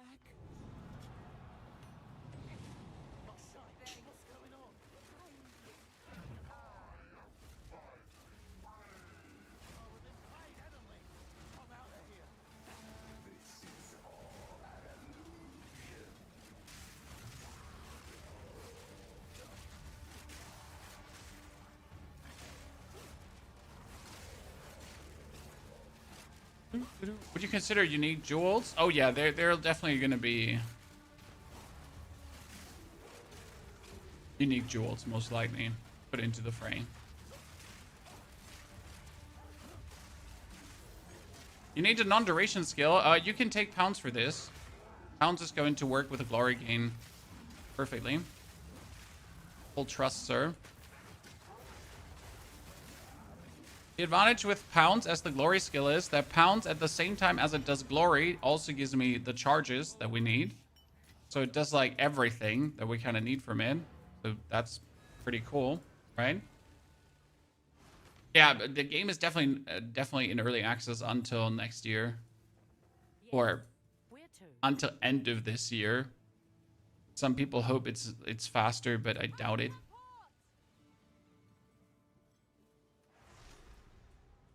I doubt it. Very much. Here we are. I'm on it. Here we are. I left Nakanu before I was even old enough to run the Isle of Shrine. Oh, alright, I'll just talk to myself. I mean, we are definitely going to be taking some from nothing jewels. I'm not entirely sure which ones, but we'll definitely mess around with from nothing stuff. And be aware of that. Okay, here, 21. Okay, we're missing, so we need 74 decks. Old wolf, new tricks. I've taken like so many non-thingy nodes that probably refund these two so I can just take more.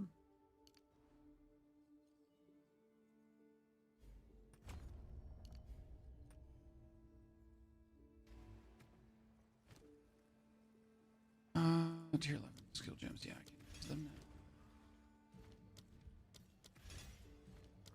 Free up some space. Call the week, finally. In a while. Okay, let's free some space here. A mess.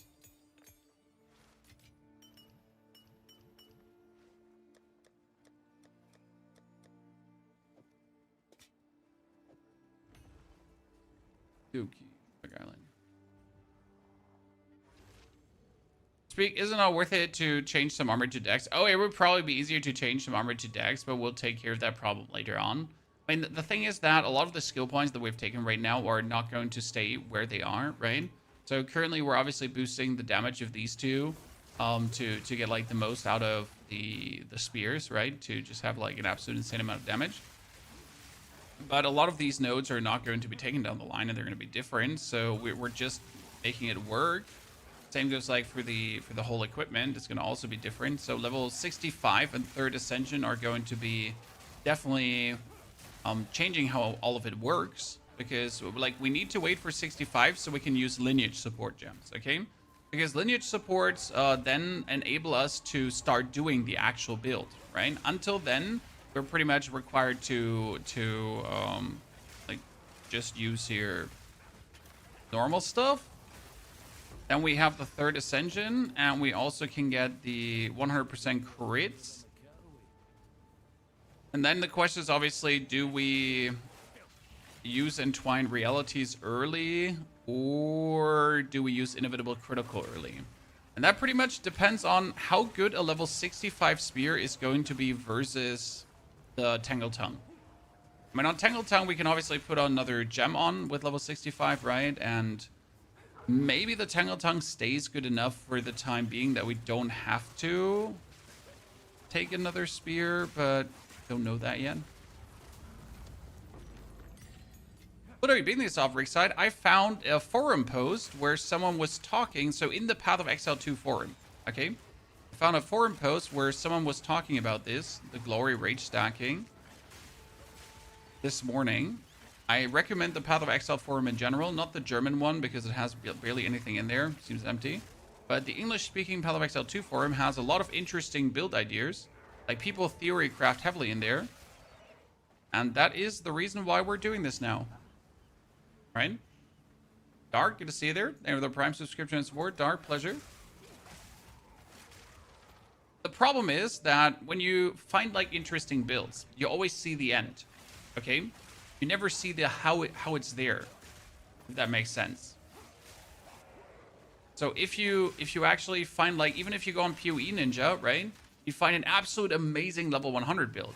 Well, the problem is that's the level 100 version. So how was the journey to that point? You know what I mean? It's like cool that you found this end stage build, but how do you want to get there? How do you want to get to that point? And how do you want to make it work without the expensive pieces potentially as well? Because obviously there is a lot of cool builds out there, but they also cost a lot of currency.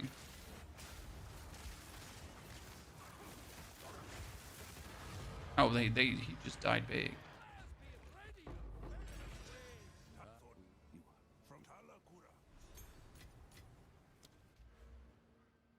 So I am taking these lightning damage notes here. However, you should maybe just take all damage notes. I mean, we're 8,000 damage here. I mean, it do increase the lightning damage that we're dealing anyhow. Right? We have a lot of lightning damage.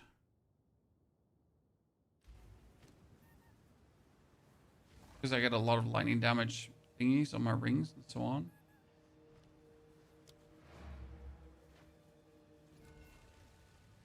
The oil grenade will trivialize everything. Oh, yeah. What is the build you had the most fun with on this patch so far? Surprisingly or unsurprisingly, the oil grenade build. That one was brilliant beyond belief. It was so stupid good that, like, it was just laughing matter, left, right, and center.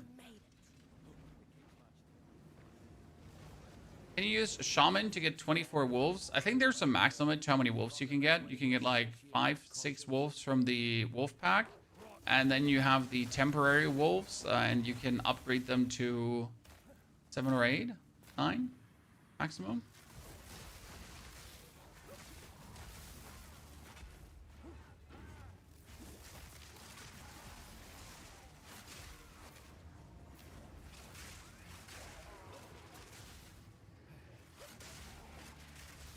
I wonder if we could also use the Echoing Cry tag for this build to easily build up our rage later on.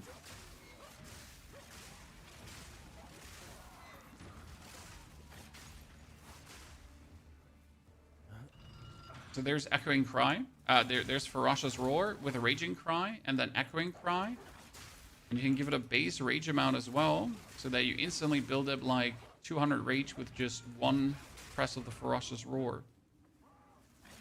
And it would only require like 3 skill points to make that work. I wonder if that's an option.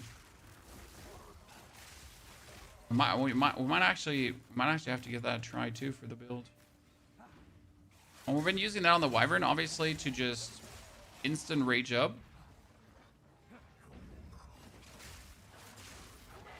I wonder how well that would work, because technically it would tell me that we don't require Eternal Rage, because Eternal Rage will be needed to have maximum rage, right?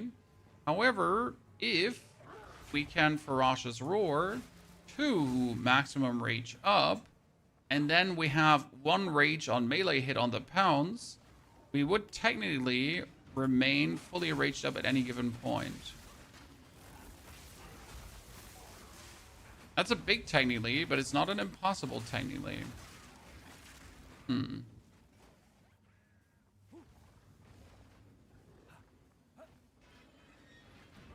Interesting thought. Wonder if we can get that to work.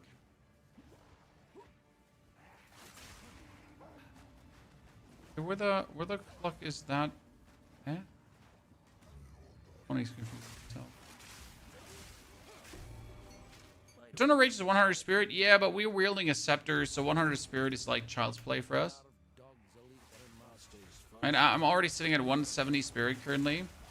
So the more spirit is not the problem, but it's just kind of like the question if we even require it. Because again, if you take these nodes here, the war cries have a minimum of 10 power. Then with the Ferocious Roar, the Echoing Cry, and the Raging Cry, you pretty much press your rage button, you press your roar button, and you're fully raged up. And it doesn't actually matter if you're surrounded by enemies or not, it will always fully rage you up. Which is pretty amazing in my eyes, because why would you not want to just easily fully rage up without even, like, you know, having to do anything? Especially if we then play with maximum rage. The problem obviously is that after roaring, we still have to use our glory skills, and then we would still have to, build up rage when then the glory skills trigger. So that's where probably Eternal Rage comes in. Doesn't mean that we can't use Ferocious Roar regardless, because it might still be very useful to actually get that going. Just for easy maximum rage, right? Oh no, I died. Wow, I died real quick there. Replay of the map overlay, make it more transparent. Nope, thank you. Appreciate your, I don't know, concerns.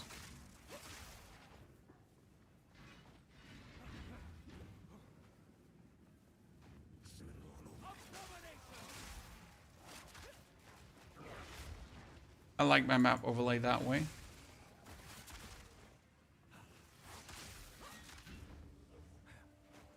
It's not like you have the map overlay open often anyways.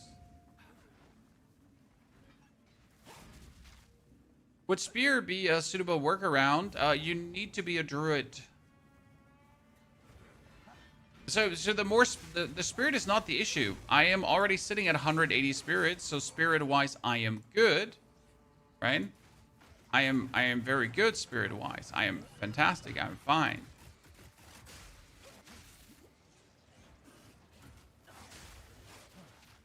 The problem is not the spirit. I'm just wondering if I require this skill or not, because if I then don't have to use the spirit, I could use the spirit for something else, right? Do something cool with that. That's more the thought behind that. You want to waste it, or if you like, you know, have a bonus tech maybe cooking. Okay, we found the solitary confinement. However, we still need to find the chapel because I have the chapel key. But where would the chapel now be, Chad?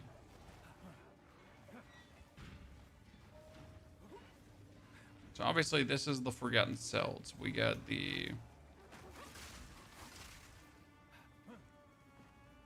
We got the other stuff there. The chapel can't be down here.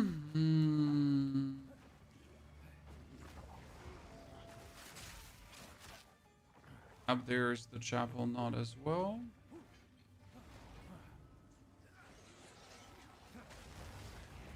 What was set to the left? Huh.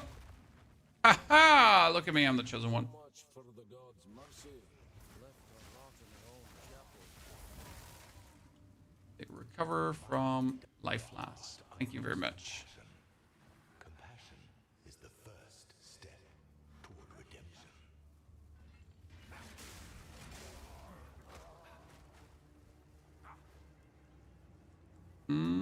Upward all the way down.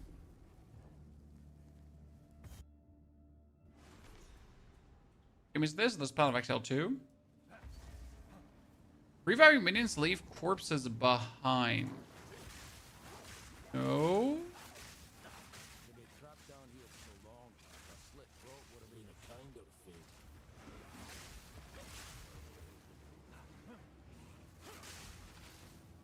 Not that I'm aware of.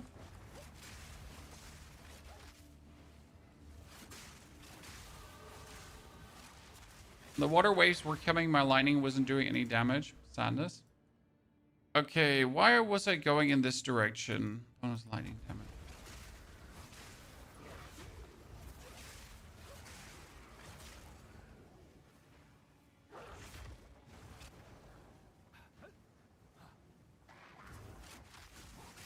So you can use your minions as corpses, though, when you're playing Sacrifice. I mean, when you're playing Sacrifice, technically, your Wyvern can also eat your reviving minions. So if you would have Clerics, for example, together with a Wyvern, then you could just eat those Clerics. But it will require you to actually slot the Cleric gem, right? And then just have 2 Clerics running around with you. So you would have to waste, like, I don't know, 40 Spirit or so for them. But it is an easy source of power charges, and not only 40 Spirit. You would also have to have the Spirit to actually use the Sacrifice. So that's a 60 Spirit for Sacrifice, and then the Spirit for the Clerics.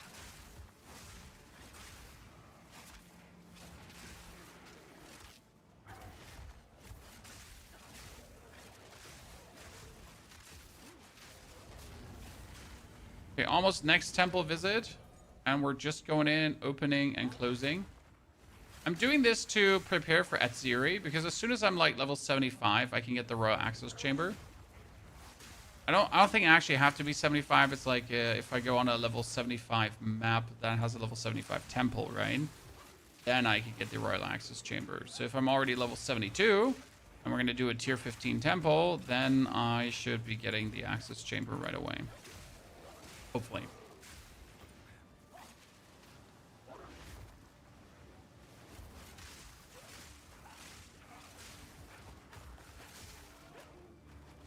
Well,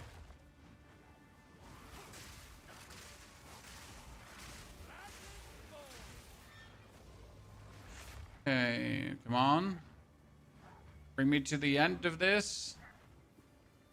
We're at 4 hours to this point, chat. So I guess we could do around 5 hours for the whole campaign. Maybe 5:30.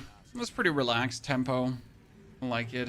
When we get soon level 45 for my globies. We're currently in 5 levels different, so that's perfect. We made it back.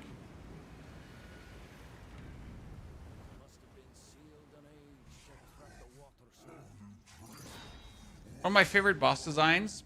The only thing I dislike is not being able to just nuke him. Right, that you're forced to go through the...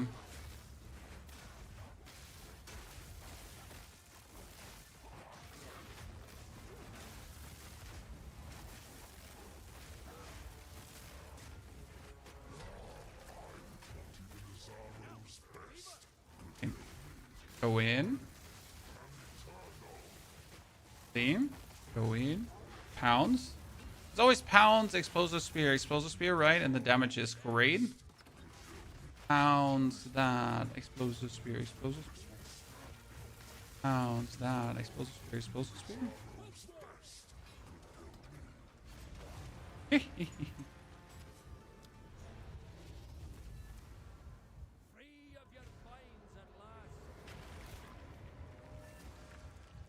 That's done. When will this build be out, Norm Elliott? Well, today we're going to play until the end of Act 4. I don't think we're going to do further because my brain is tired. Then tomorrow we're going to push all the way to level 19.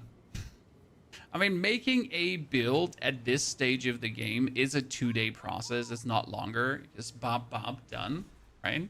Goes super quick. Yeah. We made it.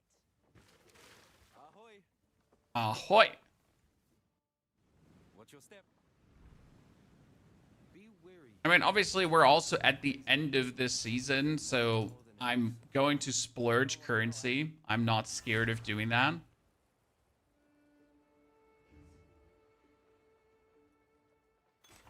And we're not sitting at too much. I get like 44 divines. I got 2,000 exalted orbs, so we're okay. That's a 68 damage spear. Almost good. That means we can slowly get like decent spears actually together, so that's fine, I guess.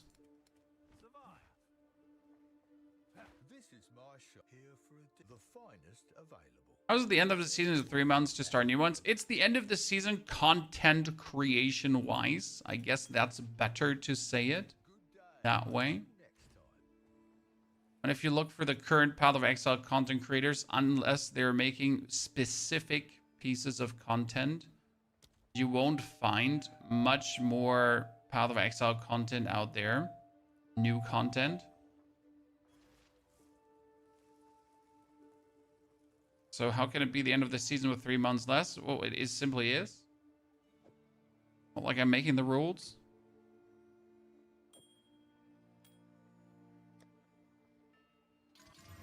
Content life cycle donezo.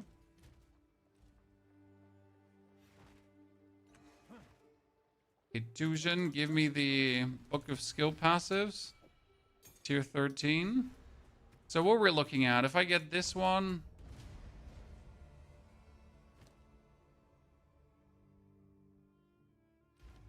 we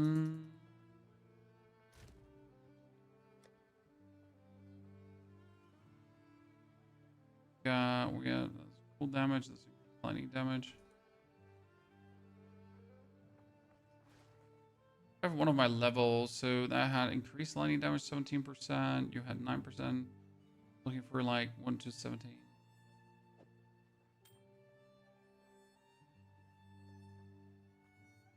It has 2 to 37 lightning damage. Cool. Just take that one.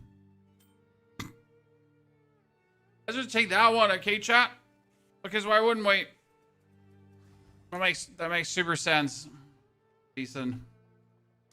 And now that we have taken all the bonus lightning damage here and gain physical damage with extra lightning damage, even though we're not really dealing much physical damage, right? I mean, these notes are highly questionable, but we're asking ourselves where would we rather go for than that? So we don't really have much other to go for. I mean, we could go for the bonus crit hit chance to just work for the bifurcates, but I don't think I want to do that. I could go up and just claim this, but that's also useless for what we're doing. Skill effect duration doesn't do anything for us. I mean, technically, we would want to go for this one here. And technically, you want to go for this. I guess we get a, like, rush for the cluster up. I mean, it's 1, 2, 3, 4, 5, 6, 7. That's fine. And if I pull all these points out, I could see. How can I? Old roots find new soil.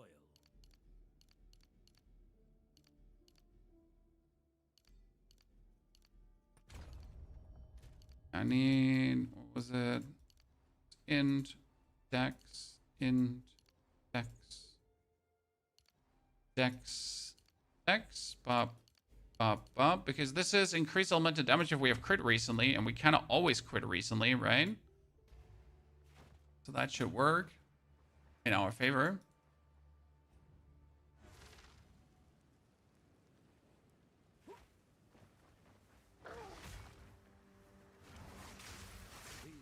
And I'm surprised we're still doing the season chat, because I would have assumed that we're like full on done already.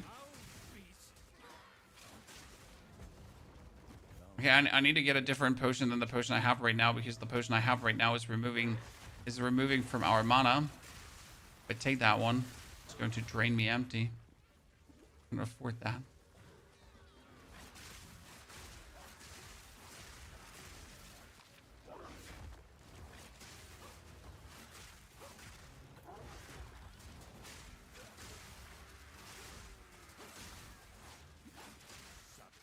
That brings us 11,000 damage. Kind of good, I reckon. Okay, level 49, level 44 still. 5 levels.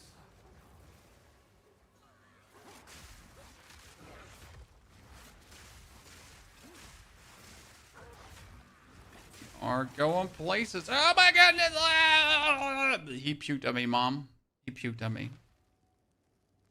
I was very good, and he was like, "Whoa!" But I was also stuck, so I don't accept this.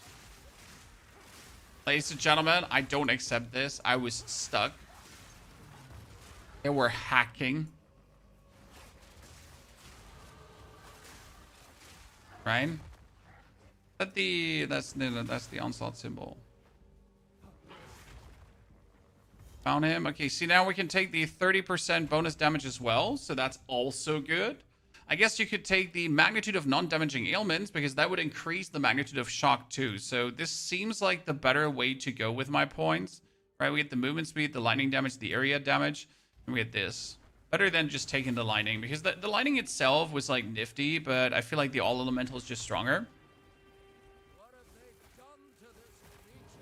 Okay, rotation, guys. Spears, pounds in, then hit for the frenzy charges. Spears, pounds in. Spears, pounds in, frenzy charges. Spears, pounds.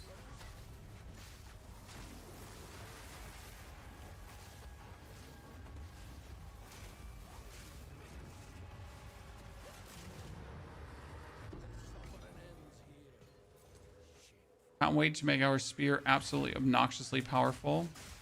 Our explosive spear. That's going to be like our main source of damage later on. In case you don't know that, a frenzy charge explosive spear is completely out of control, because it does not only do like an insane amount of damage per se, right? It also does an insane amount of ignite. Hotter than a damn forge in here.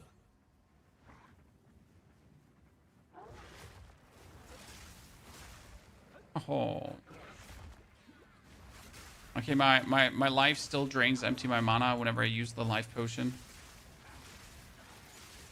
I try to avoid like these potions like the plague, because it's always annoying to use that. Okay, how much more? Here, transcendent life last. Can I already use this? No, I cannot already use this. The pain. But I can use my gloves here, like 1 to 29 lightning damage, chat.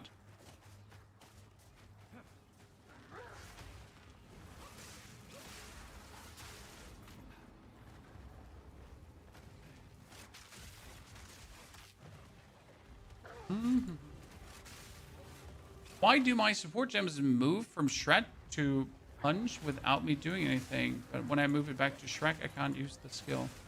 I have absolutely no clue, sir. You have your weapon sets weirdly set up. Skill requirements, stat requirements, whatever. I mean, it's really hard to give like remote help on these kind of things. A few things you can always check, like, right? Again, are you?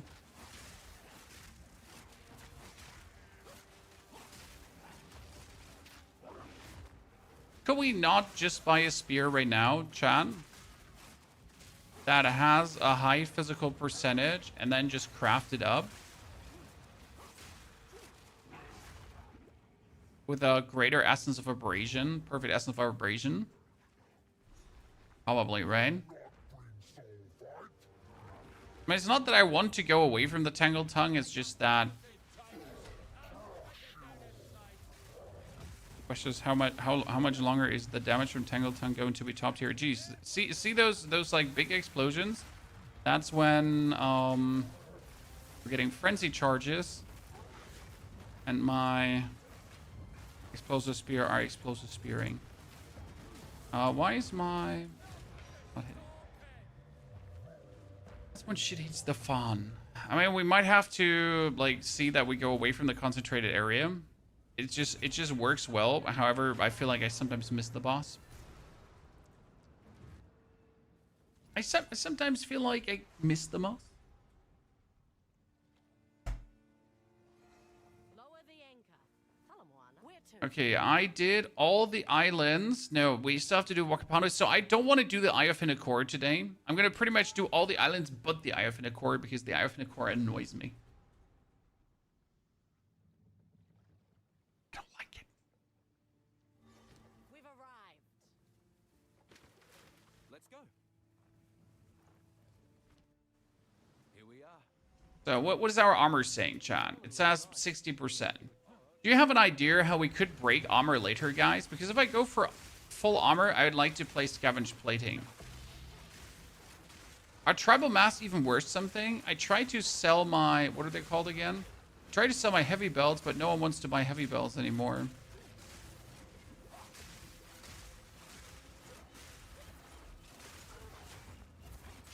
Anyone even buy heavy belts?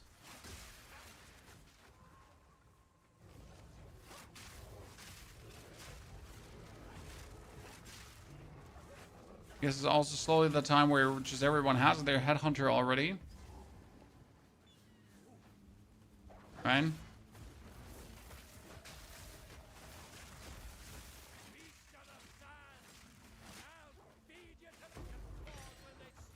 Why buy something if everyone has it already?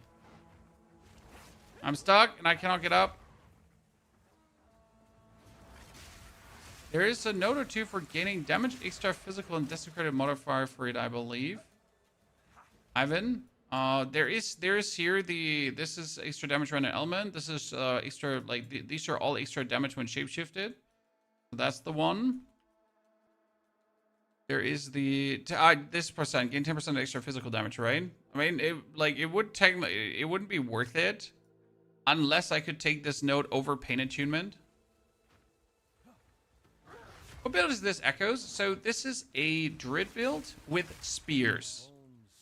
With the plan of getting as much rage as possible. Hi, if you just joined, this is a build not for your first character. This is a build for someone who has a character already and who wants to spend currency on something, right? This is going to be a build where we have to buy some stuff. Not too expensive stuff, so we will also go over the expensive options. But we will try to make it as inexpensive as possible in its base, right? So far, the one support gem you need, I think is at 40 Exalted, which is relatively cheap because you just do one breach currently.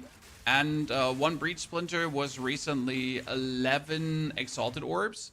So you just have to get a couple of breach splinters and you're good to go. It's like really not that hard to actually get currency together, right?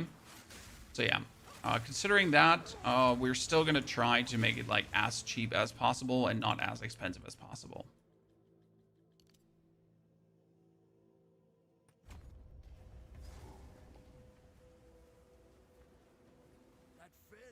120 divine build. I don't even have 120 divines.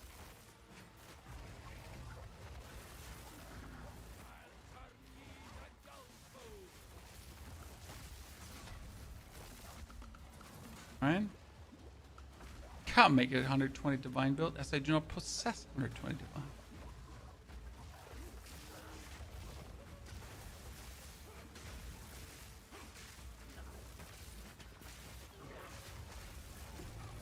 Damn, he just got destroyed, poor guy.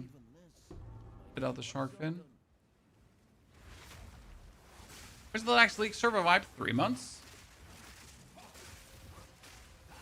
Thanks for the disclaimer. Well, you came in, you asked, so I'm obliged to answer. I don't know. Language hard. I am unable to find the singing cavern once again. But it should be here in this corner.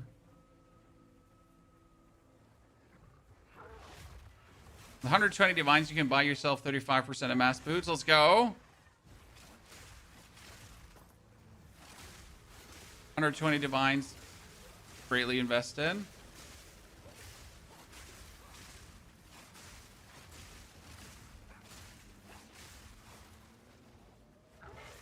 I think we found it.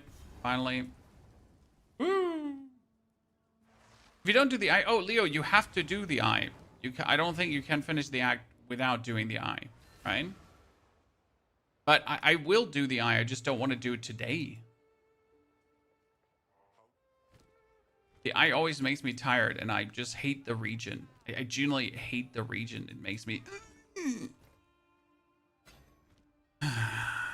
Okay, what can a spear with level 45 now have? Thrill Steel goes away. Spear. Level 45. Exalted Orb. 20. Okay, we can get 177 damage. That is a significant... That thing cost me 2 Exalted.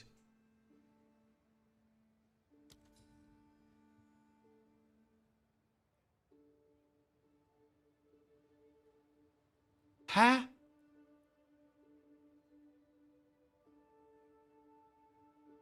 Oh, it's in the deepest China, guys. It's in the deepest China. Couldn't be deeper in China. It's like so deep that the game won't even connect me anymore, right? Best Joe ever.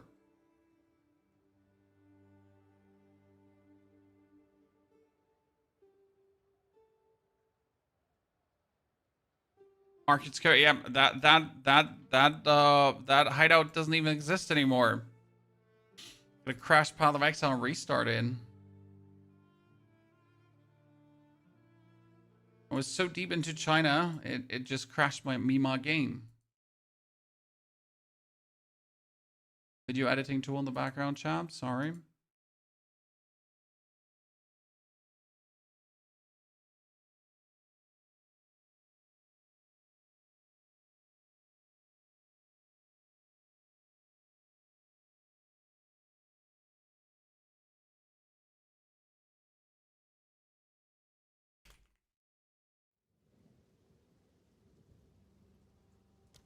Okay, let's see where we end up.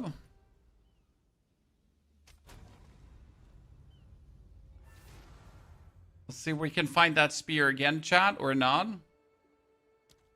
Market panel. Spear. Level 45. 46. Exalted Orb 10, 20. DPS. It's still there. Let's try again.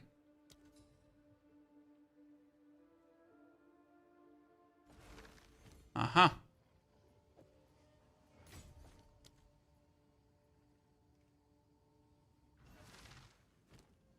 Yeah, so, okay, my damage right now is at 11,000. With that spear, it'd be at 15,000 damage, right? My problem, again, though, is, do we now lose the bifurcating crits from Tangled Tongue and not get as much Kavams as we should be getting.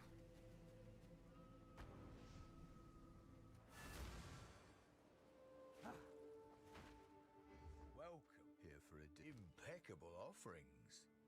Right? That'll work. Good day. Have a good day. Yeah, you just listed it a minute ago. You were too... Honestly, I probably just tried to get into his pants too fast. Right? Now that we have this spear, which pretty much does like twice the damage of what I do. I mean, I find like 15,000 damage here, 16,000 damage, quite a lot early on. But the thing is, so this like it shows DPS, but the frenzy charge explosion, it's like what it does. Like it does like a ginormous frenzy charge explosion.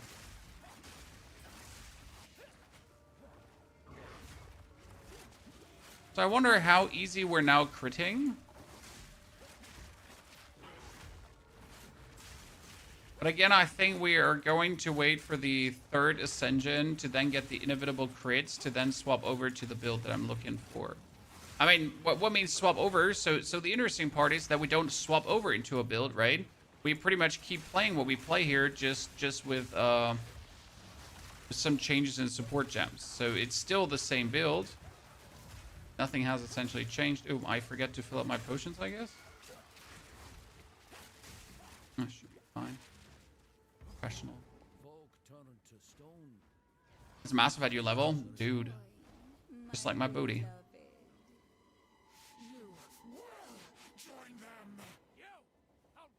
Do we still need Cult of the Week at this point? No, but we could technically use it. Okay, so I still get a frenzy charge, guys.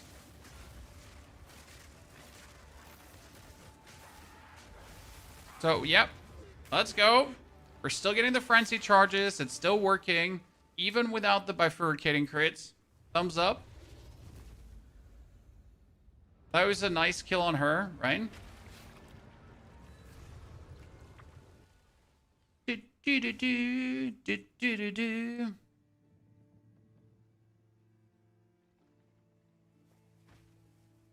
Okay, which one is the last island I have to do now? I have Nagakanu, Okay, so now I just need to do the Eye of Hinagora, and then we're done.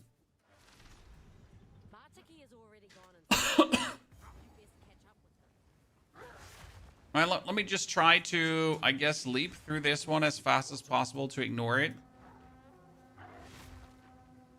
So the fun part about this build is that we're pretty much like, we're doing things different passive-wise later on, right? As we're getting rage and all that kind of stuff. But we're at least playing the build already.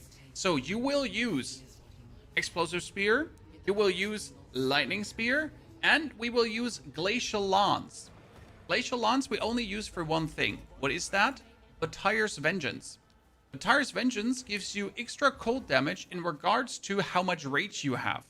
Now, what do you think happens if we have 150, 200 rage? And you would trigger Batire's Vengeance. That gives you then 200% damage as extra cold damage. Right?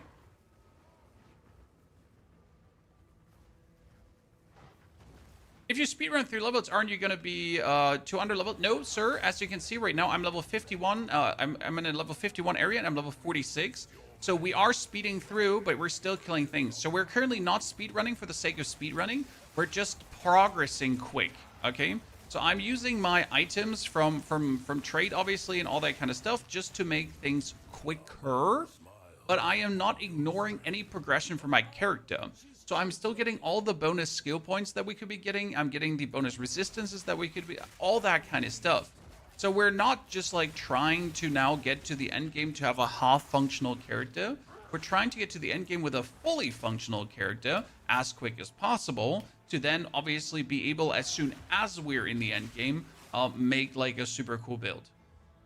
The build is already super cool right now. It's a different approach maybe that some other creators do. So, Daddy, you could technically get into the end game completely under-leveled.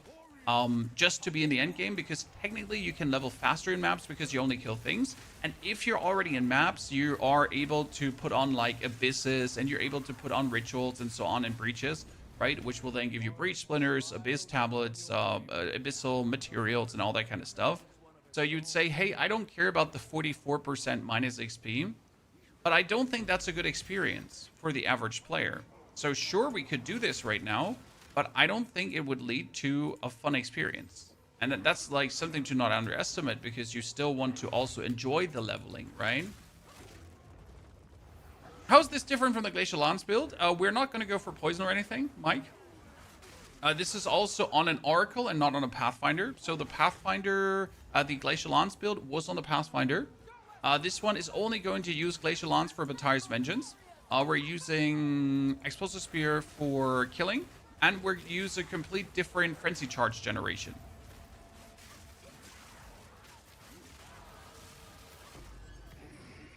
Right? And since we are going to be an Oracle, our Frenzy Charge generation is better than ever, since we're going to be creating Frenzy Charges by pouncing, and then getting the Hunter's Mark on. And that pouncing Hunter's Mark, though, is going to, with Eternal Mark, count twice. Very simple. And at the same time, we're creating Glory with that, which at the same time is going to give us more Rage, which at the same time is going to give us more damage multiplier, and so on. Nick, thank you for joining as a member. We're at 200 Rage. Well, there is going to be Glory stacking. Ergo, when you use Glory, you get bonus Rage. There is an item for that, and there is also a... there are passes for this. The 200 Rage, I will probably only be able to achieve if I splurge on a good version of the item, which is going to cost me probably up to 20 divines, and maybe even beyond if I want to look really for a perfect item. Okay. However, Welcome in Death's halls. A strange privilege. I will make the build function without the item to then buy the item to just take it to the next level, if that makes sense. Okay. So base version, that is going to cost us probably 1 divine total. And then the splurge version, that's going to be like maybe 30 to 40 divines. Katie, I always forget the name. It's something hateful gloves, something.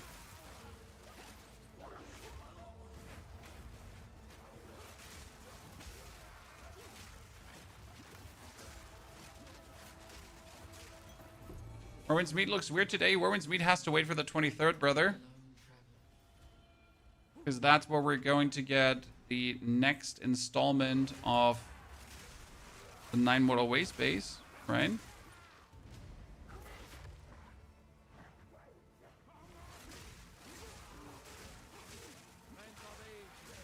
Ah, we can go into the temple to build more temples, John. I'm not going actually into the temple. I'm just, you know, building. Can I, by the way, just keep gaining crystals beyond 6? If I already have more crystals, right? Can I keep gaining crystals? Oh gosh. Something exciting's gonna happen, isn't it?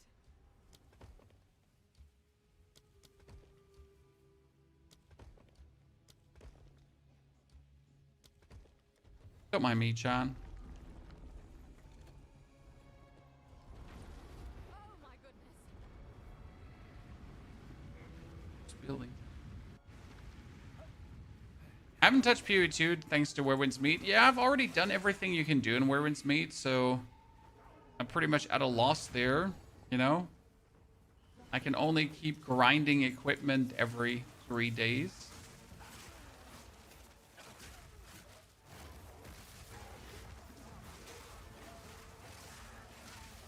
Yeah, I have a 30 crystal cap. I should probably just keep collecting crystals and take a chill pill. But I like just putting random things in. Look, Mom, I get another spear. That's so terrible compared. Yeah, crystal cap is shared between characters now. See, I'm still working as I do only have 6 crystals, but I should just gather 30, right? Which one is your favorite so far? From all the builds I've made this season, in the descending order, my Wyvern. The solo Selfa Wyvern we made and that we then perfected on trade. Favorite character.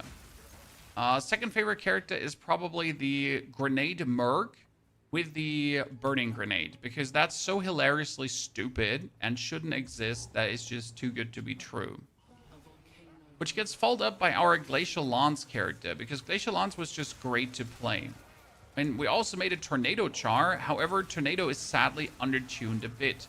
We made an Entangled Druid, but Entangled Druid, as strong as it is actually really boring. Because once you reach the endgame with Entangled Druid, it's just Entangle spam, cast on crit, Entangle spam, cast on crit. There's just like the excitement missing of playing it, right? The Bear definitely ranking the lowest right now. Bear was fun to play, but overall from endgame enjoyment, Bear doesn't exist, right? And I'm not sure where this build will rank, but if everything works out the way I want it to work, right? If I can get this rolling the way I want to get it rolling, potentially this is going to be entering the top 3 of favorite builds. There's a chance. Yeah, Entangled Druid is fire. Like, it's so strong. It's so good. But once you reach mapping, it's like, oh, someone kill me right now. Boredom galore. Yeah, Wyvern feels really interactive. Exactly. You're hitting things, you're exploding screens, you're pouncing forward, you're getting the power charge, then you do your flame breath or you do your oil barrage. It just has multiple layers of doing things, right? And that's where just the overall excitement for me comes from with the Wyvern.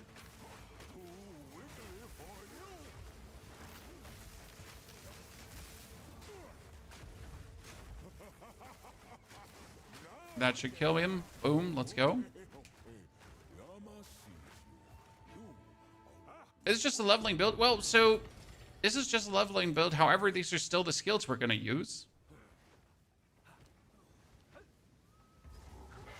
Only that they're going to function different together.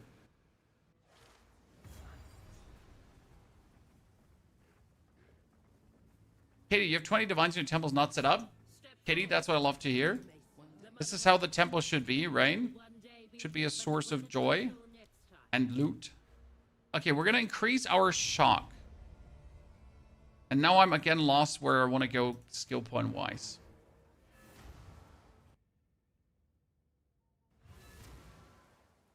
Is this the Druid? Yes, this is the Druid, but we're using the Druid with spears.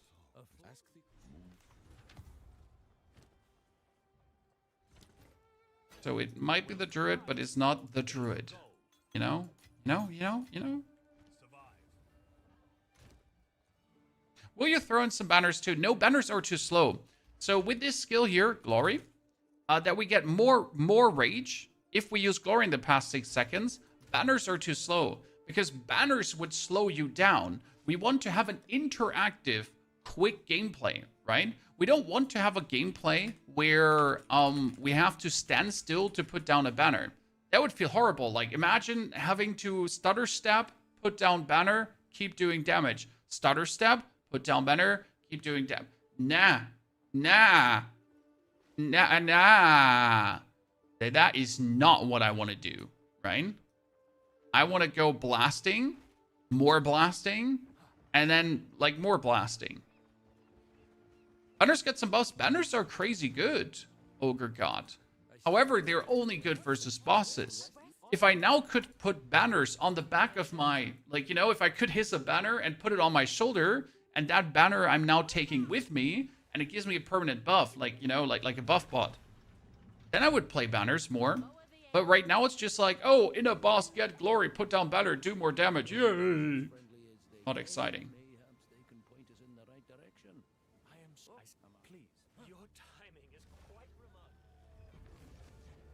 We could just use more random spirit skills, Chad. Right? I mean, I can't use Comet Frenzy because we're not electrocuting or pinning. I could again use Mirage Archer if I wanted to, but it's not really that we need it. But we have 80 more spirits, so I slam in Time of Need, I guess. You know what? Instead of doing any of these, how about we just put in...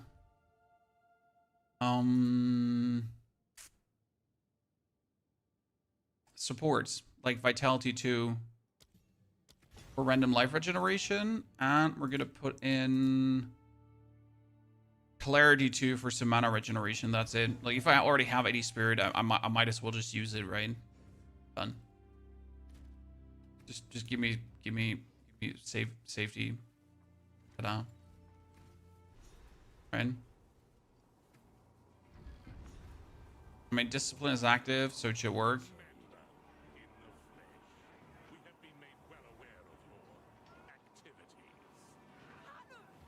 The glory system, I don't like it. I think the glory system generally is okay. Just that some of the triggers for the glory are a bit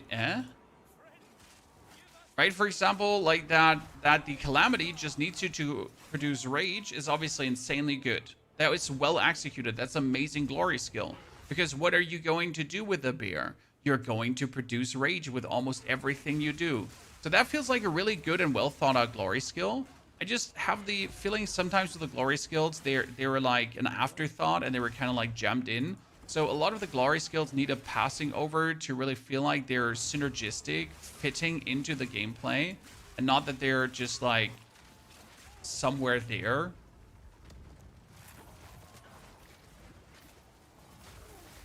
That makes sense.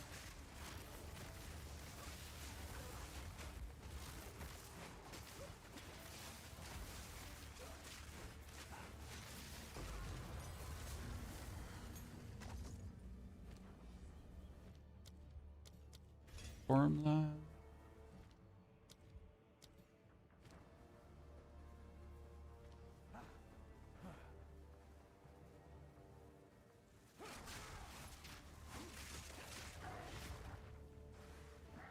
We made a thought of making a guide how to make builds, Rome. No, because it's too generic. I mean, generally speaking, if you want to make a build, you choose a skill, look what it says there, and then work with that. I mean, right now, the whole idea behind the build is I saw the node craving slaughter. So what do we do now? What do we do now? Nick, thank you for making me aware of that. I've used a lot of your builds in POE. When are you going to play Diablo again? Nick, it's a good question. I was actually planning to play some Diablo in the next 3 to 4 days. However, on the 22nd, there's a game releasing called Turnbound. Okay? Thank you for your super chat, by the way. That is an auto battler that I'm planning to play because it looks really cool. After Turnbound, there is going to be Code Vein, and then there's Neo 3. Plus, there is the latest Resident Evil coming. So 3 games now staggered back to back to back. So I think the next time I will play Diablo is for the Season 12. Season 12 should be the season technically in February. So there should be in February a 2-month season coming at some point.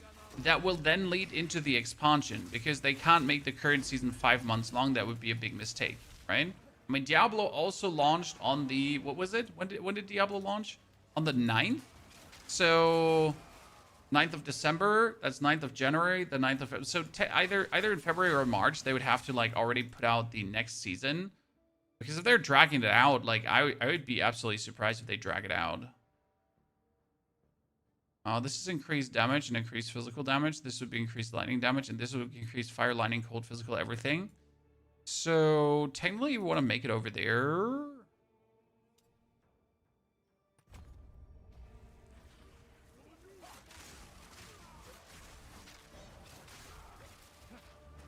On this build, we also haven't taken like a single defensive node chat because we don't need it. I don't know why they just don't extend Season 11. They can't just extend Season 11 because it would make for a horrible season. The Diablo seasons are barely long enough for 3 months of content, if we're honest with each other. So that's no shade, no hate, no, like, this is not me being, like, mean to Diablo, right? Just a fact. The seasons are not long enough.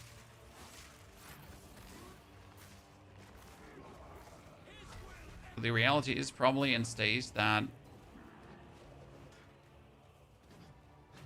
if they would extend the season, there would be riots on the streets.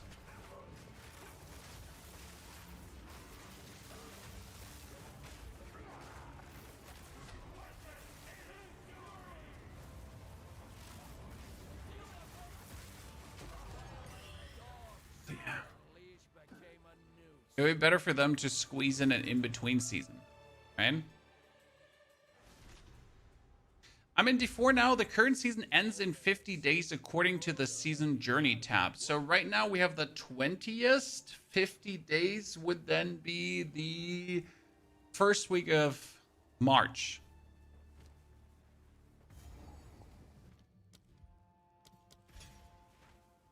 Which is really crazy because in April, we're supposed to get the next... in April, we're supposed to get the DLC.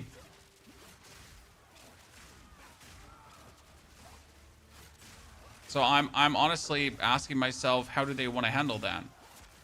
I mean, I don't mind. Like, so if Diablo would be now taking until April, until I play it again, that would be fine with me. Because, to be fair, there are a lot of games coming out that I want to cover. Right? So there's going to be a lot of non-ARPG content in the next couple of weeks, month, and I hope you're excited for that. I mean, obviously, when patch 05 comes, we're full sprint again. My biggest worry currently is that Diablo and Path of Exile are two stupid bitches. Sorry if I have to say this, chat. Because when is the next season of Path of Exile, chat? Path of Exile seasons are every 4 months. So we got the 1st of January. We got January, okay? Month's number 2, first month. Then we got February, second month. Then we got March, third month. And then we have April, which is the 4th month. So technically, in April, when the Diablo expansion is coming, the Diablo DLC, also patch 05 is coming. Which means, what the fuck am I gonna do now? Because I can't handle another clash of these two games. Already the first clash was annoying enough.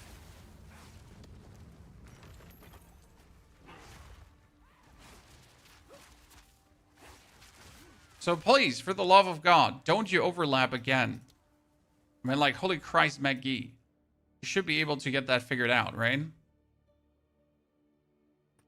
Can't be that hard.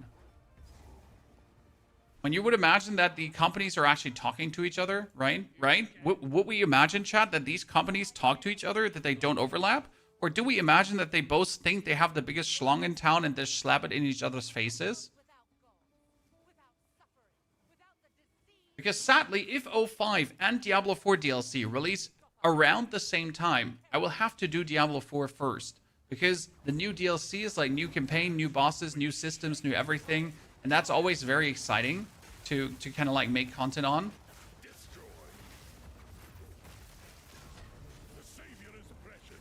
He is all that matters. Your time is shorter than you think.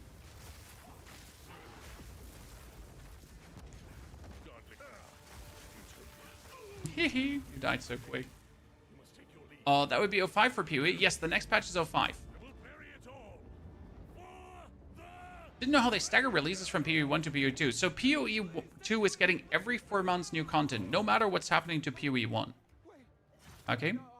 Why Oracle with Lightning Spear? Because the crits, because the Entwine Realities, and because we're gonna go for a Glory build. And we need the crits for that too. Since Explosive Spear is insane later on. I mean, you have to imagine Explosive Spear, which already does 15,000 damage right now, okay? This is like very low. And now you have to imagine, what if I would have over 100 Rage? Rage is a direct damage multiplier, right? Rage is 100% more damage if you have 100 Rage. If you have 150 Rage, 150% more damage. So yeah. It's gonna be insane. This is the place. No two ways about it. Especially if you take notes like this here. Like 336 more Rage. So that's already 21 more Rage. 21% more damage. And then you play Eternal Rage and you just got it. You done well. This feels oddly familiar. It all depends on the amount of content Diablo's releasing. It was a long weekend at best. I heavily disagree, sir. But you're probably not a super enthusiast for Diablo. Because I do level up every single class, every single season, and that takes more than a weekend. I mean, if you're a one-class Andy, obviously, it's over quick. Obviously, one-class Andy is not a insult. Don't feel like that. It's okay to only like one class, but I really like to level up every class, every season. What are you doing? Taking what is rightfully ours. The Karui will now be stronger than The Kagui! You fool! They You need fool! the weapon. The world is at stake. enough. What? No, daughter. I will fix this. The Karui way. What is the total amount of rage you can have? I have 78 running eternal rage. Kitty, considering, like, so it depends on. Obviously, if I go over to animal form, right, I could get more rage while shapeshifted. So I could pounce to add also the rage from shapeshifting, and then I could make sure that I wear talisman. That gives me bonus rage too. So I could make sure that I have 150, 60 rage using my glory. Pounds. The pounds gives me the bonus rage while shapeshifted, right? Which is another 6, 6, 12. Plus then the rage that I get from being a warrior. And suddenly it's looking pretty damn juicy.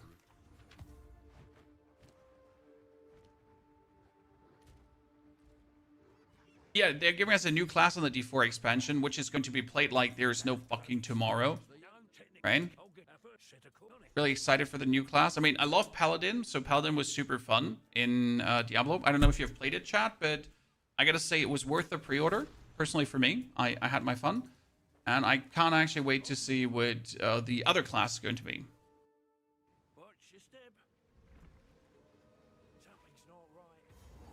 Ragnarok, can you do some stream magic? Ragnarok, we don't have any rage right now, so I can't even show you my rage, but don't worry, we'll keep you updated on the rage number.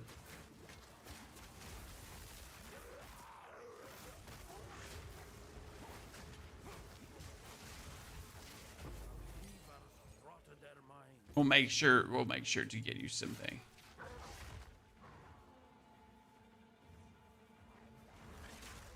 There's another class. Yes, so the expansion in Diablo 4 comes with 2 classes. They only gave us the Paladin early because that was like kind of the Game Awards big like let's fucking go, right?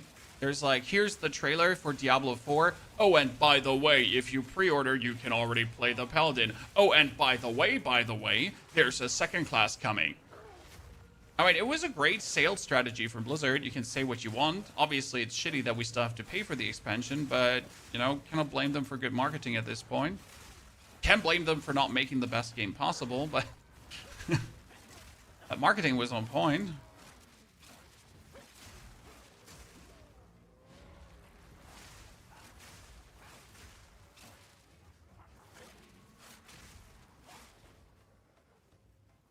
I'm about to get into this game. Gotta learn. This one is hard to me. Well, there are a lot of video sources out there. We have a, like, Terry, if you go back 2 weeks, we have a video, it's called The Perfect Start. It kind of explains everything for returning players, new players, like a little bit of the basics, how to traverse through zones, what to look out for, kind of like what to do, what not to do, from Act 1 to the end. Generally recommend to watch that. There's a lot of good info in there. Oh, did I miss the jump into the next zone? No, I didn't. Okay.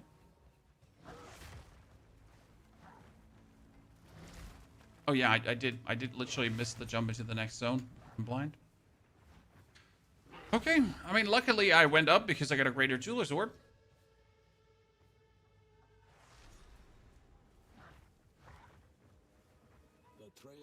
Blizzard marketing had always been top. The games don't hold up anymore.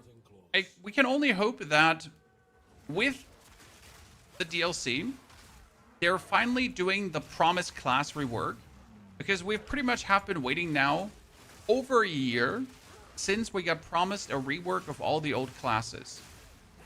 So that with the DLC now, every single class is going to get a touch-up. Every single skill tree is going to get a touch-up. Maybe the Necromancer doesn't feel anymore that it's in beta and other shenanigans. So that's what we can only hope for in Diablo.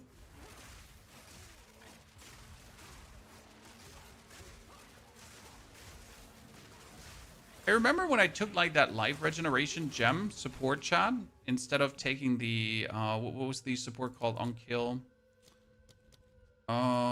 Kill.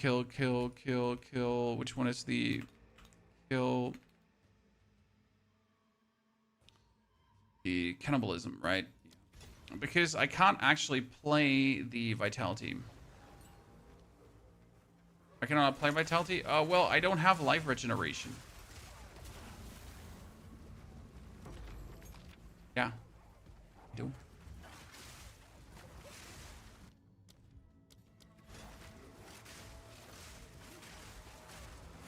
Because of my armor. My armor says no life regen. But therefore it's 1000 armor.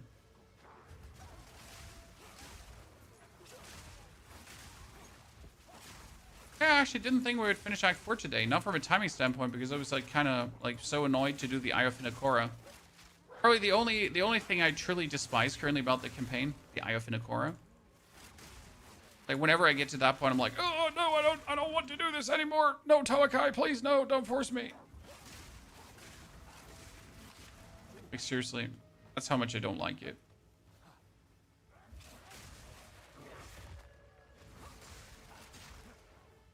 We get level 50 before we get to Tawakai. I'm like 3 minions away from it, right? There we go, ladies and gentlemen. With level 52, I think we can get our tier 14 skill gems, right? And we have to put all the points into bonus rage. So we could technically, before we like start extending, I could now start putting the points into bonus rage.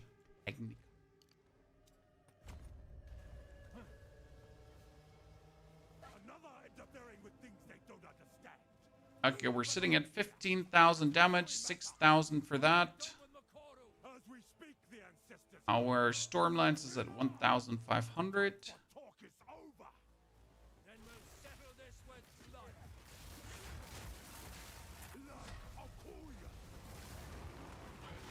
Ow.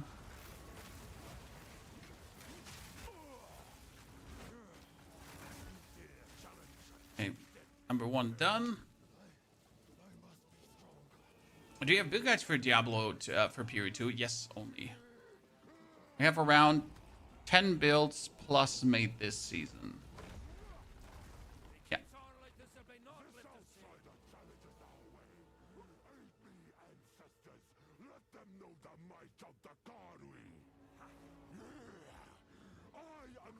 Should focus more on damage? No, sir. I mean, for a campaign build right now, we're fantastic. We're simply at this point waiting to get our. So we're simply at this point waiting for our rage, because you have to understand that we have no spirit skills. They're really doing much for us, right? But as soon as we're level 52, we get Eternal Rage.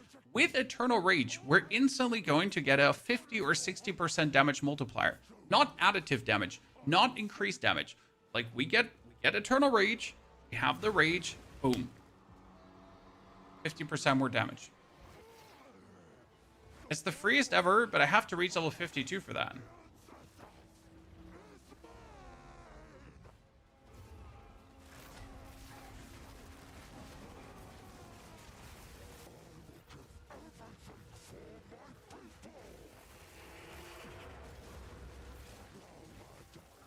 Now we have currently taken like 5 hours to get to this point in a very good pacing, without any struggles.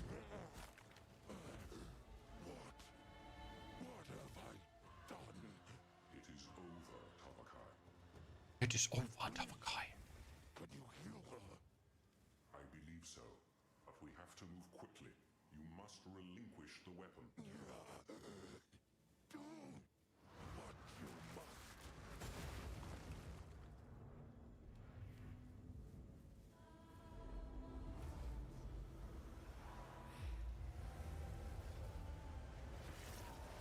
I'm pretty sure you could have healed her without the weapon, Chan.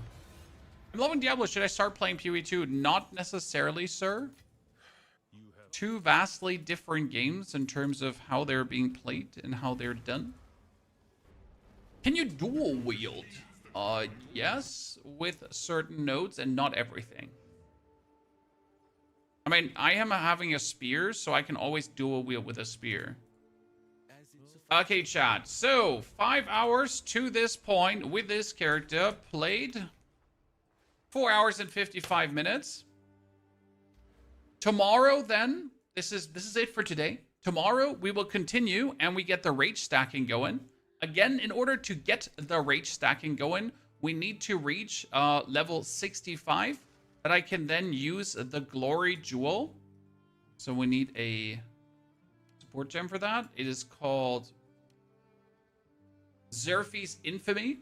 This one's going to be great. It's going to make our pounds super hard, and I can't wait for it. Okay? Therefore, I'm done for today. Thank you for coming and watching. I will put the planner to this point already in the description of this video. Okay? Because we have the, like, step-by-step planner. Yeah? And we're going to keep adding to it then tomorrow. Okay? So tomorrow, same time, same place. We'll continue. If you enjoyed it so far, thank you very much for coming and watching. In the comments of the video, you will find the planner link in like 5 to 10 minutes. Give me a few seconds to make it beautiful. And we'll be back tomorrow for a whole 8-hour stream. And we're not going to end before that character is not level 90. And it's going to be quick, fun, and good. Therefore, thank you for coming and watching. Take care. And I hope to see you all tomorrow again. Same time, same place.